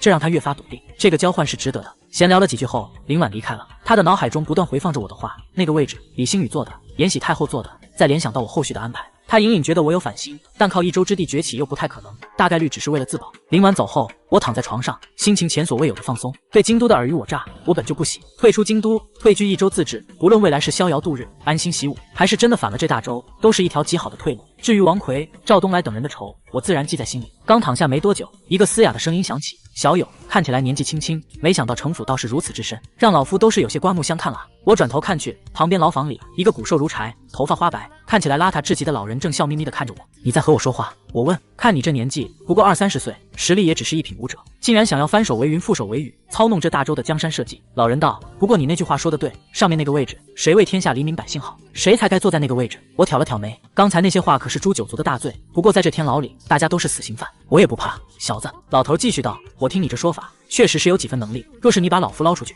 老夫教你个10年8年，你定然能够成为这天下第一谋士。”我转过头，饶有兴致地看着他。怎么，你不信老夫？老人问。你可知道老夫是谁？你可听说过毒龙之名？没听说过。老人一噎，你看年岁也就15、16，没听说过毒龙之名，倒也正常。但是这天下谋士，老夫可算前3之列。我越发觉得这是个疯子。你不信老夫？你没有听过毒龙之名，但是你总归是听说过毒龙3计定天下吧？老夫驱狼吞虎，立大州之国本，合纵连横，阻大前北下，这才奠定了大州的根基。听闻你是将军府的人，那秦业你总知道吧？他每一次出征，都会前来与老夫聊上一段时间，对老夫也是敬佩的很。老人傲然道：“你吹牛倒是厉害。”我毫不客气地拆穿：“你真这么厉害？为何将军府大夫人过来了，连招呼都不与你打？这如今的大州，认识老夫的人已经是少之又少了。你被关了很久。”我疑惑道：“这是天牢，你一直没被杀，他们啊，可舍不得杀了老夫。”老人傲然道：“算起来，我应该也被关了得7、80年了，老夫记不得了，只记得很久很久了。小子，你可否愿意拜老夫为师？或者说，你有没有兴趣聘用老夫当你的谋士？若是你能机关算尽，也不至于会锒铛入狱了。”我躺回坚硬的床上，撇撇嘴，老人冷笑：“当年若不是老夫最信任之人背叛，老夫何至于此？即便如此，你以为这小小牢笼困得住老夫？只要老夫想，随时都可以出去。你既然这么厉害，不如你用计谋将我带出去，然后再确保将军府海牙令不丢失。你不信就罢了，老夫看中的人可不多，你啊，失去了大机缘啊。”老人叹息着向后仰去，身上传来一阵锁链碰撞的清脆声响。接下来的3天，我过得相对平静。有秦爷和柳木的关系，我的伙食都是最先阁送来的。柳木也来看过我2次，作为剑圣，能做到这份上已是不错。我也发现他并非随心所欲，顾忌颇多。林婉接连请求休沐在家，与太后僵持，试图保住海牙令。因为他的叫停，我的计划没有实施，延禧太后更加有恃无恐。第3日，林燕又来了。3日过去，似乎一切都很平静，虽然坊间有些流言蜚语，但是似乎也并未如何。林燕打量着我，我看了她一眼，这不重要了，我只是比较好奇，你的计划到底是什么？林燕问道。我看着林燕，笑眯眯道：“计划已经被叫停了，所以并不重要。如果你真想知道的话，你可以回答我一个问题吗？你说，朝中如今应当是主和派占据绝对的优势，对吧？”我问。林燕没有否认，连年征战，国库空虚，虽然我也不认同求和，但是如今除开我与右丞相之外，几乎都是主和派。那若是海牙令落到了你的手上，你会如何做？我说的是假设。林燕沉吟许久，我没有考虑过海牙令这样的东西，也不会落在我的手上。如果真落在我的手上，为了大州，我自然会前往前线，北居大前。你倒是个带卵的。我赞了一声，随后解释道：大周官吏欺压百姓成性，那吕茂敢当街肆无忌惮的杀人、强抢民女，已经足以证明许多东西。百姓有苦不敢言，早就积累了一定的民怨。我本想着给这民怨点一把火，把吕茂干的事儿宣传，把我塑造成为底层发生的英雄，然后再通过一些方法让民怨沸腾，为我去皇宫前请命。你说，在这种情况下，太后敢杀我吗？民意将会是一把刀子。我冷笑，朝堂上下各方纷争，争的不就是权力吗？若是有人顺着这民意揭竿而起，林燕听到这里，额头上已缓缓冒出冷汗。大周内忧外患，这把火若真点燃，民怨沸腾之下，必然有人利用来扳倒太后。只要有人揭竿而起，大周必乱。不过大夫人对于大周也是忠心耿耿，虽然我不认为这大周值得他忠心，他叫停了这个事情。我耸耸肩，你真的只有16岁吗？林燕吐出一口浊气，说实话，我都有些欣赏你了。但是我看出来了，你虽然年幼，出身底层，但是你对于皇权并无敬畏。你这种人自己死了，不管身后的洪水滔天，你这种人留着迟早是个祸害。